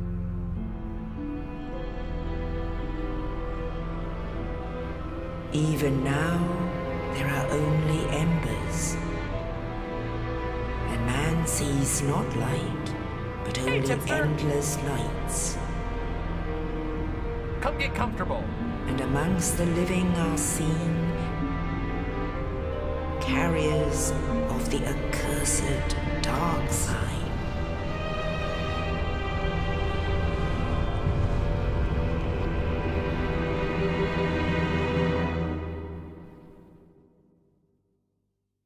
Hey, Gayfesh, good to see ya. Welcome. Welcome from, first of all, thank you for the Tipster and Gayfesh raids. Welcome all of you. Please get comfortable. We are just settling in to begin the Dark Souls arc. The Souls games are incredibly important to me. I love them to death.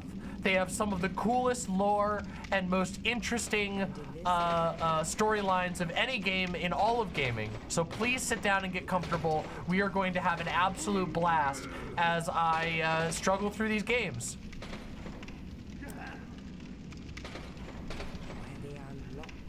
Why is the dialogue so quiet all of a sudden? What the fuck happened? It went from being obscenely loud to not being audible at all. This is your fate. Also, please press like. If you're here, please press like. It means the world to me and will ensure that lots of people still come to tune in for the Dark Souls fun. I never knew Dark Souls looked so cool. This game is obscenely cool. This game is so cool. It has so much swag. It's hard to even understand how swag this game is.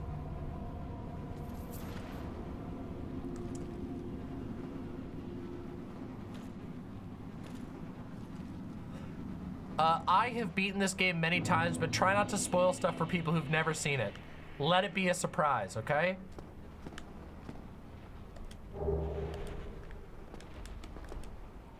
Dead rat, bugs all over the walls. Oh, look at how cool our character looks. We spent so much time in the character creator, and look at how she turned out.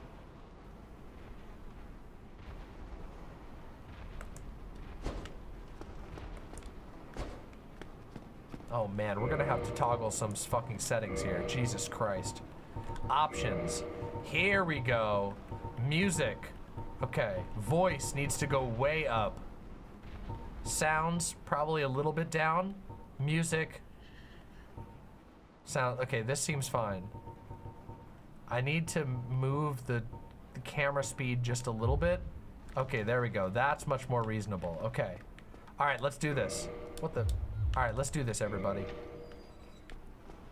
We begin our journey.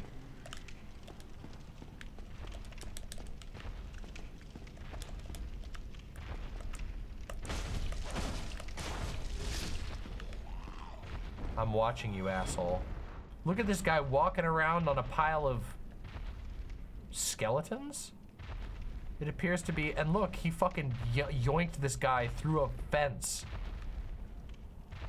What a terrible way to go. And just remember, one of the fucked up things about the Dark Souls universe is that, like, dying is really complicated. So a lot of these guys are undead, so they just, like, fucking sit there in agony. Oh yeah, I'm gonna have to remember. Okay, so that's dash, and then you double tap in this game to jump. Okay, there's no jump button like in Dark Souls 3. I recently just played on my own time through Dark Souls 3, which is one of my favorite games in the entire series.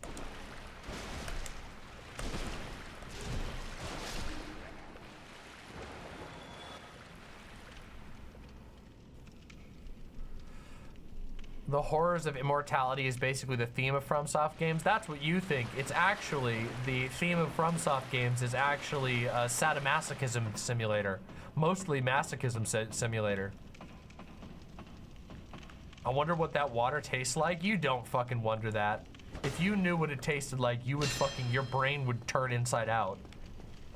It's the most shittiest shit water ever. It's disgusting. No, you fucking don't.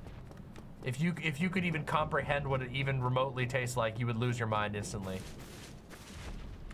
Yeah, you have to double tap this. Hey! Bonfire lit. Legendary moment. Right there. The first bonfire.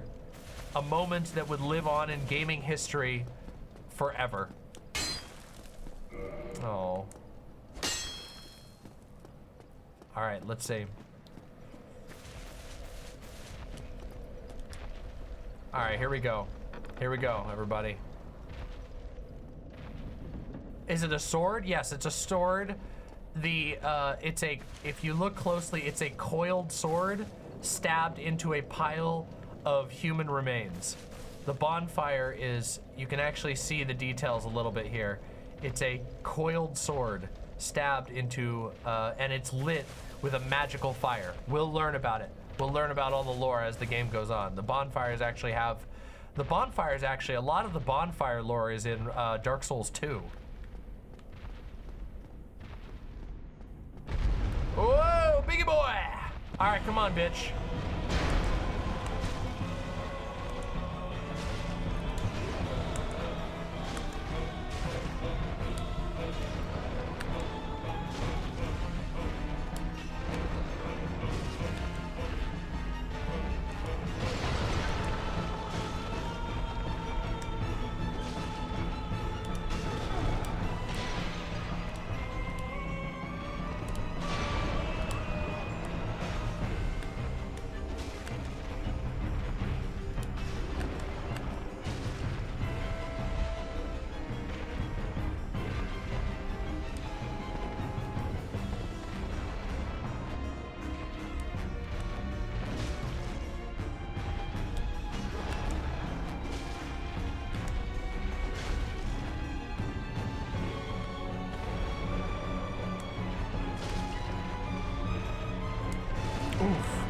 A little too late on that one.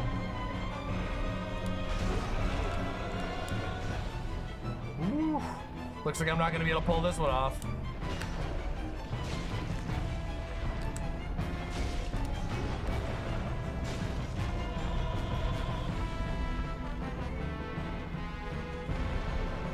How are those music levels, by the way? Let me know.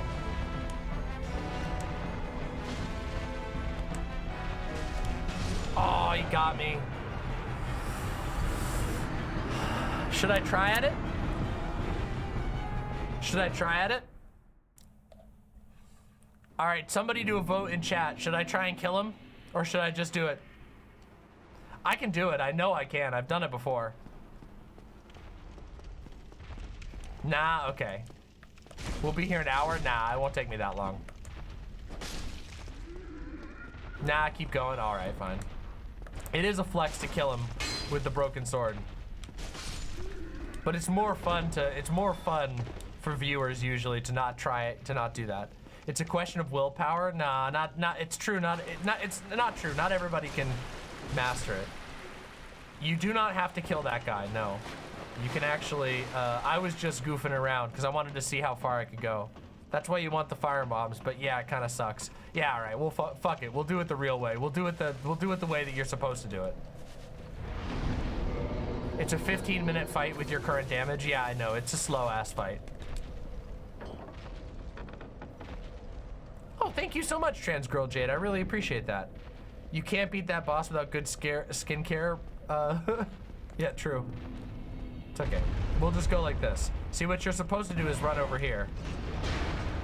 And then it saves you from him.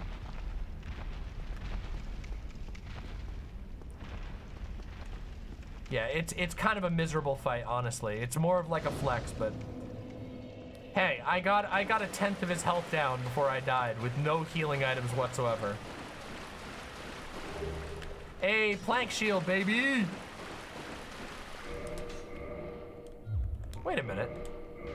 Oh yeah, I forgot. Wait, when did you get the? There we go.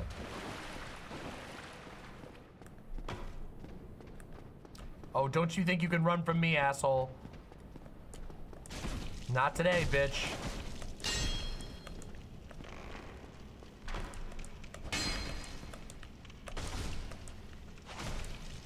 What the fuck is going on here? Wait, why is he taking no damage at all? What's going on here? Damage's not supposed to be that low.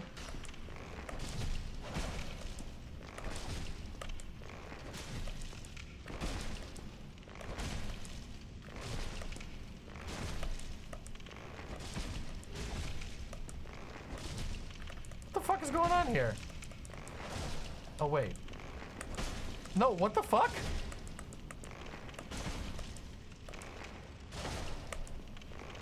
Why'd my damage go down so much?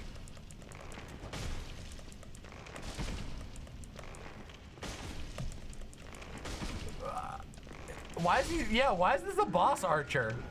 What the fuck is going on here? That's not how it normally goes, is it?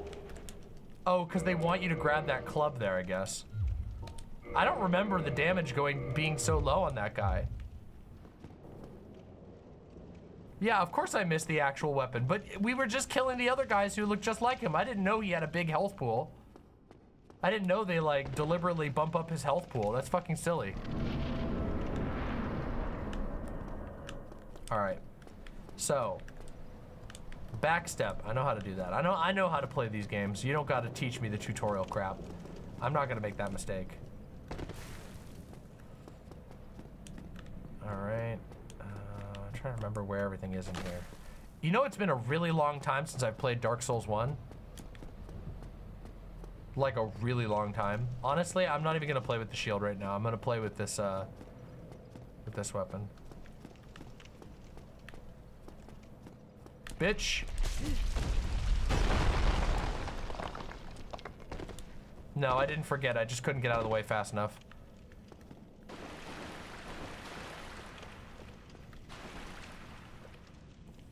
I love how jank this game is compared to Elden Ring. I love how jank this game is compared to Dark Souls 3. Like, the movement is just so much clunkier, but it's still an amazing game. You're no hollow. Thank goodness. I'm done for, I'm afraid. I'll die soon, then lose my sanity. I wish to ask something of you. You and I are both undead. Hear me out, will you? Yes, of course. Regrettably, I have failed in my mission. Yes, this is the guy who lets you out. Perhaps you can keep the torch lit. There is an old saying in my family. Thou who art undead art chosen. When thine exodus from the undead asylum maketh pilgrimage to the land of ancient lords, when thou ringeth the bell of awakening, the fate of the undead thou shalt know. Well, now you know. And I can die with hope in my heart. Oh, one more thing. Here, take this. An Estus flask. Yay, Estus flask. Thank you, bro. The yummy, weird juice. And this. Oh, thank you. Now I must bid farewell. I would hate to harm you after death. So go now. And thank you. I would hate to harm.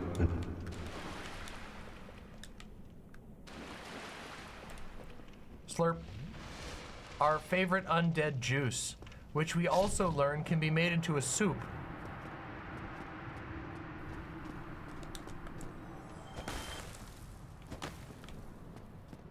In the later games, there's a thing called Estus soup.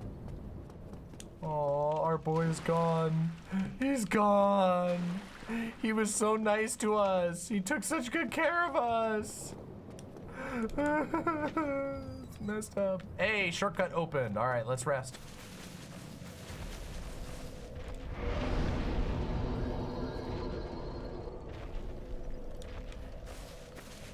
Hot Kool-Aid? Yes, actually, oddly enough, it is heavily implied that the Estus is indeed warm.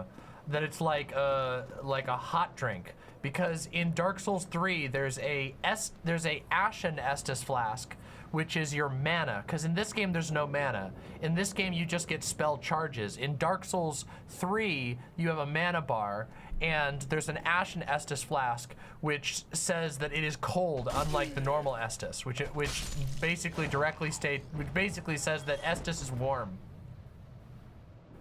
I think the spell changes in Dark Souls 3 are better. I like the spell system in Dark Souls 3 better than the spell system in this game.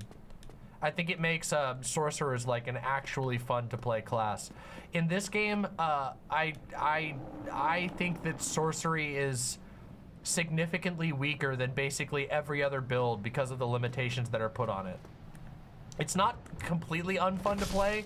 It's just less fun than it should be. Have you tried Dark Souls 3 Convergence? No, I haven't. What is that? Is that a mod?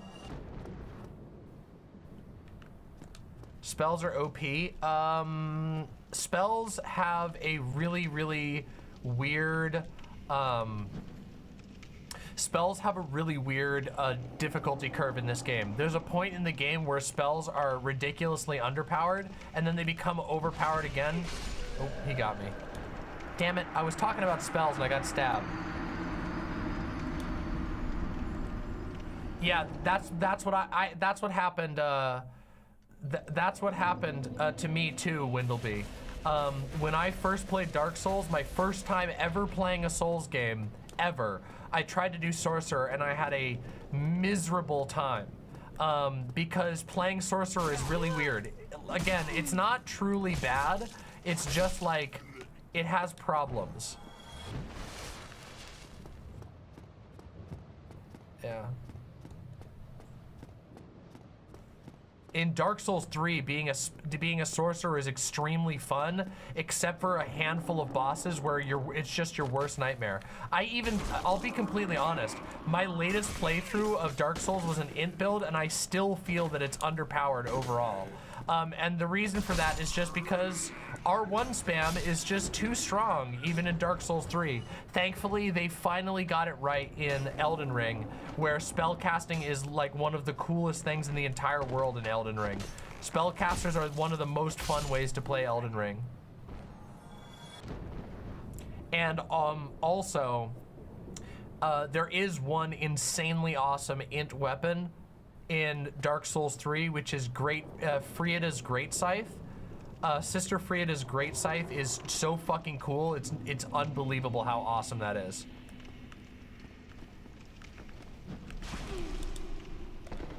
I have to practice my parrying in this game. Ouch. Oh my god, the drinking is so slow.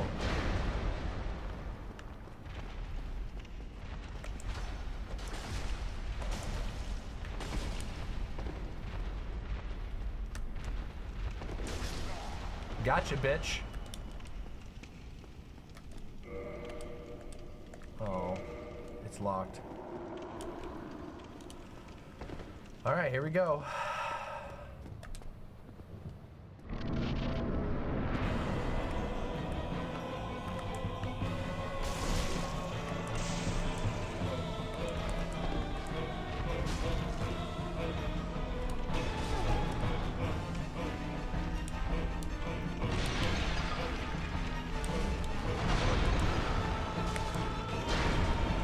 Ow, he got me.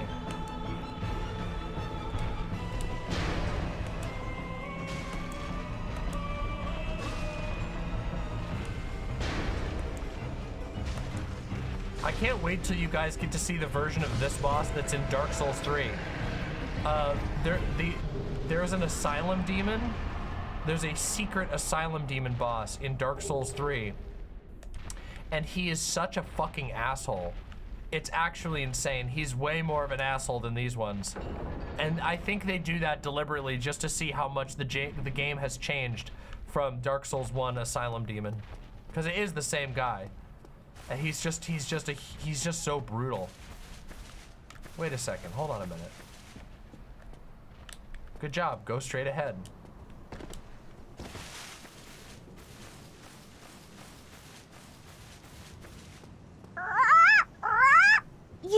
You, give me warm, give me soft.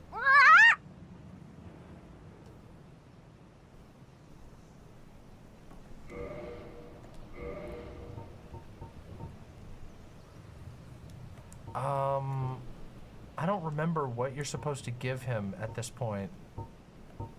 If there's anything you can give him. I feel like there's something you can give him that he'll give you something back at this point in the game even. I don't remember the trading chart though. Is it the humanity?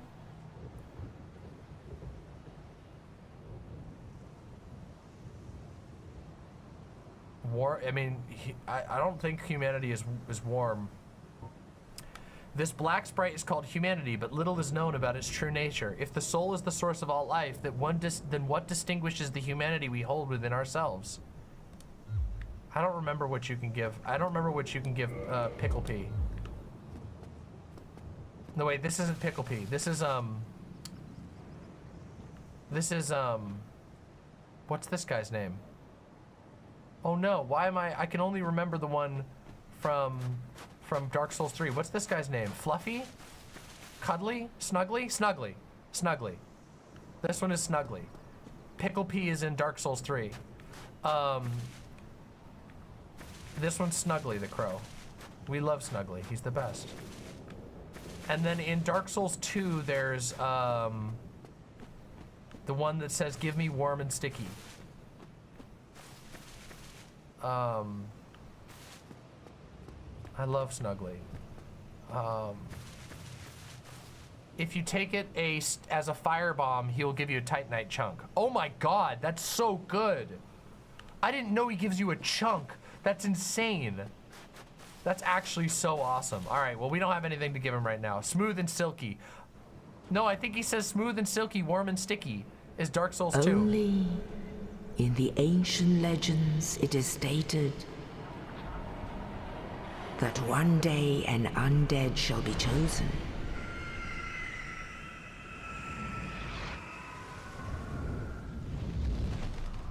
To leave the undead asylum in pilgrimage. Oh yeah. To the land of the ancient lords. There's also the there's the crow, there's the sexy crow lady in Dark Souls 2.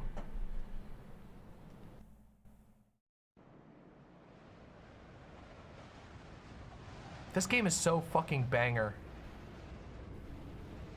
What a fucking legendary game. Do you understand why we live in the era of the Souls-like after people got their hands on this absolute legend of a game? It really is a 10 out of 10, one of the best games of all time game. In Lordran, level up at bonfires. Okay.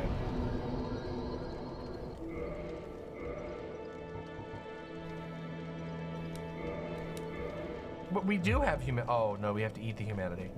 All right, we're gonna wait for that. Well, what do we have here? You must be a new arrival. Let me guess, fate of the undead, right? Well, you're not the first, but there's no salvation here. You'd have done better to rot in the undead asylum. But too late now. Well, since you're here, let me help you out. There are, actually, 2 bells of awakening. One's up above in the undead church. The other is far, far below, in the ruins at the base of Blight Town. Ring them both, and something happened. Brilliant, right? Not much to go on, but I have a feeling that won't stop you. So, off you go. It is why you came, isn't it? to this accursed land of the undead?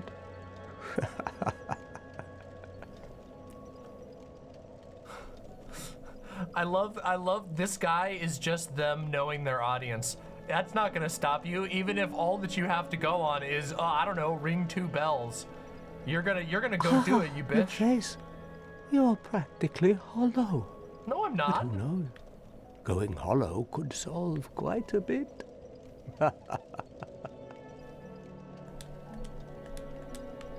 Well, there are a few collected bit by bit from corpses.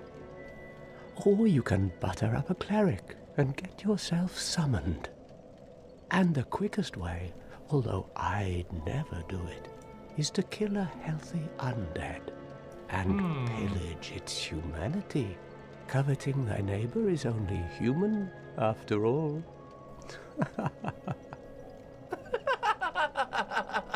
That's good. What? Don't try anything clever. You might After he tells regret you- it. This guy's such an asshole. I love this guy so much. Oh, I'm gonna play Scholar of the First Sin. I'm gonna play Scholar of the First Sin because I want all the story stuff. We gotta level up though. Okay, everybody. Obviously, the first thing we have to do is we need to put a little bit into vitality. So we have, wait, 1, 2, 3, 3 levels. We have 3 levels. We're gonna put 2 into vitality, and then I think we'll put 1 into endurance.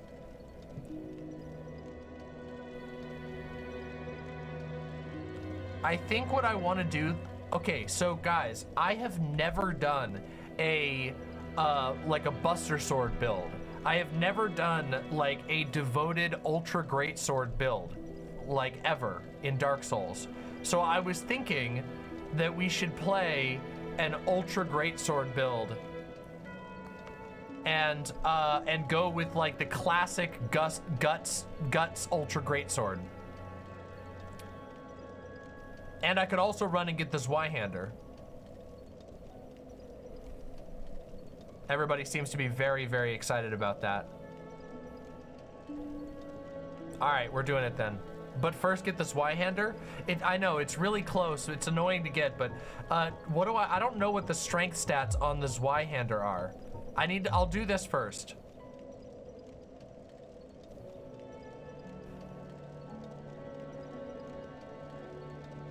Over 20? Yes, absolutely, my Senna. Please do that. Just add me on Discord and actually, my Senna, can you just comment them on the video below on YouTube? Just put a comment with the timestamps and I'll copy them. Thank you very, very much, my Senna. It means the world to me. Thank you very much. It's 24 strength or 16 to two-handed. Okay, so we got a ways to go, but I'm gonna start with vitality endurance so that we can get ourselves rolling, and then we'll go from here. Okay, so normally we would go that direction, but we're going to do some squirrely ass dumb shit, okay? We're gonna do some stupid, goofy bullshit. First, we're gonna walk over here.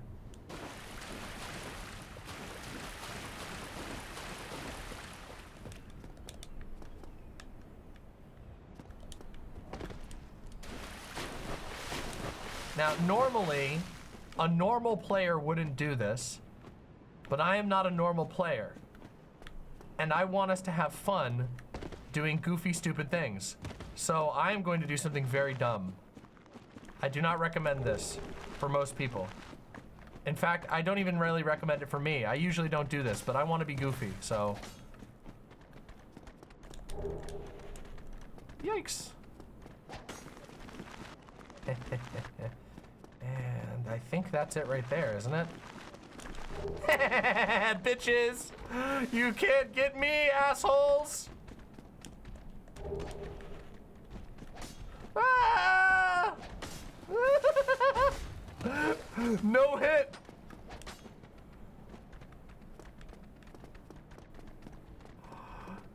Yeah! We made it! We did it! We went to the total place you were definitely not supposed to be going! Ah! No! Okay. I did not. I actually didn't mean to jump there, but one of the things that's very goofy about this game is that if you run and you accidentally double tap, you do a jump. So, yeah. See, if you do that, if you run and then you, it's really easy to do a jump in this game when you don't mean to. It's why they changed it in Dark Souls 2 and 3, because it was. Excuse me. Silly. The worst part in this game is that you jump all the time in this game when you don't mean to. It's one of the most common mistakes to make.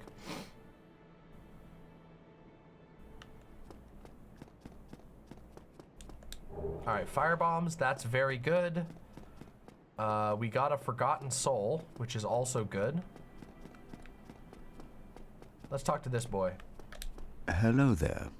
I believe we are not acquainted. Nice haircut, I am guy. Petrus of Thoroland. Have you business with us? If not, I'd prefer to keep a distance, if possible. Oh, okay. Really, dude? That's kind of rude. Hello. I realize that I have requested that we retain our distance. But I also want you to know that it is not meant in ill will. Here, take this, as a token of peace. No, go ahead. It's for you. Okay, thanks, bro.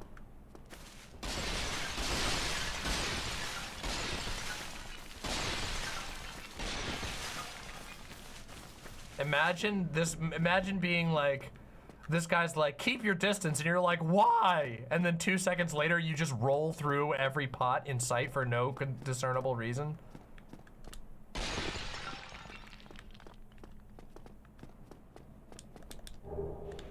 All right, here we go. Okay, so can we actually, oh yeah, we can. Oh. Oh, damn it. Hold on. Oh.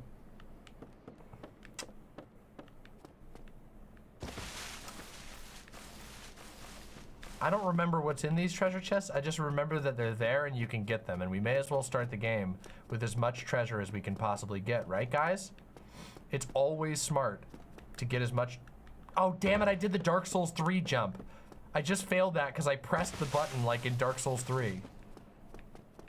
I'm really gonna fuck myself over by having just played Dark Souls 3. Seriously, that's like the 3rd time I've tried to do that. Okay, so here we go. Woohoo! Dead. Nope, not dead. Wow. All right, that's surprising, actually. Cracked red eye orb. Okay. Morning Star. Oh, that's a good upgrade. We will switch to the Morning Star ASAP.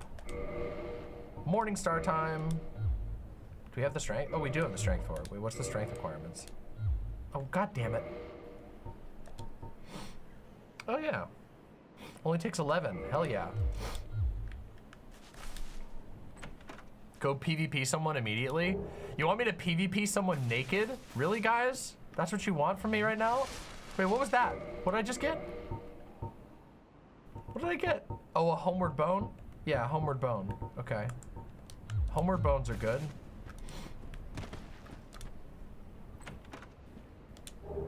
Lloyd's talisman.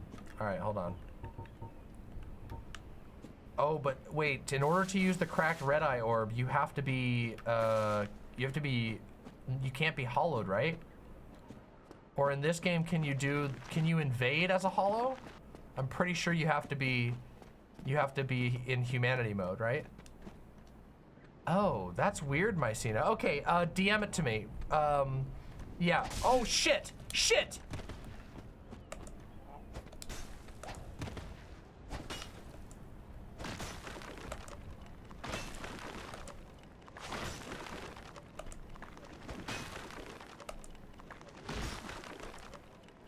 Add me on Discord. I'm Demon Mama, the only Demon Mama. I am the real Demon Mama, just Demon Mama on Discord. And if you add me, I'll add you, and then you can send me the message. I really appreciate you doing that, Mycena, seriously. Also, this would be a good time for me to pause and do a giveaway. What should we give away first? Not Disco Elysium. That'll be a little bit later in the stream. No, it's just Demon Mama. Like normal, actual just Demon Mama. Okay. So hold on a second, everybody. I'm gonna check on this real quick. And then I am going to send, once I get the friend request. Yeah, I'm doing a giveaway. Let's do a giveaway while we wait. Okay, sent it? Okay, let me double check.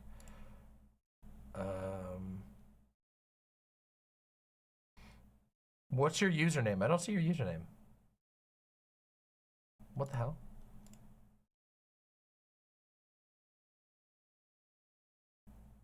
Oh, it's okay. Don't worry at all. You gotta go do what you gotta do, but I don't know what your... Oh, it's... There we go. Gotcha. Okay.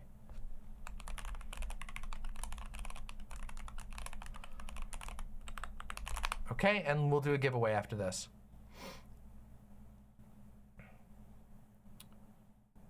Thank you so much. Thank you so much, Mycena.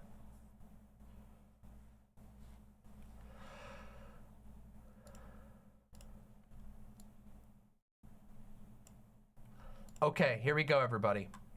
All right, we're gonna give away a copy of Chivalry 2. And the way that we do these giveaways, okay? The way that we do these giveaways is real simple, all right? I am going to pick an emote from my chat. It's only going to be the normal emotes, not the sub-only emotes. So it'll be from the normal pool of emotes. And the first person who guesses it gets the code. Please only participate if you actually want the game. And if you just want a code, you can't win the next code because that would be lame if somebody won every code for a whole night. So, you pick the emote, you guess the emote. You can only guess one emote at a time, okay? You can guess more than once, but only one emote at a time. You can't just spam all the emotes because that gets really crazy, okay? All right. So we're gonna start out. All right, I've got the emote in my mind, okay? I've got it in my mind. This is for a copy of Chivalry 2, okay? Chivalry 2. 3, 2, 1. Guess! Guess, guess, guess, guess, guess. Put your guesses in.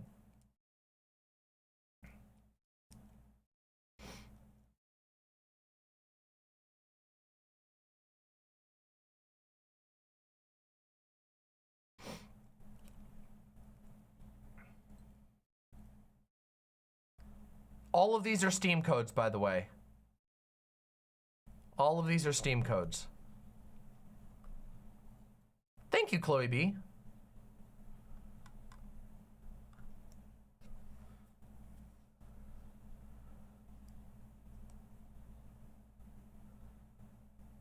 Oh, not seeing it yet. Not seeing it yet.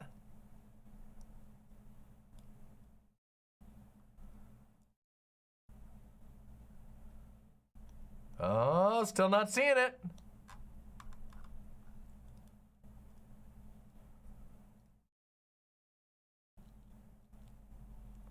Hey, thank you, Meme Gazer. Fefella! Fefella, you are the winner with Bit Fruity. The emote was a Bit Fruity. You are the winner of the Chivalry 2 code. I am sending it to you right now. It will be DM'd to you on the website. Congratulations. Fefella, you are the winner of the Chivalry 2 code. Well done, well done. All right, we'll do one more as well.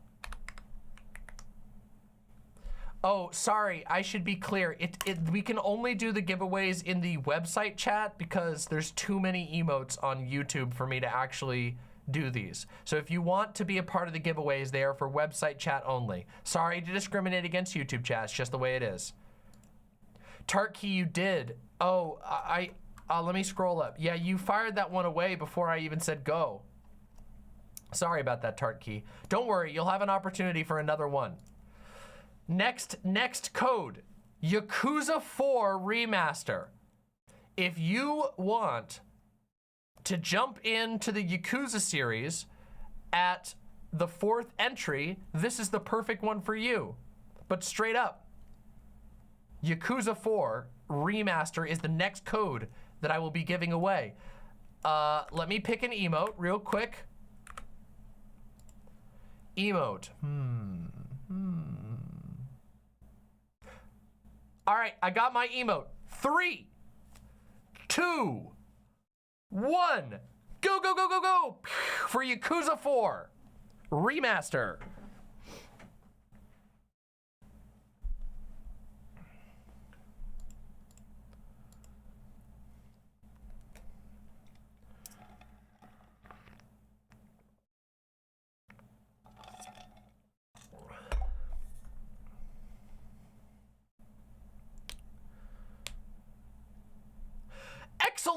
Exelar with the deflate. You are the winner. Congratulations, Exelar. Exelar, you are the winner of the, hey, of the Yakuza 4. I almost thought I deleted the code of the Yakuza 4 code. Congratulations, Exelar. Boink. Boom. It has been DM'd to you on the website. Congratulations on the Yakuza 4 code. All right, we have more games to give away. Later tonight, we will be giving away The Forgotten City, Disco Elysium Final Cut, a copy of Temtem, which, for those who don't know, is a indie Pokemon game that is really cool. We will also be giving away Remnant from the Ashes and Curse of the Dead Gods, but we have to continue our Dark Souls journey before we can do any more. So let us continue. Oh my goodness, why is it doing that? Let us continue our Dark.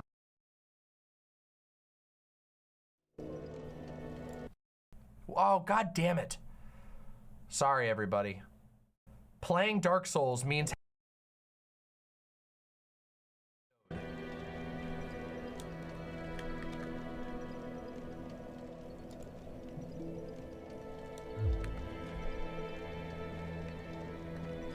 I'm sorry about the audio.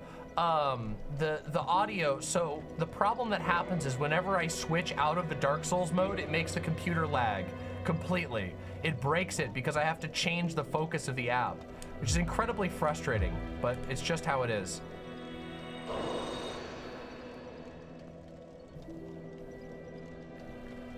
Oh, Fefella, if you look in the chat box, there should be a picture of a little like speech bubble with dots in it. If you click that, you can look at your DMs.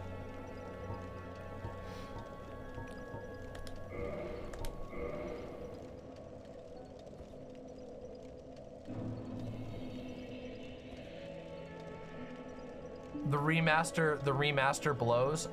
It's fine. People hate on Prepare to Die, but honestly, it's just fine.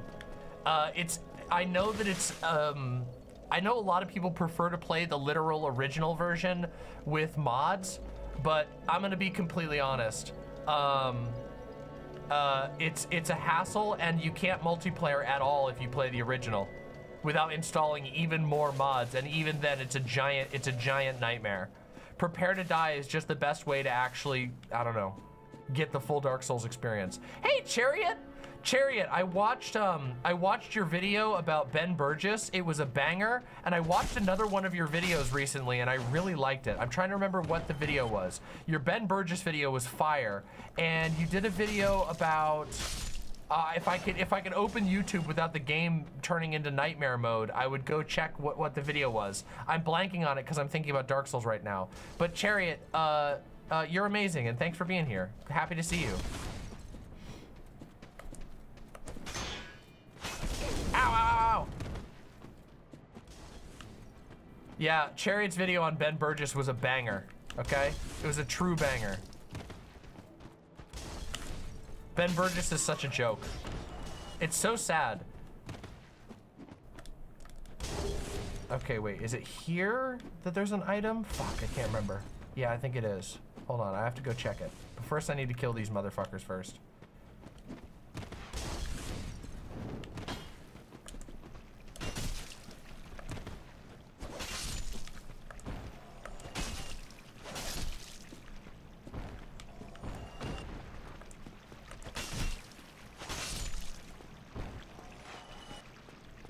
Damn, we are absolutely clapping these hoes.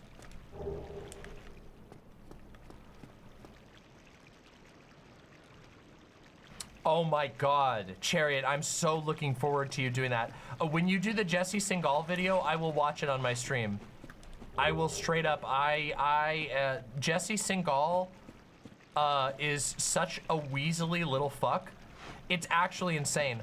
Jesse Singal, for those who don't know, called into the Majority Report. I think it was the day before yesterday, and he was so fucking no! I did it again! I did the Dark Souls 3 jump again! Oh, I just burned a humanity too. Well, fuck that. I'm not. This is why I never use humanity early. Because I'm an idiot. Oh man, that was so dumb. Why did I do that? Oh, why did I fucking do that?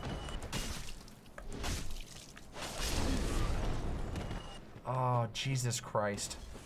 That was so fucking stupid.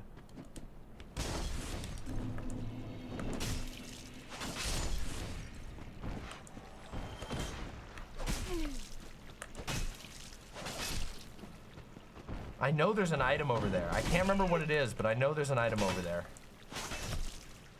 I remember like 90% of the secrets in this game, but I don't remember what they are.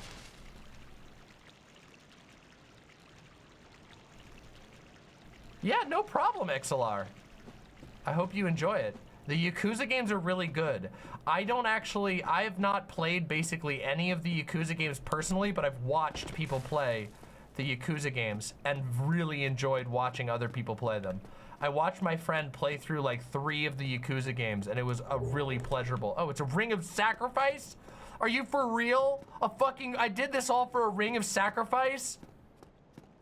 God damn it.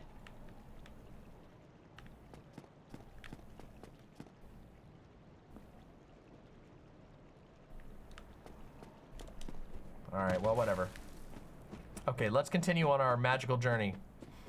I fucking love Dark Souls so goddamn much. This is such a banger! Oh, I didn't know that. I forgot that there's a guy who hangs out there. Yeah, my friend the rat. Oh yeah, the humanity rat!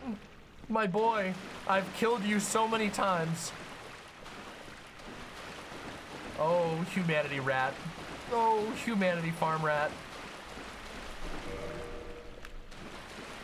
All right, here we go.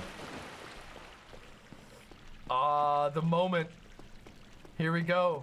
Undead Berg. Woohoo!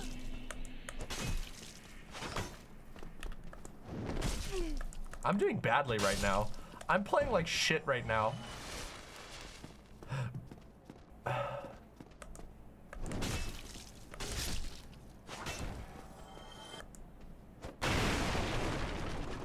Okay, item down there, stuff over there, pathway down this way.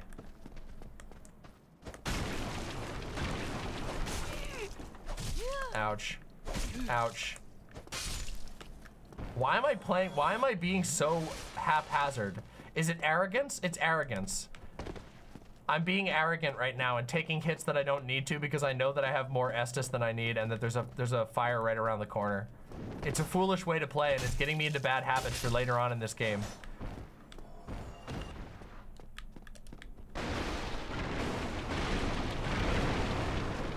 One of my favorite activities in a Dark Souls game? Fucking breaking things for no reason at all? I can't remember, is this one of the ones you can jump up? I don't think you can. I think that's mostly in Dark Souls 3. There's a couple of spots in Dark Souls 3 where you can propel yourself up.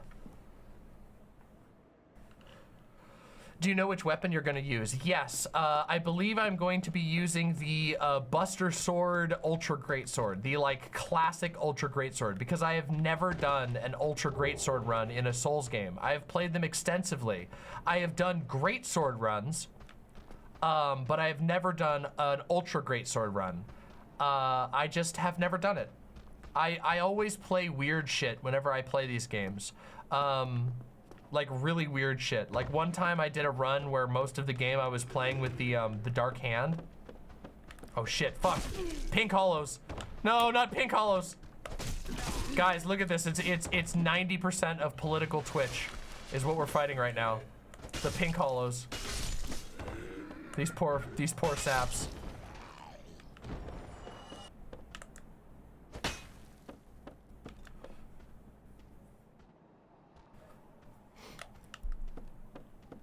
Let's do this.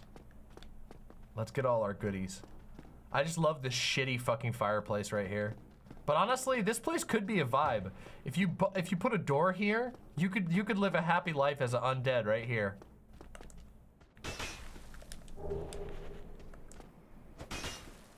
Oh, maybe it's another area. I think it's the area over here. Yeah. Oh. No, where is it? There's an area where there's a bunch of dudes hanging off the side and you can knock them down if you do it in advance. Oh, I already got the Zweihander from the cemetery. It was the first thing we did. Awesome, awesome, awesome. We did some epic plays. We didn't take a single point of damage until I flung myself off the edge because I forgot what the... Oh, there they are. Look at those assholes. I forgot you can see them over here. Oh man, no Drake sword. We can get the Drake sword. Drake sword would actually be a good start, but it's kind of a noob trap. The Drake sword is actually not that good. It just feels really strong when you're new to the game, but it's actually not actually that good. Like stats wise, it sucks. It scales poorly.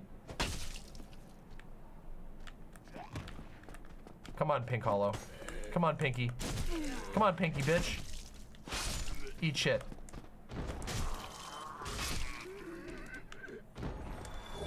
Hey, rubbish. Okay, that I know we can give to Snuggly.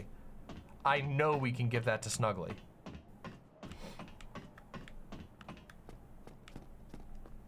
I know he likes the trash. He's a garbage lover.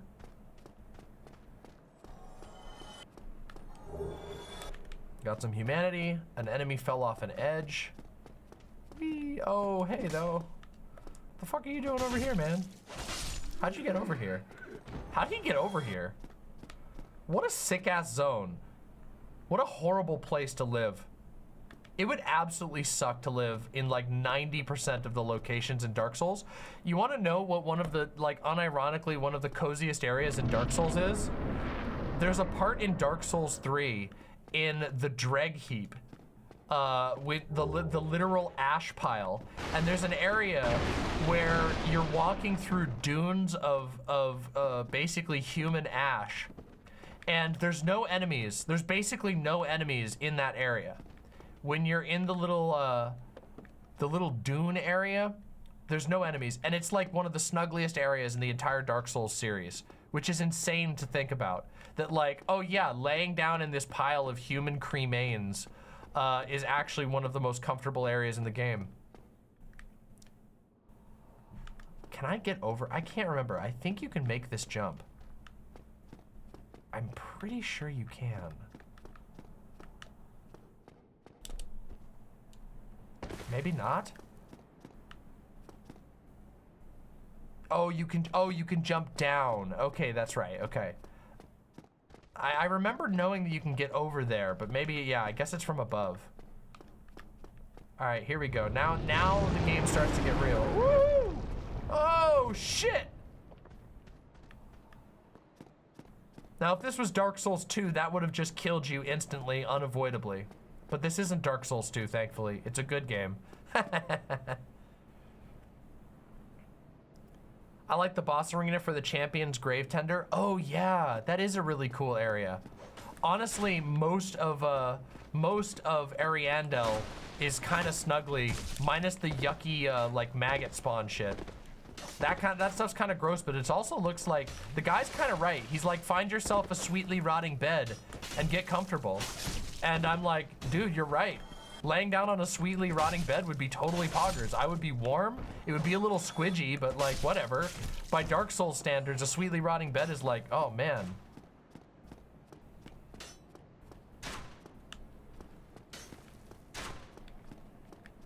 Oh man, this guy's such a bitch. What an asshole. Hey, look at that. It goes nowhere. Oh wait, yes it does. Wooden shield, fuck yeah, shield upgrade. Not that I've been using the shield, honestly. It's really funny, but I rarely use shields in Dark Souls games. Even when I'm playing with builds that can benefit from a shield, I almost never actually play with a shield. It's a weird thing. I don't know why I'm like that. Does the embed keep breaking for everyone? Oh, I don't know. That would be weird. YouTube has had so many fucking issues lately. I do think shields are unironically good. In fact, I think shields are too good. To the point that they make fun of, like FromSoft makes fun of themselves in Bloodborne and puts a fake shield item in the game because that game is designed to make it so you can't rely on shields. Because in Dark Souls 1 and 2, shields are just too good.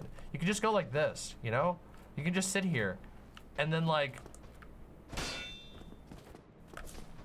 and do some stupid shit like that. Wait, why didn't I get the backstab there? Oh no, my backstab location is gonna be bad because I've been playing Dark Souls 3. Oh, fuck me.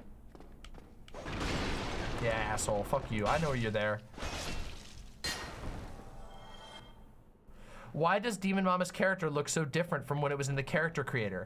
The version that you make in the character creator is your human form.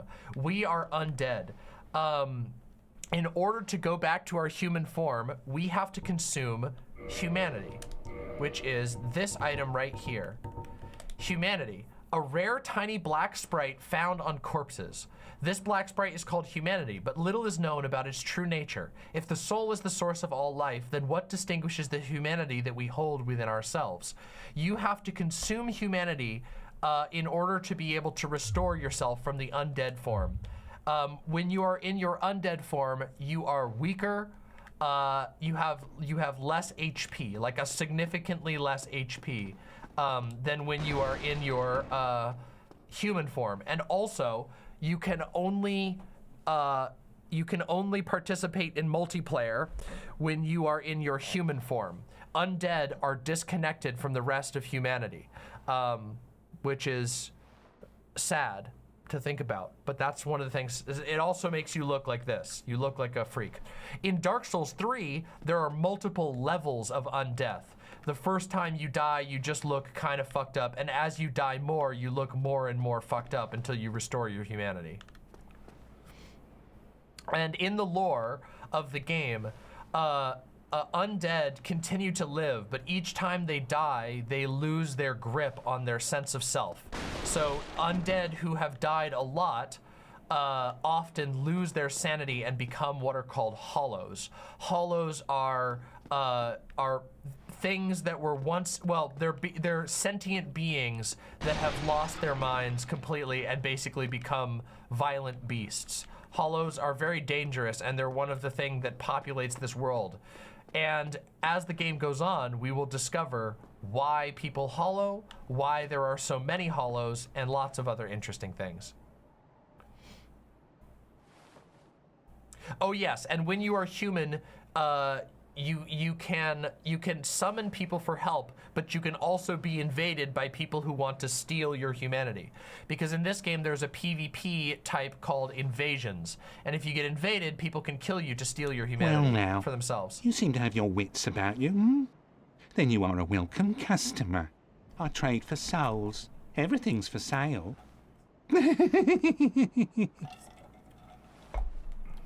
Things are getting treacherous in these parts. A horrible goat demon has moved in below. And up above, there's that humongous drake and a bull demon too. If you stick around this place, it might end up being your grave. Real quick, incorporating death mechanics into your lore in an interesting way. Glorious. Yes, Dark Souls is insanely good at incorporating basically every aspect of the game into its own lore. It all plugs back into itself, which creates an incredibly awesome and immersive experience. Here, I'm not here to chit-chat. We talk business or we talk nothing at all.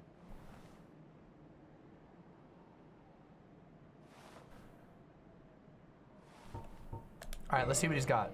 Throwing knives, those are good. Fire bombs, Lloyd's talisman. Ooh, we gotta get this. We gotta get our orange soapstone so we can put messages down. I don't really need any of this other shit. Oh wait, oh yeah, he's got this. Opens the residences in Undead Burg, but we already have the master key. Do you need the residence key if you have the master key? I don't think so, right? Somebody can tell me the residence key is redundant if you have the master key, I think. Yes, okay, the master key is redundant, okay. Or the master key makes it redundant. Oh man, oh, the spear would be so cool to switch to right now. Buckler, oh man, he's got so much good stuff. Short sword, scimitar, rapier, hand axe, club, reinforced club, spear. I love the spear. Oh. Wait. You need the resident key? Oh, it's 1,000 souls. Oh, he still requires the key. All right, I'm getting it. All right, I'll get it. Fine. Oh, we could get some armor too. We're running tight.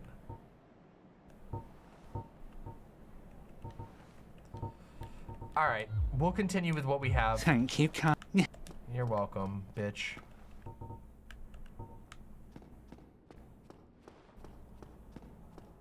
I am not playing a naked run of this game. I don't want to be naked the entire game. Wait a second, I missed something. Hold on, there's another area to go. It's over here.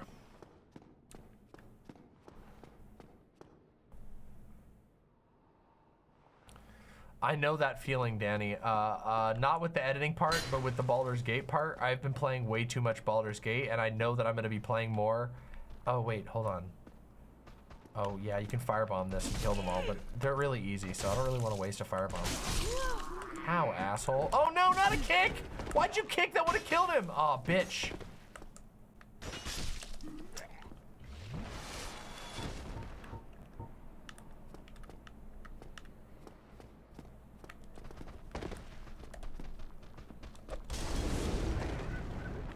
Oh, okay. Well, didn't even need to.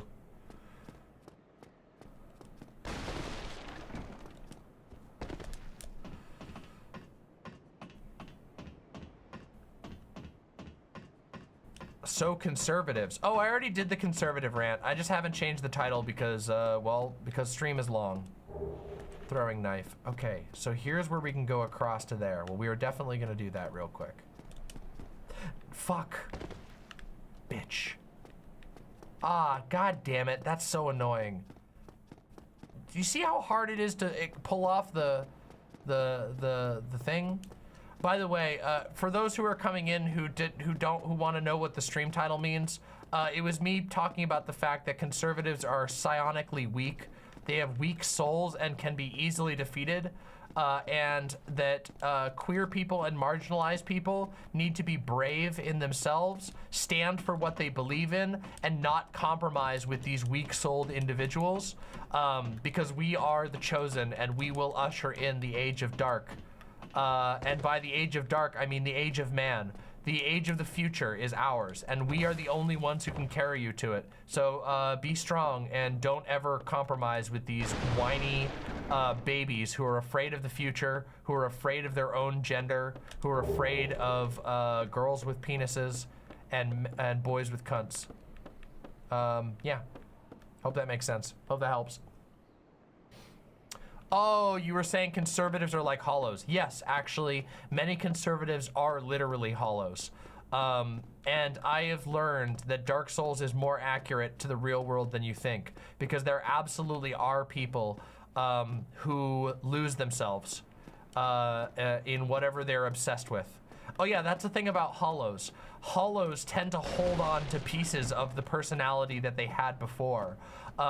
So hollows will often become obsessed with something, or often their obsession can lead them to become hollow.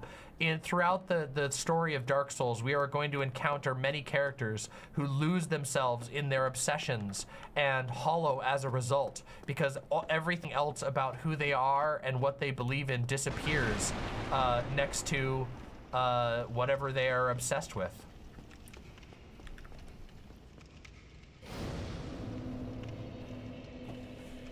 Gale is actually like, well, Gale's a little different. We'll get there. Gale is like, Gale had like no choice basically. He held out until the very, very end of the entire series. Gale is kind of a badass. I unironically think Gale is a pretty cool character, and he's has some of the most interesting lore in the entire series. He held out longer than Artorias, which is kind of amazing. You guys will understand what I'm talking about soon as we get into this game's lore. It's weird to think that Gale is canonically alive in this game. Actually, that's not necessarily true, because we don't know when the slave armies were built. So Gale may not have been born yet at the time of Dark Souls 1. Because keep in mind that between Dark Souls 1 and Dark Souls 3, there is, you know, arguably, potentially as much as tens of thousands of years of history. The locations from Dark Souls 1 that are present in Dark Souls 2 are like buried under sediment. They've been around for so long. So it is possible that Gale is alive during this period, but it's also very likely that the slave knights, the slave armies that he was a part of didn't happen until later in the universe's history. It's hard to know for sure because, as always, nothing in this game is 100% clear, and time is incredibly fucked up in Dark Souls, intentionally. There are beings that can warp the flow of time. Ow, ow, ow! Why am I getting stuck there? What the fuck was going on? I was stuck in the geometry.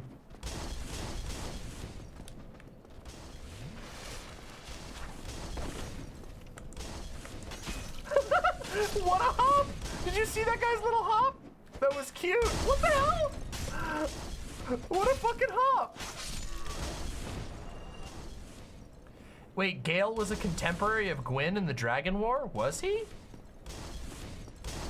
Was he? If I remember correctly, Gale was a slave knight, which were knights that were used as like fodder in various battles. I don't know if it specifies that he was fighting against the ancient dragons. But yes, Gale is actually canonically, he has one of the strongest souls in all of this world's history, the entire series history. Gale's soul holds out the strongest, which is insane to think about because that guy has dealt with some absolute nightmare shit.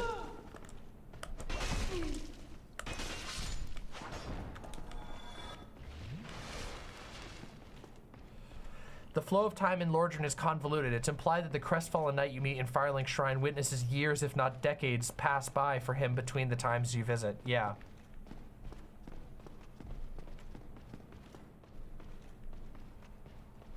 I think it's in one of his weapons or miracles. Oh! Wait, you might be, well, oh yeah, because it's the ring. The ring. He has that extremely shitty spell. The disc of whatever. Oh, you might be right. Do you want to know? You want to know who else makes it to the end? Canonically?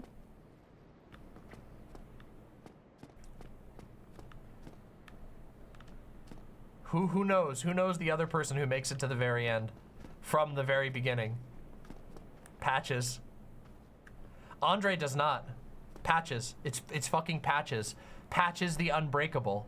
That's why his name is Unbreakable Patches in Dark Souls 3. It was a literal hint for the, it was a Easter egg for the DLC, for the Ring City DLC.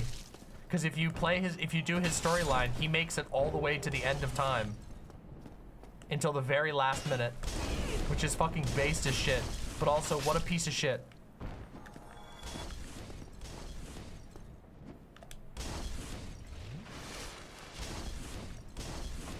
I've only really played the remaster of this. This is the wait, is this the remaster? This is Prepare to Die. I always forget, is Prepare to Die the remaster? Or was there a Dark Souls? There was a Dark Souls remastered, right? This is Prepare to Die. I don't think this is the remaster. Or maybe it is. I always get them mixed up because it's really confusing. Because Prepare to Die was an addition, right? I think I got confused earlier. I may have done some misinformation on the internet earlier. I'm sorry if I did. When I said this, I might have said this was the remaster, but I think it's not.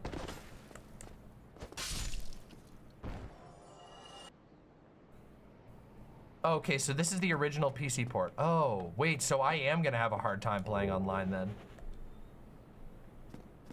Ring City has some good Dark Souls 2 references. It has an insane amount. In fact, I watched an insanely good lore video that was talking about stuff.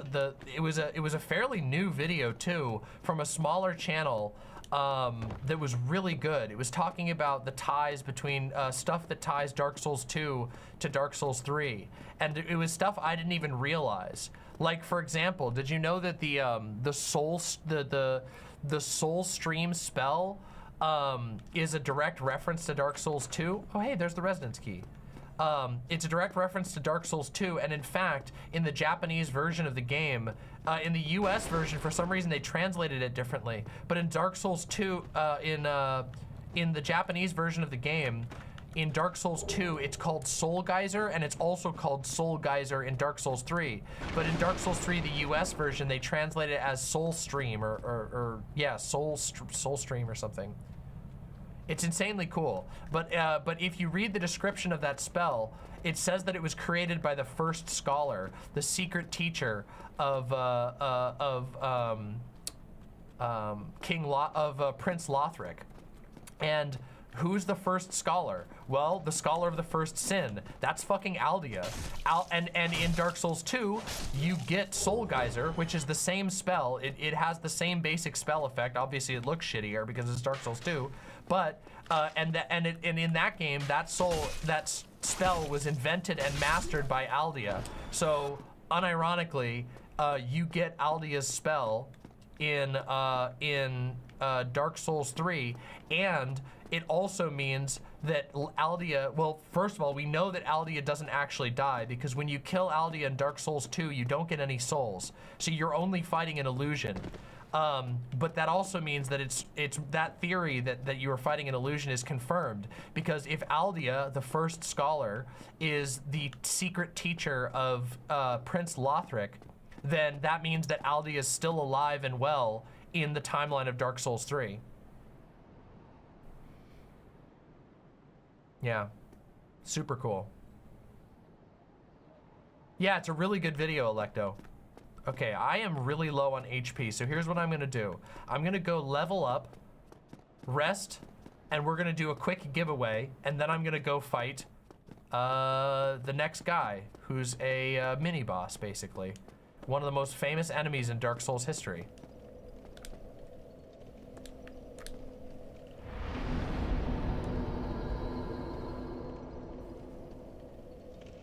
All right. Hold on, everybody.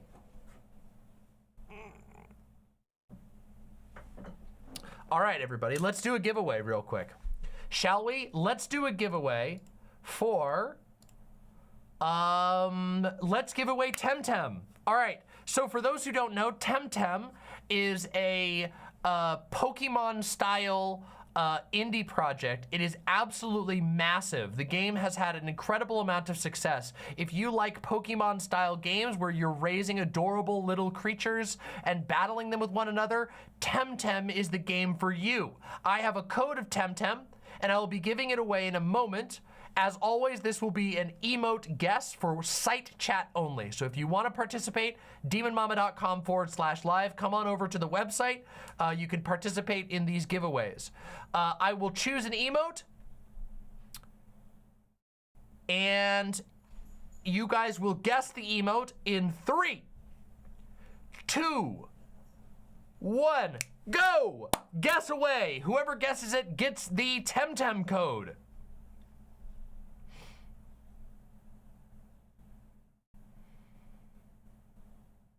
Ooh, some good guesses. Tartkey! Tartkey, did you just guess child? Oh no, it comboed. 2 people guessed child, but I saw Tartkey first. Tartkey, be honest, did you guess child? All right, Tartkey, you are the winner of the Temtem code. Congratulations, I saw your name first and then it comboed. So somebody else did it, but I don't know who. But yours I saw first. Congratulations, Tartkey. You have won, Tartkey. Congratulations, Tartkey. You have won the Temtem code. Please enjoy the game. It is a Steam code for Temtem. Aldea has the coolest dialogue in the entire series. Yes, Aldea has some of the most interesting dialogue in the entire series. It's too bad that whatever fucking shitty filter they put on his voice makes it actually impossible to hear what he's saying. So you have to just read the text and hope that that does good enough. Aw, thank you so much, Good for Gabby. I truly believe what I said in that rant. I truly believe it. We are stronger together and we will win over these people. The filter sucks. Have you guys heard this? Hold on, can I play Aldea's voice real quick for you? Just listen to this shit. Okay, hold on a minute. Oh, shit. Okay, here we go. Ready? Listen to this garbage. No one has come this far. Not for a very long while. Young Harlow, do you wish to shed this curse? Then accept the fate of your ilk and face the trials that await you. He's one of the coolest guys, but they just put this horrible filter. And it's crazy too, because the voice acting is already awesome and they could have just toned the filter down slightly. Also, this is cleaned up. If you actually listen to this, if you listen to the dialogue in the game, it's impossible to hear.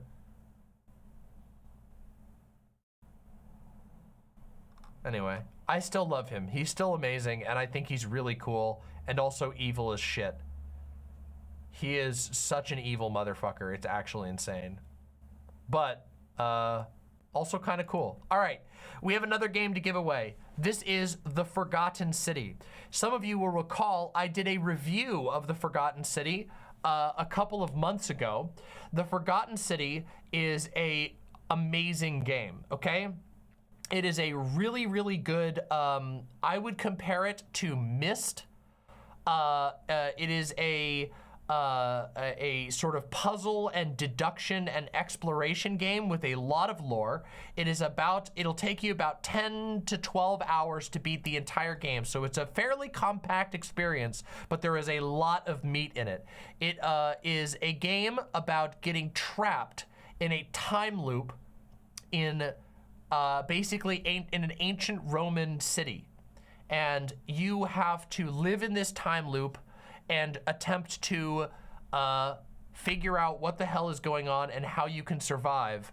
And it's a really, really fun and interesting game. I highly, highly recommend it, and I recommended it before. But that is the code that we are giving away now. The Forgotten City is the name of the game. I can tell you, you will not regret playing this game. It is very fun.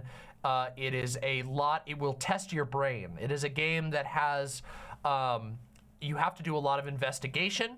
Like I said, I compare it to Myst or perhaps Obra Dinn. If anybody has played the game Obra Dinn, you have to spend a lot of time figuring out the truth, and depending on whether you've actually figured out the truth or not, you will be able to progress the game.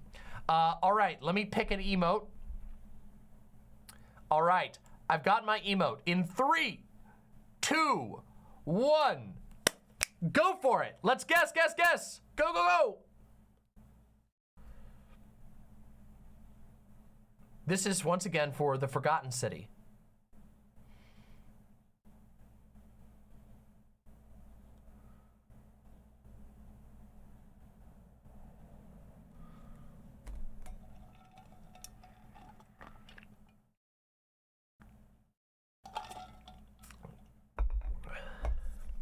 Not seen it yet. Not seen it yet. Not seen it yet. It's an uncommon emote, but it's one of my favorite emotes. Unironically, one of the best emotes that we have. One that I personally pestered Fawn to perfect because I love it so much.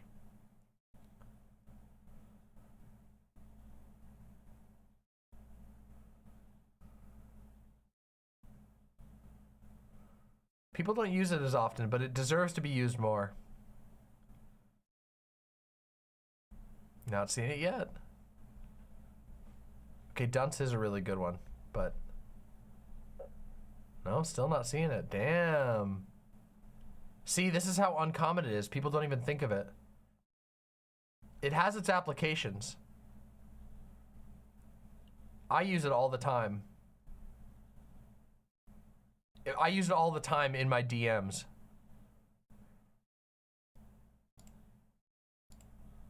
Nobody's guessed it still. Damn.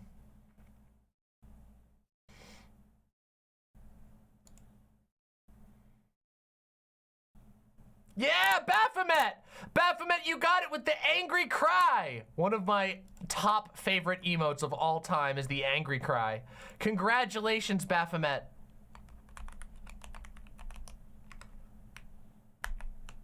I am sending you the key for Forgotten City right now. I hope you will enjoy the Forgotten City. I certainly did.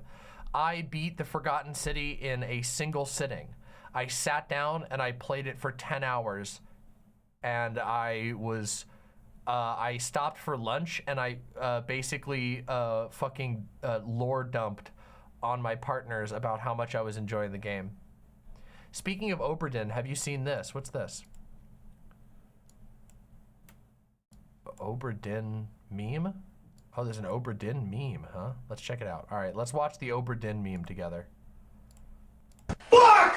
Fuck! Fuck! Fuck! Fuck! Fuck! Fuck! Oh!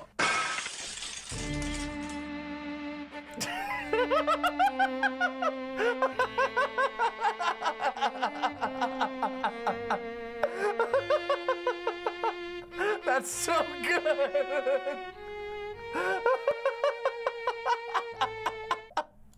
That is so fucking good. No one who hasn't played Oberdin will, that will not make any sense. You literally have to have played the game, okay? Listen, I don't want to spoil anything about Oberdin, but that is so fucking good. Oh my God, that is so fucking good. Oh man. All right, okay, that was holy shit, thank you. That was a legendarily good meme. Oh man, we get some excellent memes in this damn channel. You go play Oberdin, no joke, Oberdin is fucking awesome, okay? So we gotta put stuff into strength right away, right? So, okay, real quick, somebody in chat, can you guys tell me what the minimum stats are for the Ultra Greatsword in this game?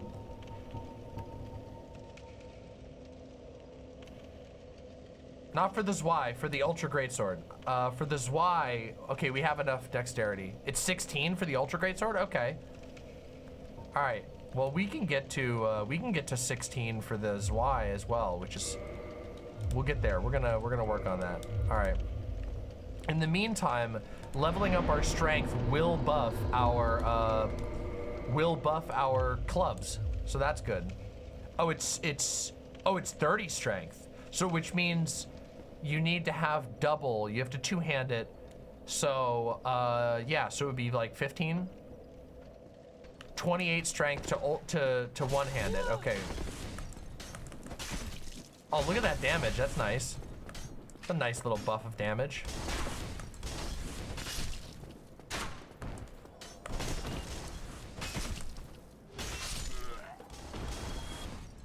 Oh, here we go.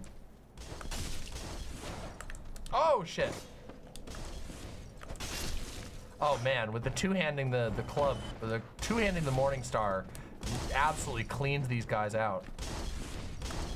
Oh, shit, I got cornered. Terrible mistake. Terrible mistake.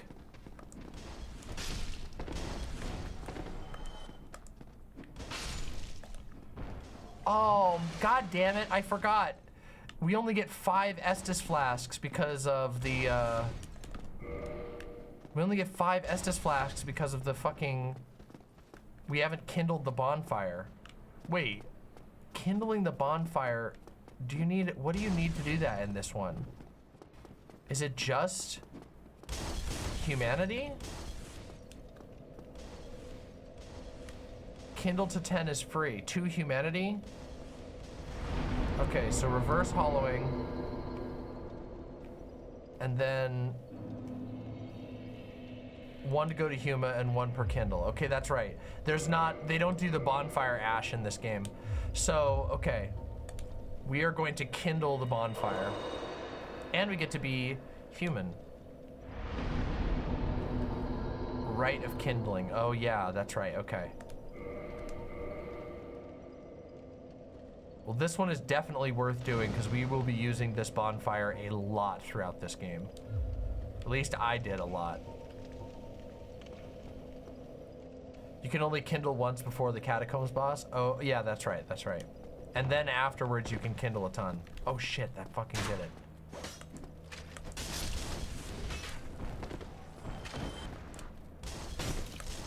Bitch. Bitch. All right, now we have 10 Estus. Now we're ready to take on anything. I love how we're still walking around butt-ass naked. All right, now I'm getting in my groove. Oh, there I go, I say right before I fucking take a fuckload of damage for no reason. That was slick, taking out those 2 guys, and then I fucked up and swung too early. 3 times after the catacombs, 20 Estus is ridiculous. No, 20 Estus is ideal. In every game, I always get as much Estus as possible because it means that I can play the longest without having to go to take a nap. And I love that. I love being able to do long runs. I want to spend the least amount of time resetting the enemies, unless I'm farming specifically, but I don't do that very often. Man, this guy sucks. What an asshole. All right. So we got some lightning flasks or lightning pots, right? Didn't we? Or was it, what did we get? Hold on, let's take a look.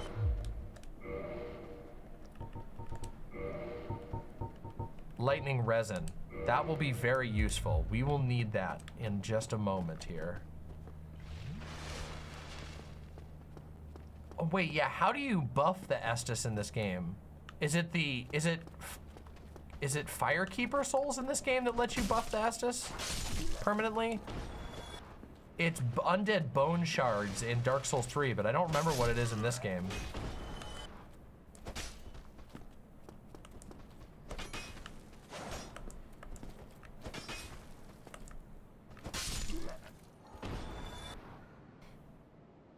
Yeah, they boost the amount once. Grab all Firekeeper souls at once. Can you? I don't think you can. Okay, here we go. Okay, moment of truth. I don't remember how hard this guy is in Dark Souls 1. I absolutely clapped this guy in Dark Souls 3.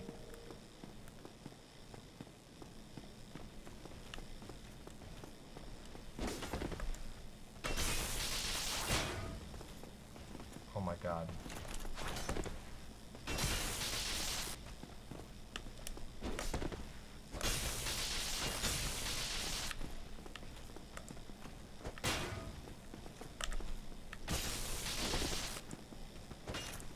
What the fuck? Oh man, no.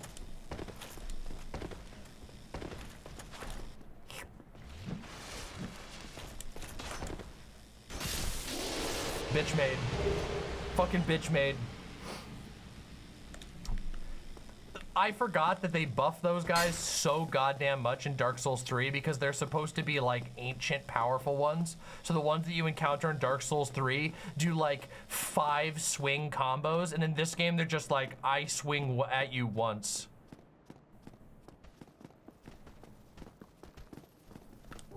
I took a couple of hits because of the camera, but honestly I did pretty decent there. Wait, how much is what do I need to wield the Dark Knight sword? Can I do that one-handed? Oh man, that would be so cool. 20. Oh, I don't have enough dexterity. Okay, that sucks. That would be cool to use that. Black Knight, the Black Knight Greatsword is great. Oh wait, that's a Black Knight, not a Silver Knight. The ones that you fight in Dark Souls are Dark Souls 3 are Silver Knights. Oh shit, I forgot about that. God damn it. How could I forget the fucking flame barrel? What an idiot I am. Yeah, the Black Knight Greatsword is fucking sick. Okay, hold on a second here.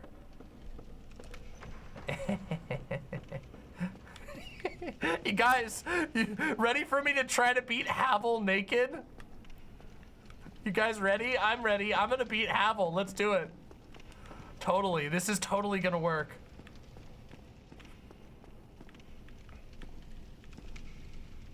No, I don't think I should do this. Okay, what I could do though is open the door behind Havel and go scoop up all the items and get the get the fucking cool.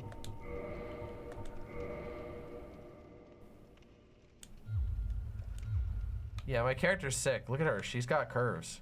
I love her. She's cute. We did a pretty good job. I think she's got a cute face.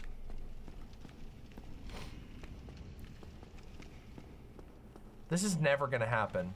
Oh man, there's no way. He's gonna kill me in one hit. Yeah, baby! Here we go. This is not how you're supposed to play the game, chat. This is not how you're supposed to do things. Don't do this unless you really want to.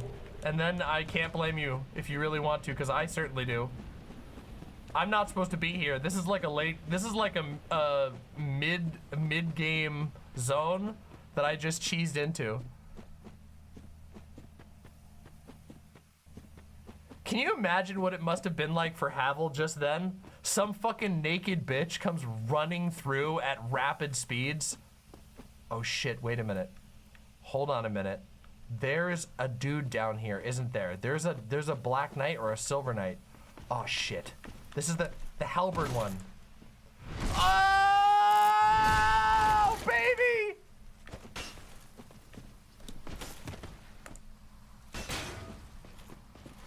Oh, I did nothing to him. This is gonna suck! No! Aw, god damn it. God damn it. If I'd knocked him off the edge, that would have gone so well. I know there was a bonfire. I should have run and touched the bonfire. I know, it's okay, I'll get it this time. It's all right, watch this. This is easy. Ready? Here's how we do it the real way. We ready? Oh yeah, we should set up a death counter. I don't remember. There's a way to do that in this chat.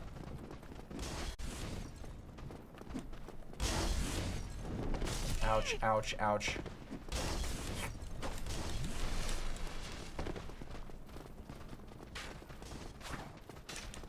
Oh, bitch! No! Oh, no. Wait, hold on.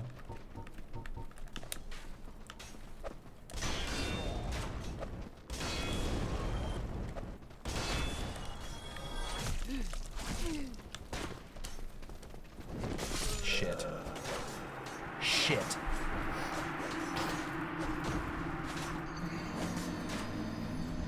Shit. I didn't expect that guy to fully be able to block me there. That was unfortunate. That was very unfortunate. I should kill Sif early? That's impossible. I am actually not that, I am not that good at this game. I'm good at these games. Generally, I can beat every boss and whatever, but I'm not that good. I'm not like fucking trick bullshit good. There we go.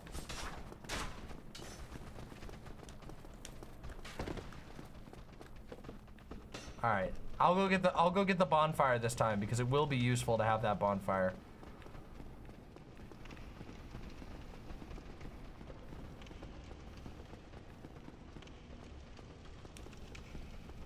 Go kill Pinwheel easy. That is the hardest. I know people do that, and I know that they can. I know there's ways to do it, but it's actually really hard to pull that off.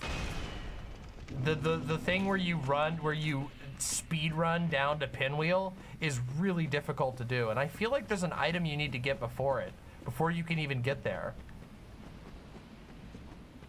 All right, this time I am not getting killed by that bitch with the halberd. Wait, it's really easy? You just roll off a cliff? Wait, for real? To kill Pinwheel?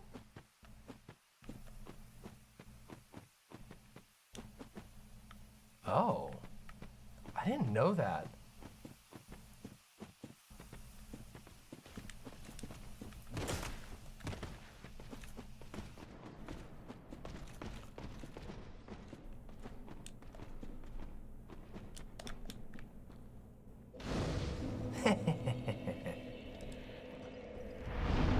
Alright, ready?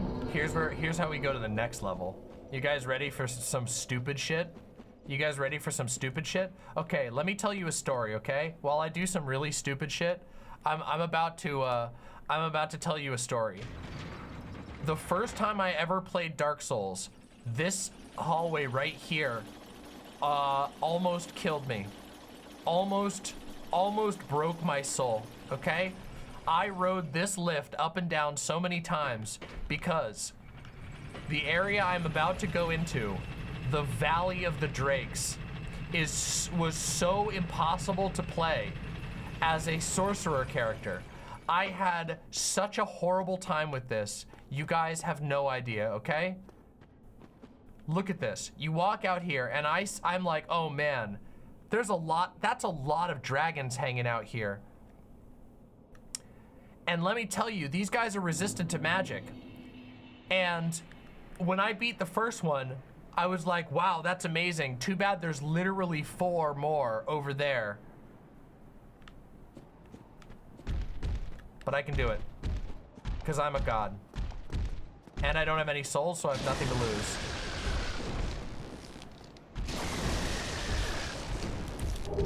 Oh, baby!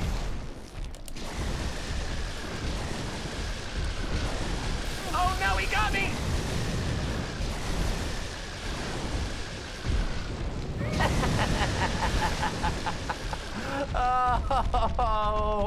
Oh, yes.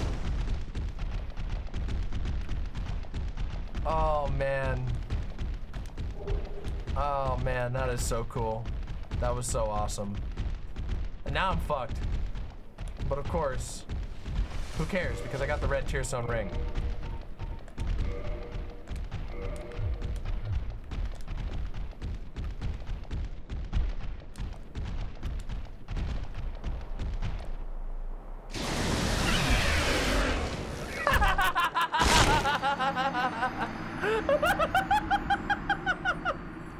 Oh man, that was so dumb. Hey, we did it though. We got the red Tearstone ring. All right, now we go back and we do things somewhat more seriously, okay? Now we go progress the game usually. I'm not gonna do any more stupid bullshit. Oh shit, except for this.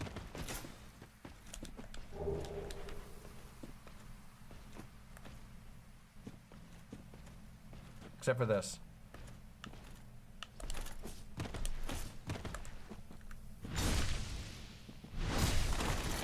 Off the edge.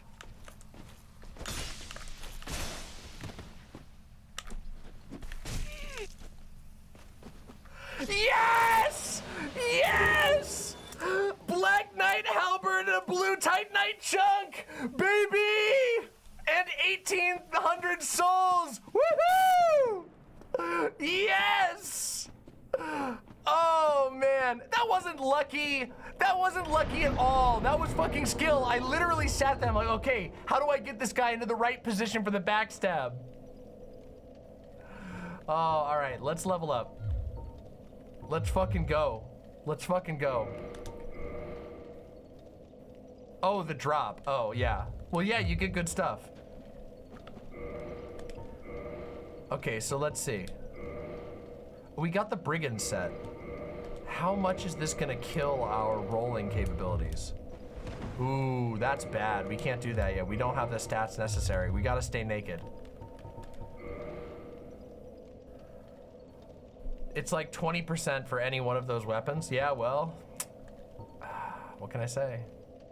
Okay, so we have, no, we don't have enough for this. Oh man, that is such a strong, that's such a heavy weapon. All right, we gotta continue. We gotta get back to business.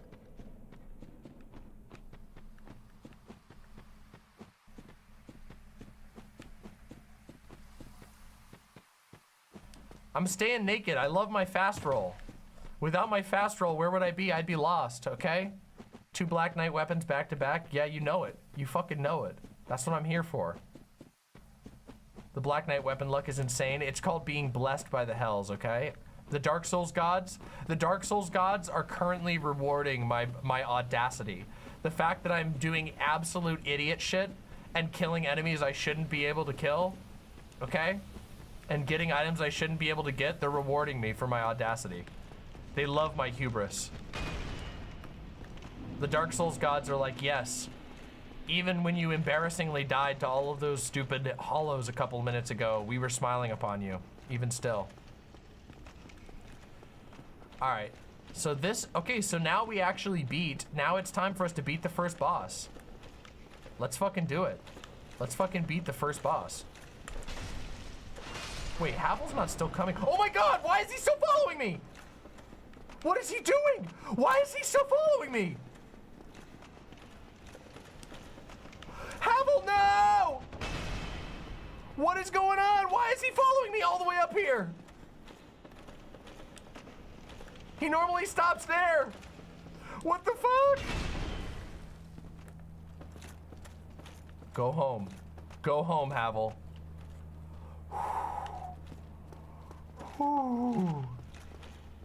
Why? Go away! What is going on? Why is he doing this? Leave me alone, Havel! Leave me alone.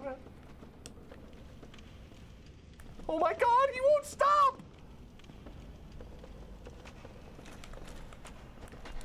No! What the fuck is happening here?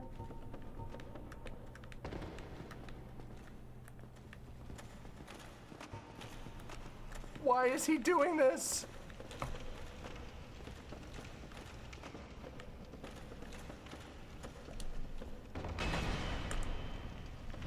Okay, look at that fucking backstab though, okay? Look at that fucking backstab. Look at that fucking chain backstab. Look at that shit. Look at that fucking chain backstab, okay? Look at that 3 in a row backstab.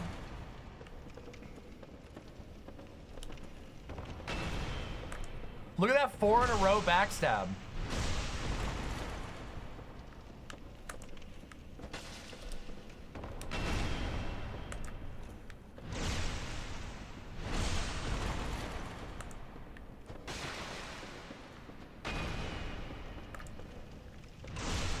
Why did I do that much damage?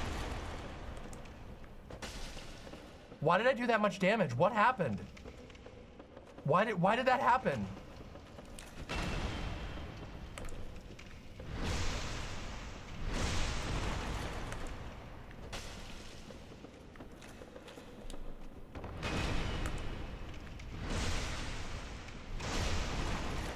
Bleed from the Morning Star. You're right.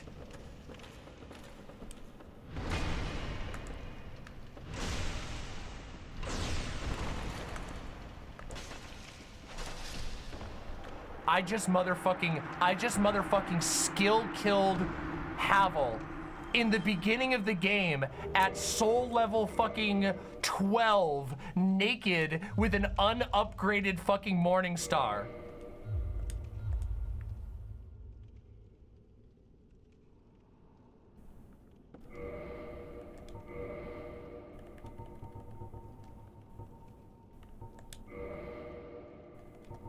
Holy motherfucking God. I know he's the easiest guy to backstab, but still. I would have never been able. Oh my God, and now I can quick roll with the brigand armor. No more naked. Naked arc is over. Woohoo! All right, baby.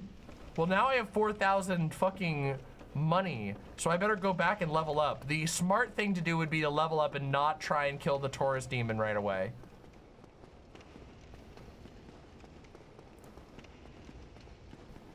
Why was he following me so far?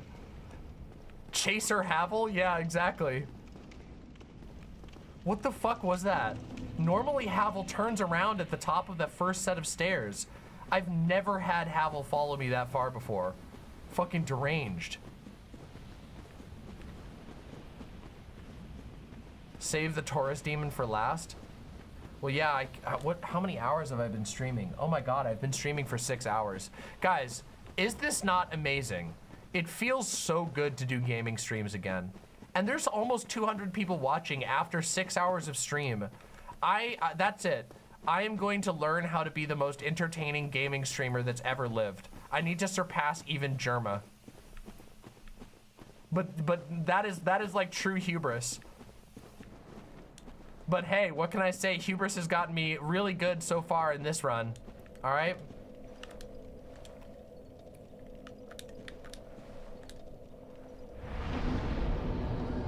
Oh, that's awesome, Baphomet. That makes me happy. I could be the gaming demon overlord. That's true. We don't have to compete. We can work on it together. Okay, so if we get to 16 strength, we can go to the Zweihander. We also need some dex, so I'm gonna put 1 point in. No, wait, I'm gonna put another point into vitality because we need a little more HP. I'm not gonna overdo it on vitality, but I mean, this isn't fucking Elden Ring where if you don't build vitality, you may as well give up on life. We have the fucking Zweihander. We have the motherfucking Zweihander, and we can wield it. Time to take off our shield. We no longer are in need of a shield. We have the Zweihander.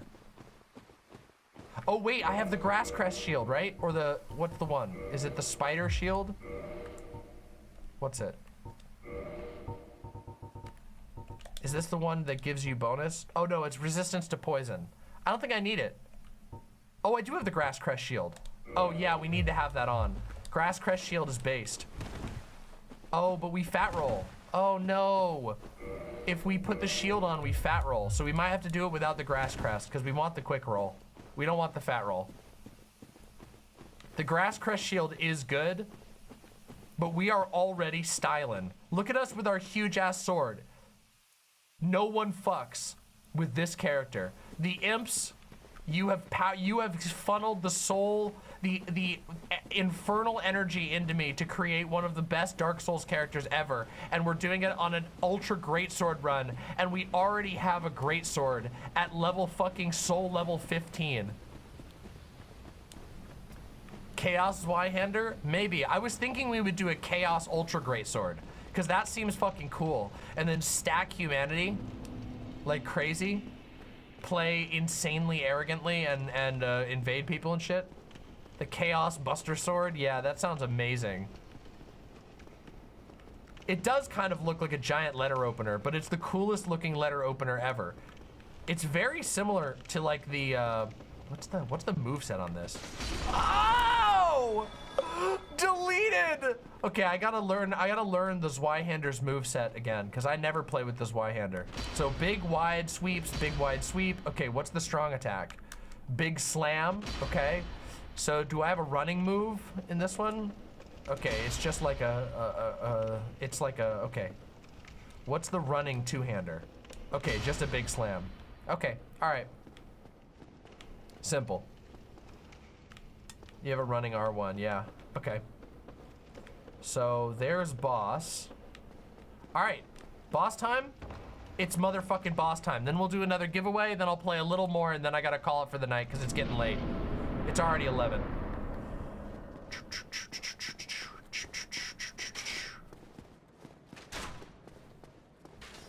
Taurus Demon, you're next, bitch. Yeah, look at that guy. What the? Hey, who's shooting at me? Oh yeah, this guy. Wait, were those guys always there?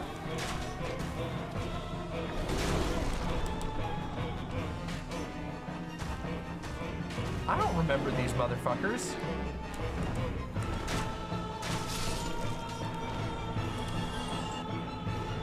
No! Bitch.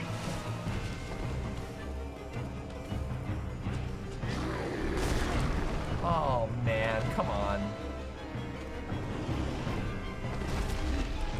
Oh, come on. What the fuck is happening? Oh my dear God.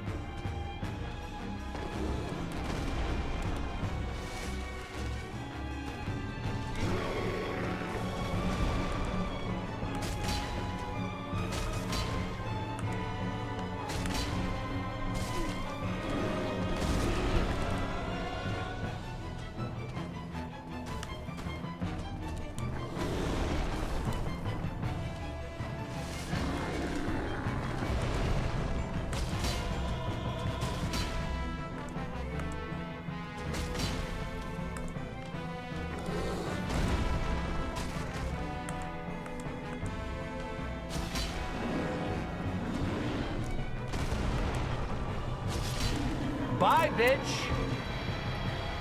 Bye, asshole.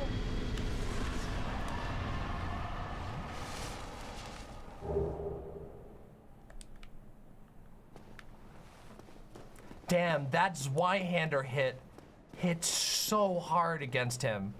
It stuns him in only 2 hits. We need way more endurance, by the way. We are never gonna make it with this level of endurance. We need so much more endurance than what we have. I was like exhausted after every single swipe. Oh hey, little curled up dead body. Oh yeah, we have a ton of lost souls to use. Oh man, this is gonna be such a sick playthrough.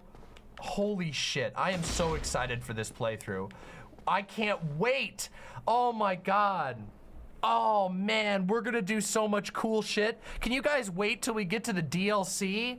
Oh man, it's gonna be so awesome. My boy Solaire! Everybody, if you've never played Dark Souls, this man is a bro. You trust this man, okay? Hello. You don't look hollow, far from it. I am Solaire of Astora, an adherent of the Lord of Sunlight. Now that I am undead, I have come to this great land, the birthplace of Lord Gwyn, to seek my very own son. You find that strange? Well, you should. No need to hide your reaction. I get that look all the time.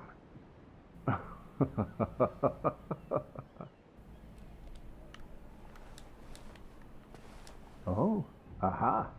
So I didn't scare you. I have a proposition, if you have a moment. The way I see it, our fates appear to be intertwined. In a land brimming with hollows, could that really be mere chance? So what do you say? Why not help one another on this lonely journey? Oh, you motherfucker, you know it.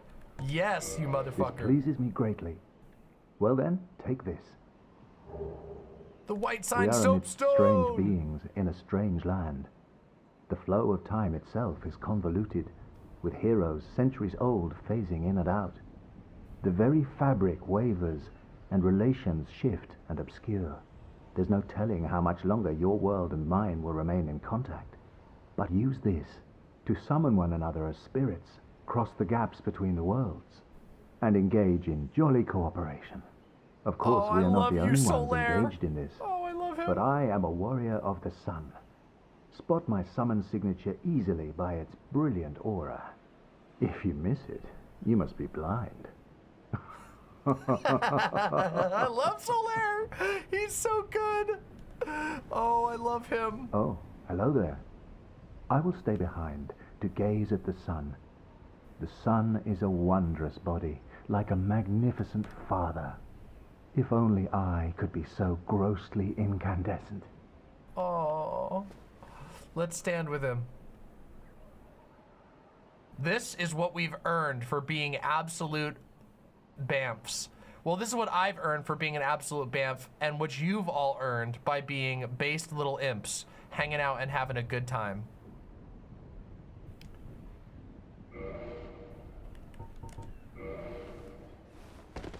Yeah. All right, so here's what we do. Real quick, we're gonna stand over here where it's safe. Oh shit, but I could get invaded. Wait, I'm playing Prepare to Die. Is it possible to even get invaded in this game on this version? Oh yeah, I'm not human. Oh, I'm undead. Okay, so I don't gotta worry about it. We stand right here, and I'm gonna do a giveaway. Okay, everybody, it's time. It is time for us. I knew the audio was gonna glitch. I knew the audio was gonna glitch. So it's time for us to give away a copy of Disco Elysium Final Cut. All right, this is the Disco Elysium giveaway, okay? Everyone in YouTube chat, if you want to be in on this, this is your opportunity to get to the website. I'm giving away a copy of the Final Cut version of Disco Elysium, which is the most based version. It has every character in the game is fully voiced, which is awesome. It also has some bonus stuff that wasn't in the first version of the game. It can be yours totally free if you guess the right emote. So come on over to the website, demonmama.com/live. I'm going to give you a minute or two to do so. It needs to be the Dark Souls needs to be the remastered edition in order to play multiplayer. Okay, well, we'll just be lonely undead then. We'll be together. I'll have to deal with all of the normal the normal problems by myself. No summoning friends. Also, by the way, just as a side note, people who get mad at summons are silly. And summoning is one of the most fun parts of the game, and also it's really rewarding. I understand why some people want to challenge themselves to fight a boss one-on-one, but summoning is totally legitimate. And also, certain bosses adjust accordingly. Like, for example, Dark Eater Midir is basically impossible to beat with a summon. You are Dark Eater Midir, not impossible. He's harder. He is actually harder to beat with a summon than without a summon, because even with the bonus damage from summoning someone, his health goes up so much that it will just make the fight take forever. So the game knows when they want to make a boss that you have to fight alone, and that's Dark Eater Midir. For the rest of the time, you should learn from the words of Solaire and enjoy summoning people and being summoned and having fun with other people, because all kinds of funny things happen. All right, everybody, that's been enough time. It's time to give away a copy of Disco Elysium Final Cut. All right, everybody? Okay? All right. Let me pick an emote. Hold on a second. Let me pick an emote.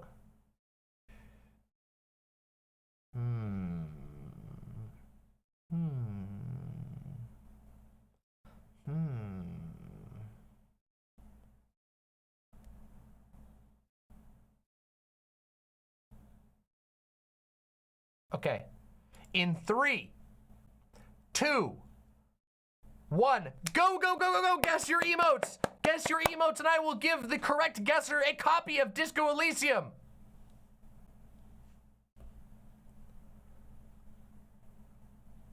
Guess, guess, guess, guess, guess, guess, guess. Let's see those guesses. Woo! Good guesses. We're seeing some good guesses in here.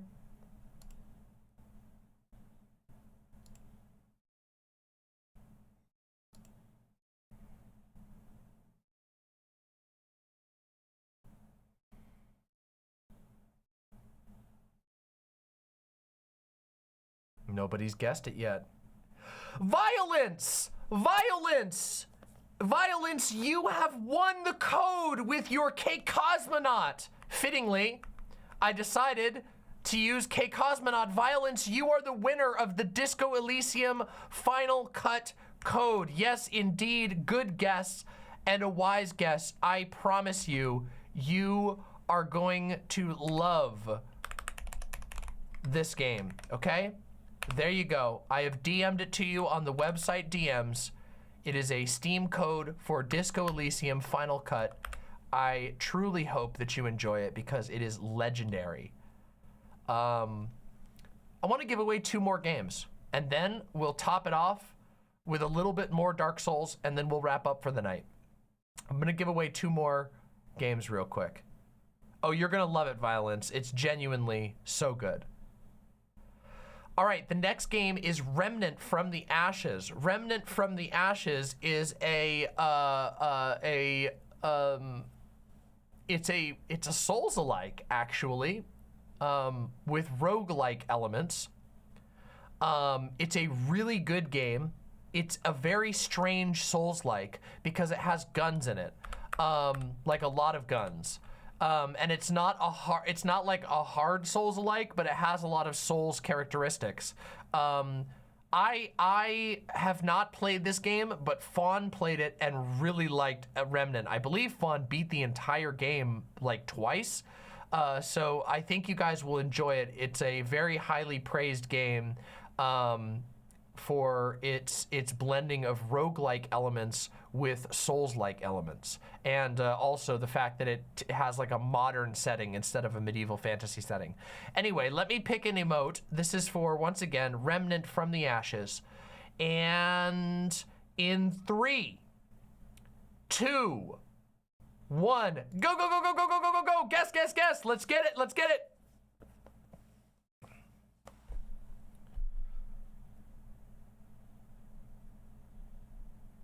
Ooh, good guesses. Nobody's got it yet.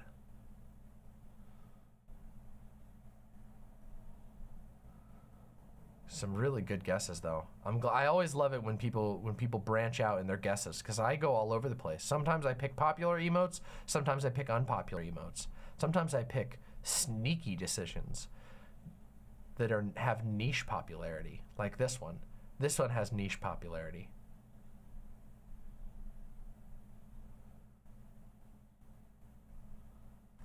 That's such a good one, actually, Danny Fallen. I should guess that one more often. Or I should pick that one more often, not guess it more often. Because I'm the picker, not the guesser. Oh, nobody's gotten it yet. Oh, I'm surprised. I've actually seen this one used quite a bit tonight. I guess not a lot. Again, niche popularity.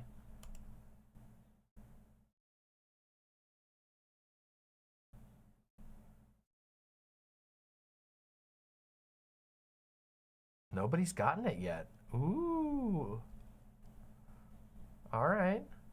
Some people getting closer. Uncle Gumbald! Uncle Gumbald, you got it! With the dough comfy. Congratulations to Uncle Gumbald winning Remnant from the Ashes. Enjoy your code very, very much. I hope you truly enjoy it. It is a really good game. Or at least, oh wait, I actually did play a little bit of it. I just never beat it. Congratulations, Uncle Gumbald. All right, we have one more to give, okay? And this is a game called Curse of the Dead Gods, which I have beaten this game. Curse of the Dead Gods is a indie roguelike, like ARPG kind of game. So you've got you've got the top-down combat, and it plays kind of like a Diablo game. But with like a roguelike setting. So you go in and you make runs against this Aztec temple. It has a really cool Aztec theme and a lot of really, really fun weapons. Extremely, extremely cool enemy design and a bunch of eldritch horror elements. It is a smaller game. It will take you about 15 hours to beat the whole game, provided that you learn the mechanics pretty well. And some of the bosses are really hard. It is not a game that you have to like, it's not like a roguelike where you're gonna be putting 100 hours into it. It's a indie, very solid indie roguelike. It's called Curse of the Dead Gods. All right, I'm going to pick an emote in 3, 2, 1, and go! Go, go, go, go, go, go, go, go! Danny, you won. Danny, you won it. You got it immediately. I probably shouldn't have picked that one, but I was like, I thought it would be funny if I did it right after saying I was gonna do it. All right, Danny, you win. Curse of the Dead Gods. Fair is fair. Good guess. It finally paid off. I didn't know you've only been guessing Scoots, but Scoots is a banger emote, so you deserve this one. There you go. I just sent you the code.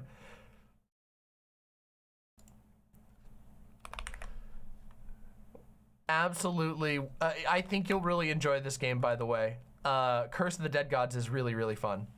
Again, it's cool because it's like a digestible roguelike, which is rare. Most roguelikes are like, they just go super wide, so you can play them for 1,000,000 hours and never unlock everything. But Curse of the Dead Gods has a very, a good focus. It's like, here's some cool items you can strive for, here's some hard bosses you're gonna have to learn the mechanics and the builds in order to beat, and then you run against it and you master those builds and you get to enjoy the really, really cool art, because it has really sick art.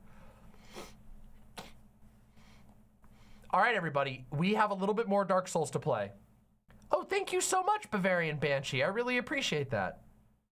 Do you think we'll kill gargoyles? Yeah, maybe. We'll maybe make an attempt at gargoyles. Let's see what we can do. Let's. Too late, because it's already getting pretty late. But I also have been really, I unironically just love playing Dark Souls. So I want to play more. So, but let's see where we can go. All right. So, Dragon Bridge. This playthrough has been really fun so far. Oh shit. Problem. If we die trying to get across the Dragon Bridge, I will lose 3,500 souls. So, can I do it? Can I make it to the shortcut?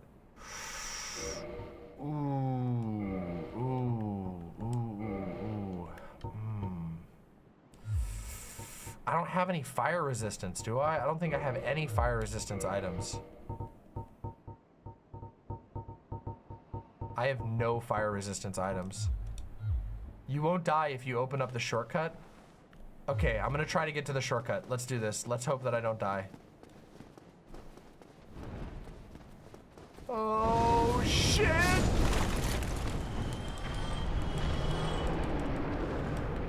Ooh. I took damage, but I didn't die. You were right. Use my rings, but I don't have any good rings yet. I don't have the fire resistance ring. I only have the the tear stone rings. Yeah, look. Oh, ring of sacrifice. Oh, I don't need it though. I made it here. Okay. All right, here we go. This is where you've been stuck at for 8 hours? Oh, I can help you with this. Okay.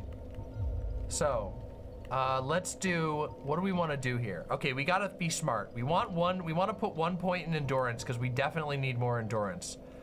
Do we want to do endurance and then a point in dex? Because we're going to need dex eventually if we want to do the ultra greatsword build. We're gonna need much more dex, I think. Red Tearstone ring is one of the best rings in the game. It basically doubles your damage. Yeah, it's insane. I love red Tearstone ring. It's so good. Buster Sword has only a 10 dex requirement. Wait, really? Wait, Ultra Greatsword only has a 10 dex? Oh my god. That's nothing. I didn't know that. Okay, well then I guess fuck that. I guess we'll put 1 in endurance and 1 more in strength. The Black Knight one is the only one. Well, that might be fun to switch off to. We might want to have more than 1 weapon. Like, what if we end up having more fun with something other than the Buster Sword? We also, you know, but I didn't know that. In Dark Souls 3, like fucking everything requires dex. They're so mean. Everything requires dex. Okay, so real quick, who was it who said they were stuck here? Straw Hat Monty.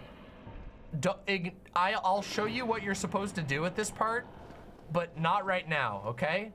This is not what you're supposed to do at this part. This is not what you're supposed to do at this part, okay? Ignore this, okay? Shit. God damn it, I didn't do it right. Don't do this. Don't do this. Okay, hold on a second.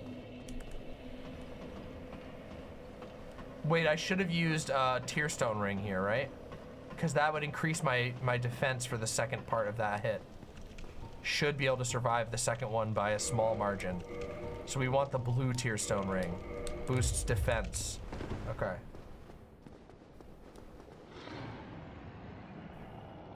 If you hide from the dragon and wait for him to come to you on the bridge, you can run. I know you can also scare him away, but I think...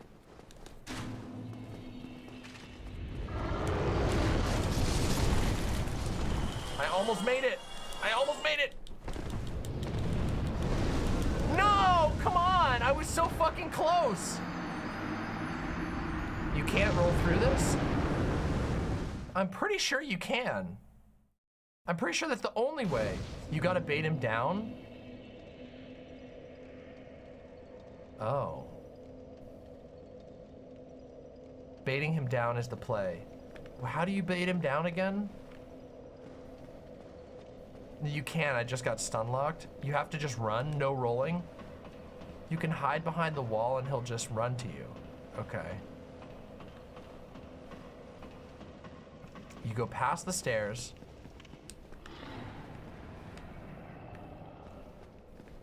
Not here, up here. You hide in the little cubby over this one.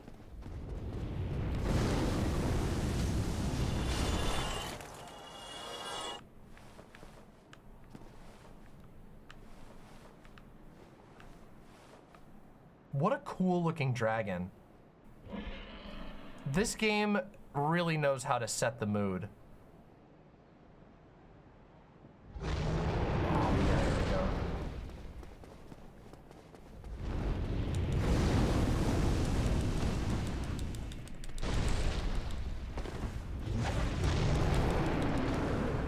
Whoo, baby!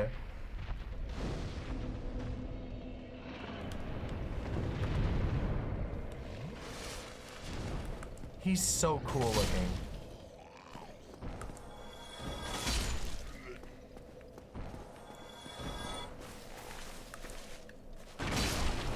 Look at this little gnome. Look at this little tiny gnome door. What the hell's going on there? What is this, Tartaria? What is this, huh? What's the gnome door doing over there? Now, who could this be? Who the hell could this be, huh? Who's this bitch? What the fuck's going on here? There's no way that this could be the statue. It's all busted up. There's no way this could be the statue of a really cool boss in the future. It's gotta be some loser schmuck.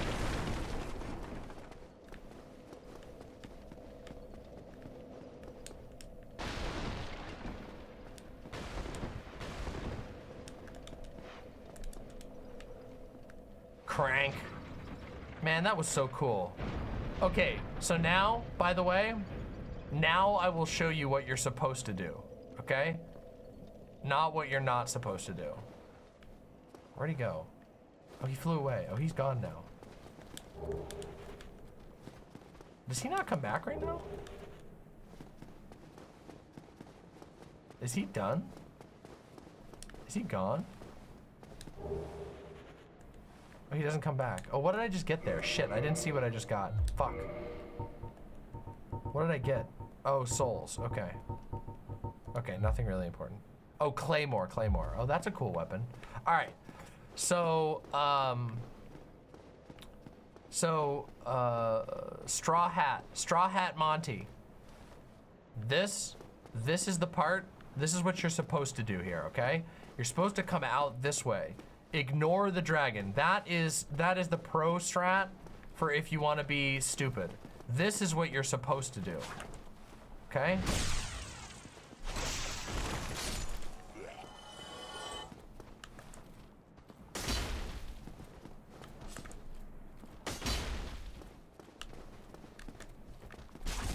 Ow.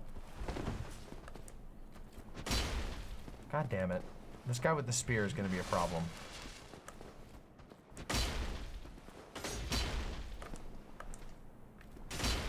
Bye, bitch.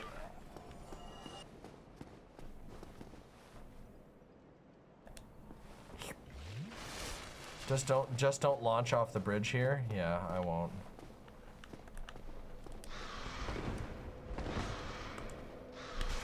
Ow, ow. Ow! I forgot how cheesy the rats are in this game. Bastards. Oh, no. Not fucking poison. I have no way of curing poison right now. Oh, this sucks. So this is what you're supposed to do.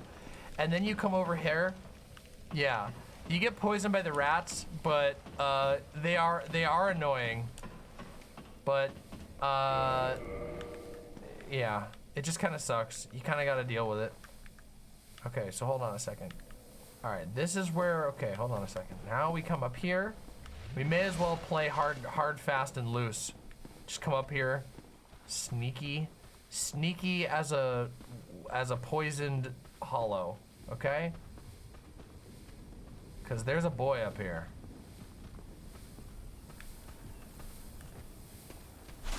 Whoa. Hey! No, what? Where's this guy? Oh my god! What the fuck? Where'd that asshole come from? Where did he come from? What the fuck? Oh yeah, I gotta put my other ring back on. I got Havel's ring. By the way, oh man, that sucked. Oh, god damn it.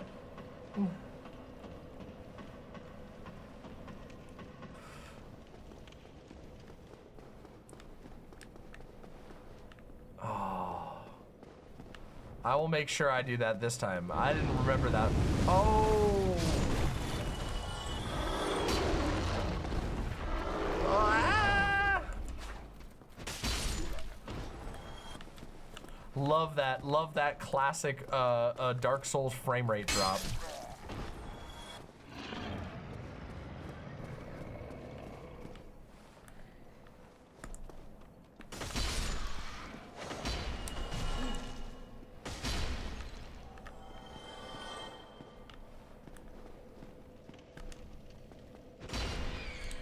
Bitch!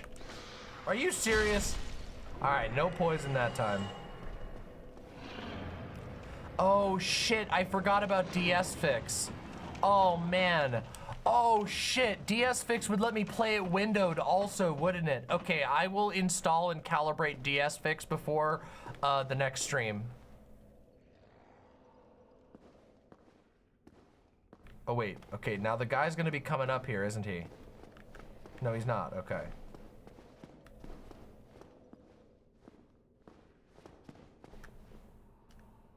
And 60 frames per second, oh yeah. Rest at the bonfire? Wait, he's up here? Oh, does he drop down?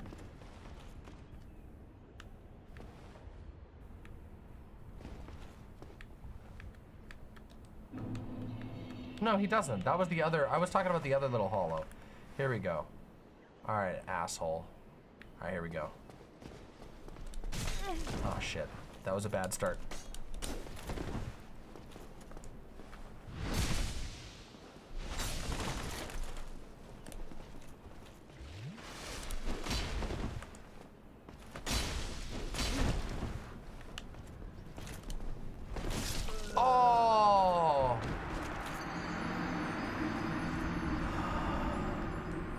Oh! Oh, I see what you're talking about. The shortcut one.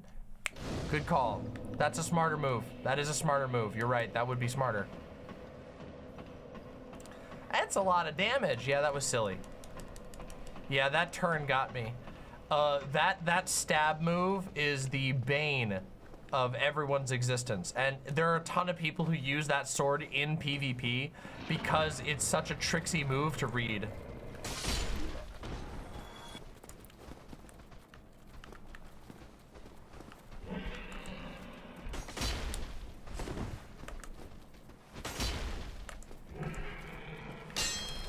Ow.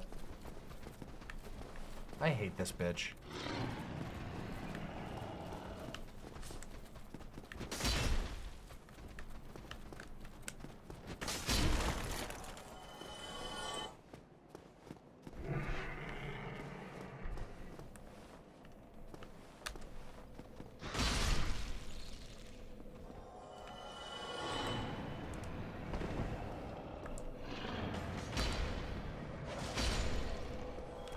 Rats down.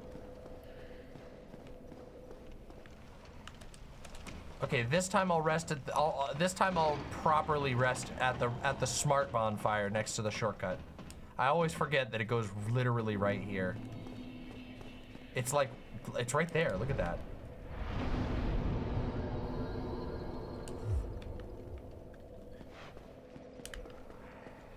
Okay. So now we can go and we can easily go kill this guy. But first, this guy's gonna follow me over, isn't he? No, he's not. Okay. He's not this time. Or is he? No, okay. All right, here we go.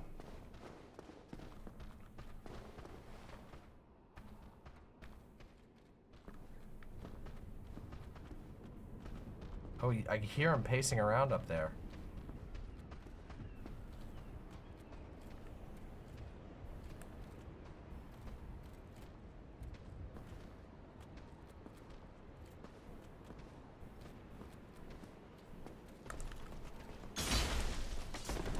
Ouch.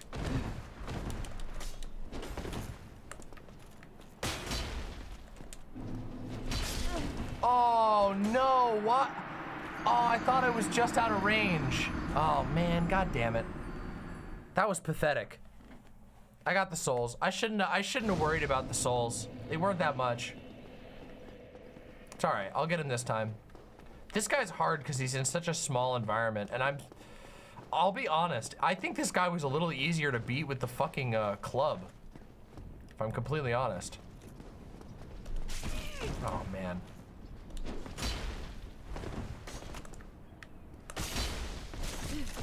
Bitch.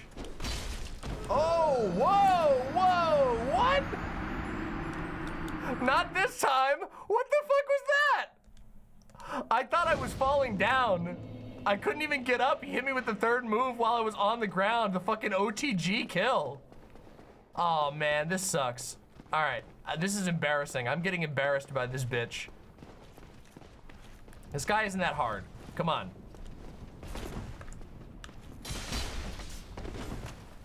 Oh, what the fuck is this? Come on. Oh no, he's here this time! Why? Why is the hollow here?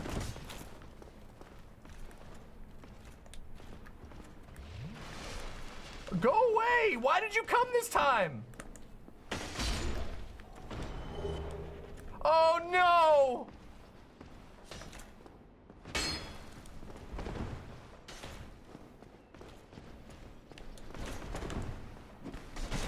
Oh, this is bad.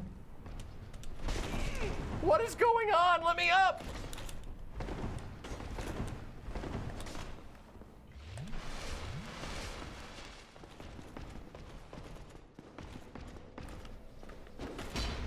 What? Why is he doing this? Oh, man.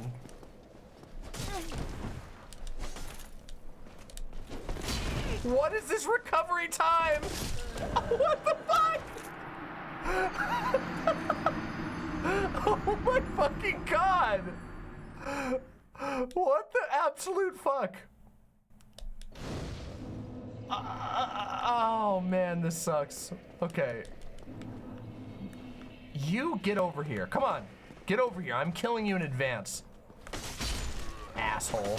You fucked me up like 3 times now, you fucking piece of shit. Alright, here we go. This time I'm gonna kick this guy's ass. And then after this I need to go rest because I'm clearly fading.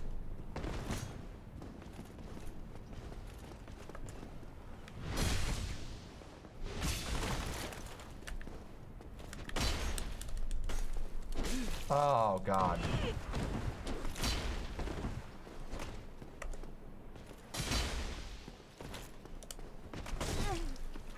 Oh? Oh? What? I was in a roll. What happened to my iframes? What happened to my goddamn iframes? Am I fat rolling? No, I'm not fat rolling. He hit me in an iframe. What a fucker. I'm gonna fucking get this bitch. I swear to God, I'm gonna kill this bitch. Wait a second. Hold on a second. Wait a second. Wait a minute. I forgot. I can just use this shit.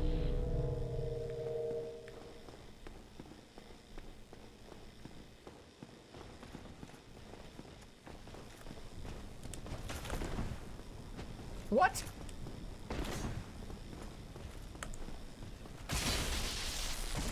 Oh no.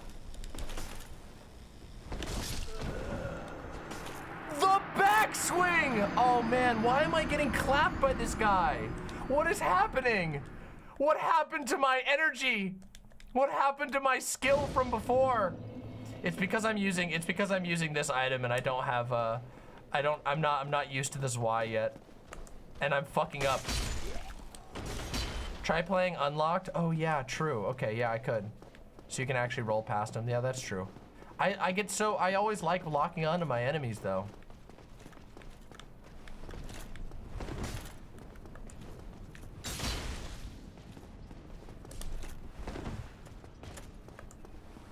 Okay.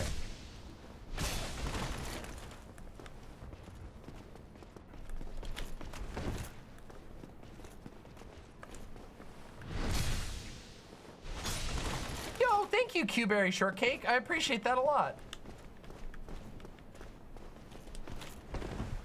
What?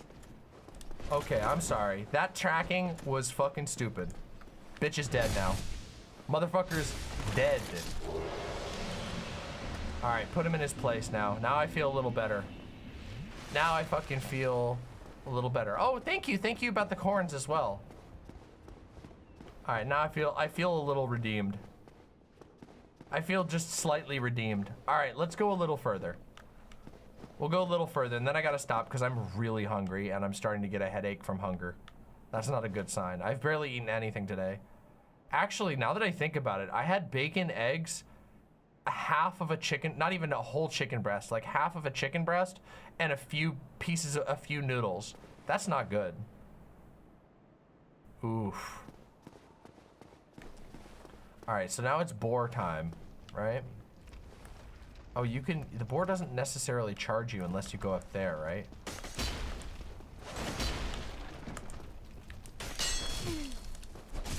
Ouch.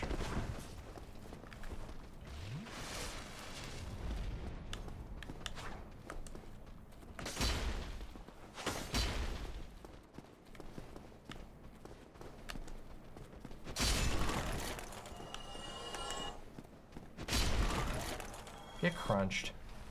Okay, so the boar won't charge unless I go all the way over there. I can just walk up here and then you can get a drop attack on the boar, which with the Zweihander is gonna do fucking crazy damage. So.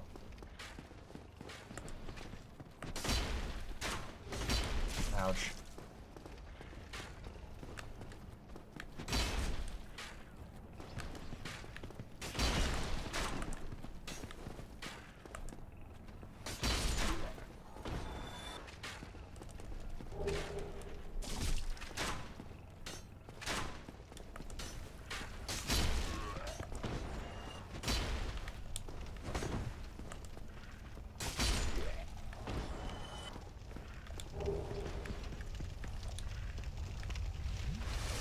Oh yeah, the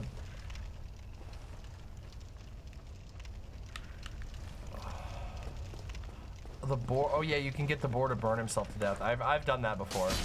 Usually I just fight the boar though. Oh no. Okay, hold on. Now, if I remember correctly, no, maybe it's not here. No, it's not here. Oh, yeah, the alluring skull. All right, let's do it. Let's do it for fun, because that's trolly. That sounds really funny, and oh. It's right here. Excuse me? Why am I hearing footsteps? All right, let's do an alluring skull on the flame. I want to see him kill himself. That's really funny. I know you can get him to stand there if you put him in the right position, but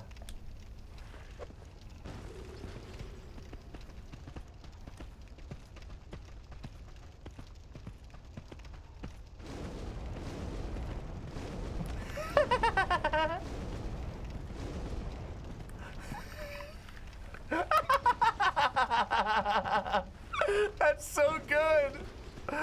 I love it. All right, here we go. Eat shit, boar.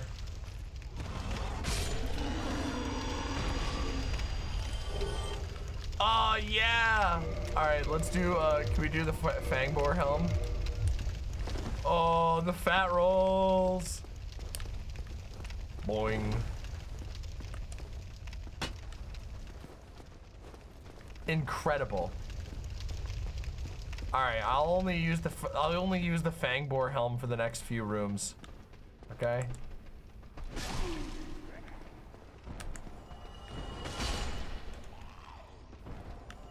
It is ridiculously heavy. It's like laughably heavy. Ouch.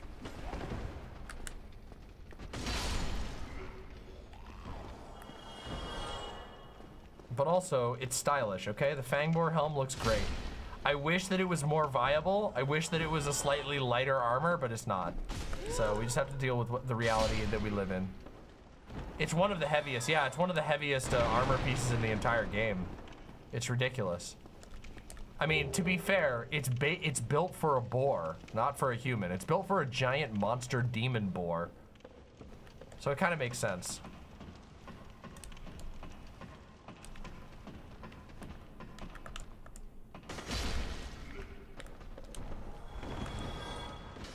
Oh, really? Holy shit, this Y-hander stab sucks. It has no tracking. What the fuck is that thing's problem? Why does this Y-hander stab suck?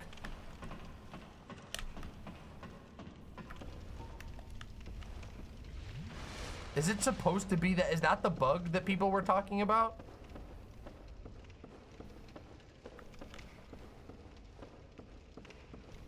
Yeah, it is way more consistent. It's true.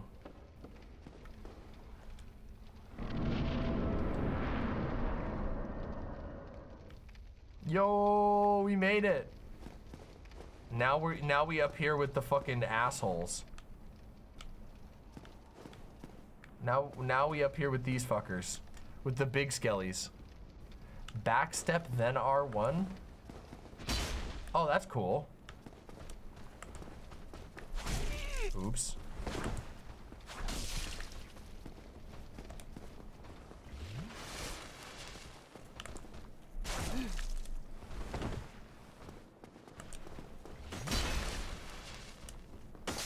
Got him. Oh yeah, I know these guys can absolutely wreck your shit with the parry, which really sucks, by the way. Getting parried by these guys is like an insta-kill.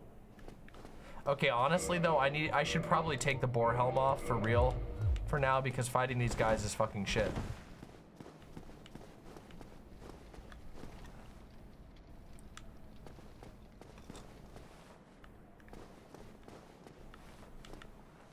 The parry is like a one-shot kill for most of these assholes.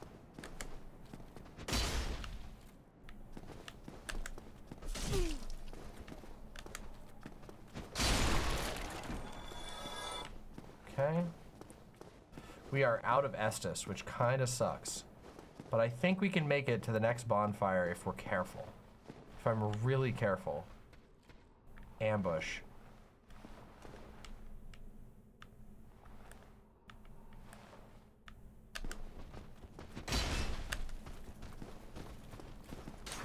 Shit, I forgot this is a pincer attack.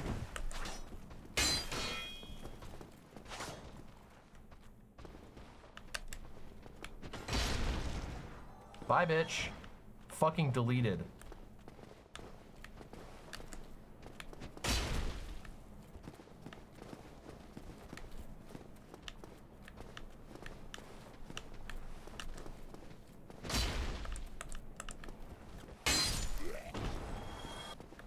Crunched.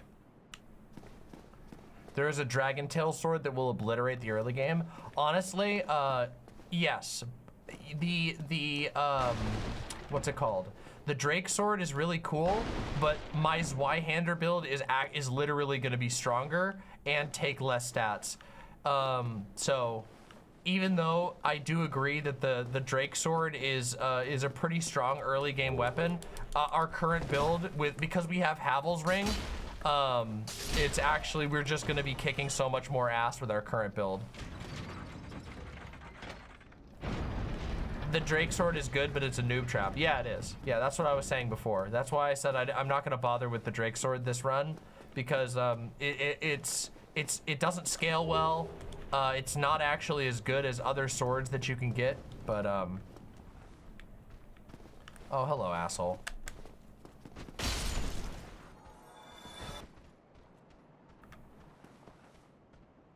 Is that the one that you get for shooting the dragon's tail? Yes. The Drake sword is the one that you get from the, oh, ooh, it's heavier. Oh, can we wear it without, it puts us to fat roll category, damn it. We need more endurance? Is endurance your equipment load in this game? What's the stat for Equipment load. Yeah, it's endurance. Oh yeah, I forgot there's a resistance stat in this game. It's so weird. It's actually it's not always the worst thing to put in resistance if you have certain builds, but honestly, it's often kind of a waste. All right, we're gonna fuck these guys up real quick.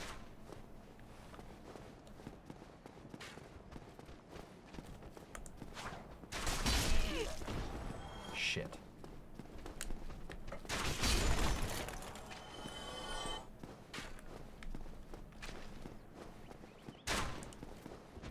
Really?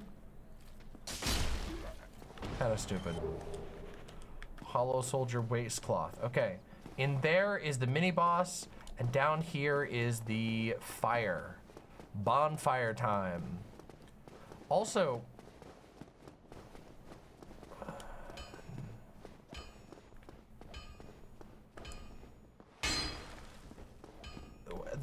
in one of the Dark Souls games, there's an area like this with a secret behind it, and I don't remember which one it is, but I always think it's Dark Souls 1, and then I always remember it's not Dark Souls 1, but I always think it's Dark Souls 1.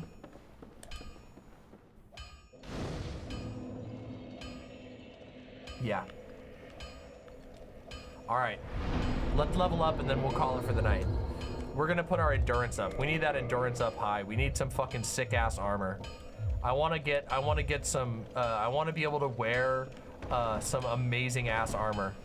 Wait, were we medium rolling before? I feel like we're fast rolling now. I feel like that roll is way faster. Whatever. Oh, guys, okay, hold on. Sorry, I need to do something. I can't end right now. I'm sorry, hold on, everybody, I can't end yet. I'm sorry. I'm sorry to do this. I need to do this. This is gonna annoy me. Hold on. Everyone, hold on a second. I'm right here. Okay.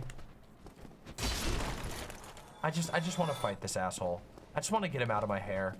Okay? Hey, shit. Hold on a second. Time to redeem myself, okay? Is the sword at +0? Yeah, it is right now.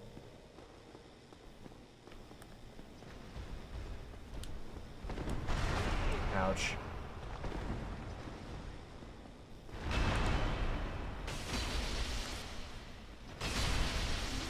See?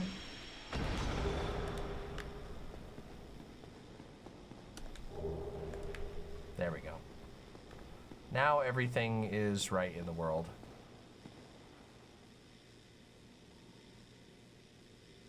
Oh, he dropped the Ultra Greatsword before Sens? Oh, I didn't know that.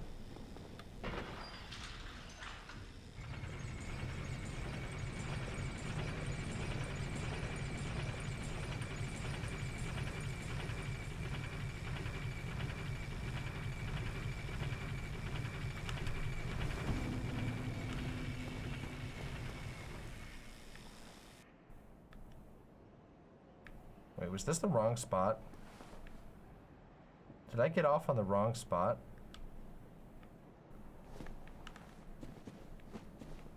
No, it's right here.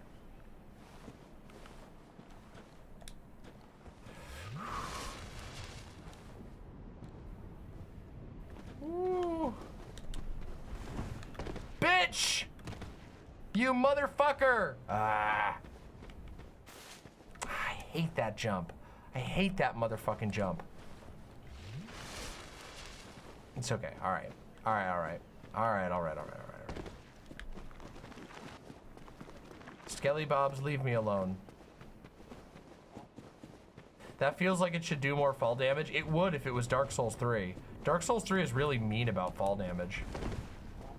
This game is not so mean about fall damage for some reason, which is really weird. In Dark Souls 3, every fucking fall kills you. All right. All right. All right. All right. All right. If you take off all your armor, you can just roll and make it. Okay, well, we'll do that next stream. You'll have to remind me next stream. I'm gonna put another point into endurance. I want my fucking crazy, we're gonna need tons of endurance for this run. So I'm gonna put a lot into endurance.